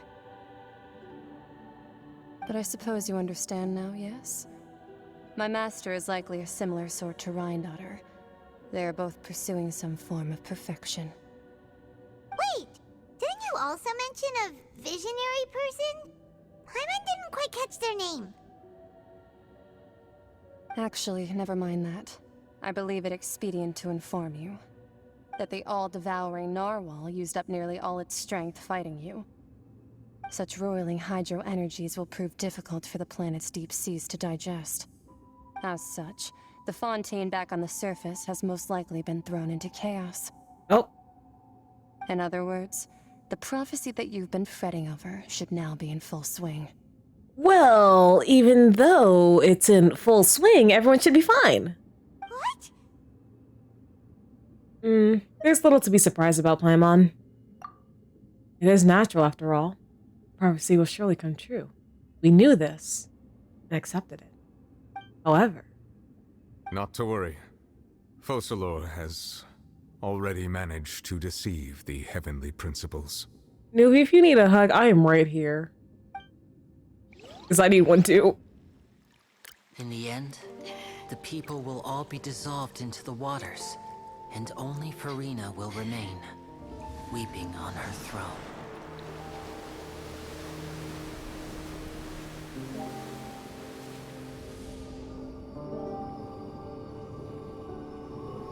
Only then will the sins of the people of Fontaine be washed away.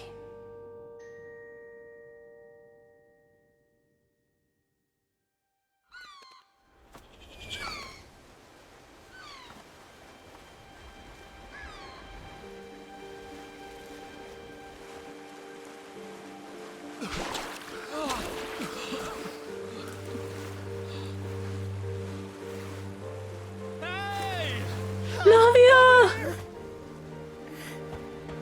Let's go, Queen!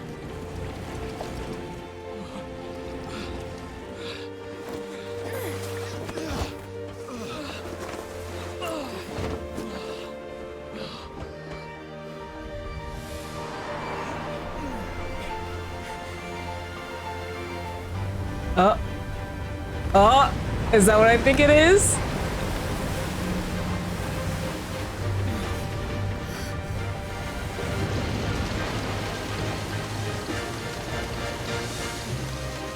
Oh, Risley. All hands initiate emergency rescue. Let's go.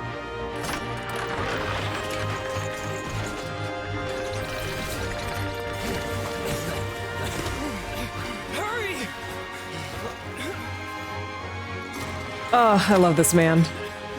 Hey, lend a hand.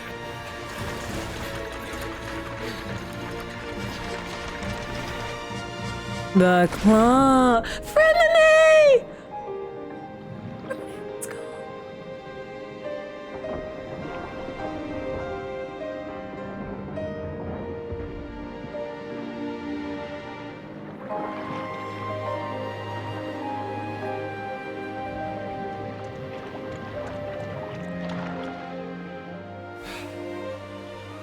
Look, the water's receding.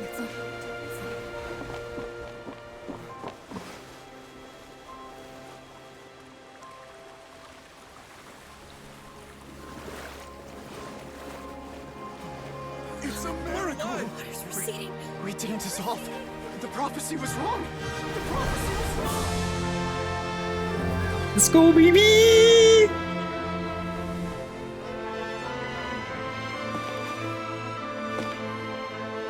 It's okay, Farina. You did it. You did it.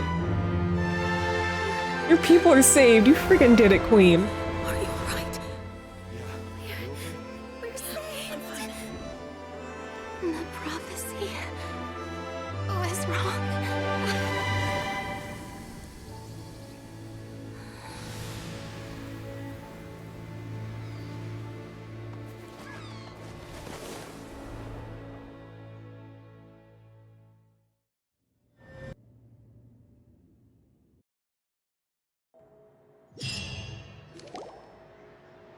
The soil renewed. The Spina di Rosula talks post-disaster rebuilding. I recently visited Poisson to meet with Miss Navia, spokesperson of the Spina di Rosula, and we spoke about Poisson's present and future. Old soil can still give birth to new bloom, Miss Navia stated. Hope is like seeing a small cookie when you're starving late at night. You just need a little of it. Oh, I most certainly need a snack after all this. Skyship Winglet, lunar bane of the Fontaine Research Institute. The various disputes that have arisen on account of Mr. Edwin have suddenly become a shield over the Institute, with Jurier turning out to be a once overlooked hidden gem. People always call the first researcher mad, but few know what to call the second. And should that latter person achieve a miracle, they would find it all the harder to find a word with which to classify him and his team. Wow! Paimon barely recognizes the people in the reports. Are those really Jurier and Navia? They sound like real big shots. They might have been real big shots from the start. We just didn't meet them in that capacity. What do you think? Pretty enthralling, huh? The Steambird's idea was pretty simple.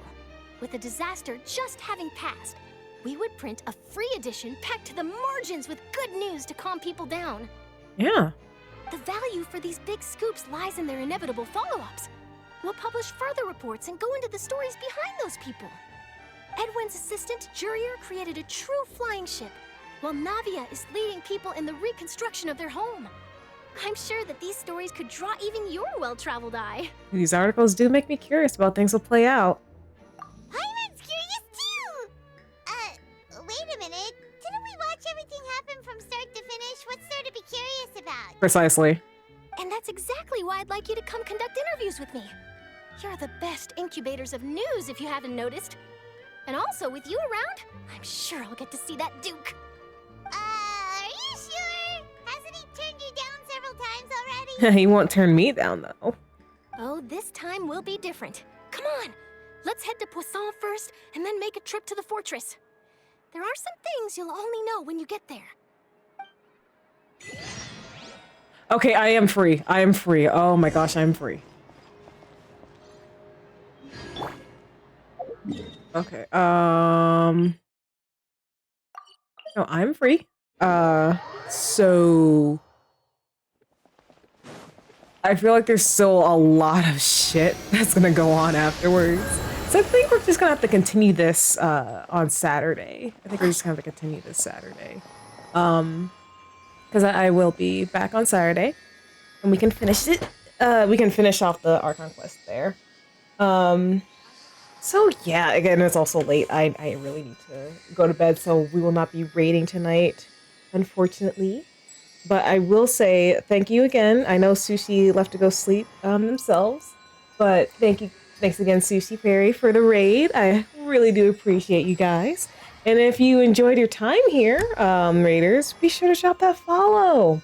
I have a pretty consistent schedule, but yeah, I play Genshin Impact, I play Honkai Star Rail, I play visual novels, and I do art sometimes.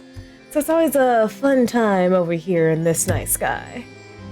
But yeah, that was a majority of this Archon quest. Holy shit.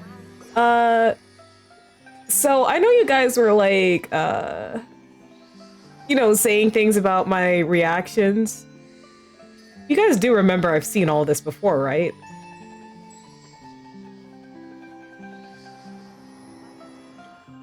my very first stream was Genshin. And its title was my very first title was I said I wasn't going to play this game, but Fontaine broke me. Yes, I have seen everything that happens in Fontaine. And before I started the Fontaine story quest, I said the very same thing. I've seen everything, but I will do my best to recreate some of my initial reactions while playing it. So hopefully I did a good job. Hopefully I did a good job playing the role of someone who hasn't seen this before. There were some times I was being cheeky though, I will admit. Some of it wasn't acting. I really was crying because some of it was just like sad. It was just sad, man. It was just sad. But yeah, we shall finish this off. I will continue my facade. But I don't know, I thought I'd just like I need a break myself. I could not do this for 500 years. But yeah. Aw, thank you guys. I would very much like a group hug. I definitely need a group hug. You guys are so sweet. But yeah, I will see you guys Saturday. Yeah, I'll see you guys Saturday. And thank you once again to the raiders, to the chatters, to my regulars for joining me on this full night. Until I rise again, I shall see you guys next time. Bye-bye!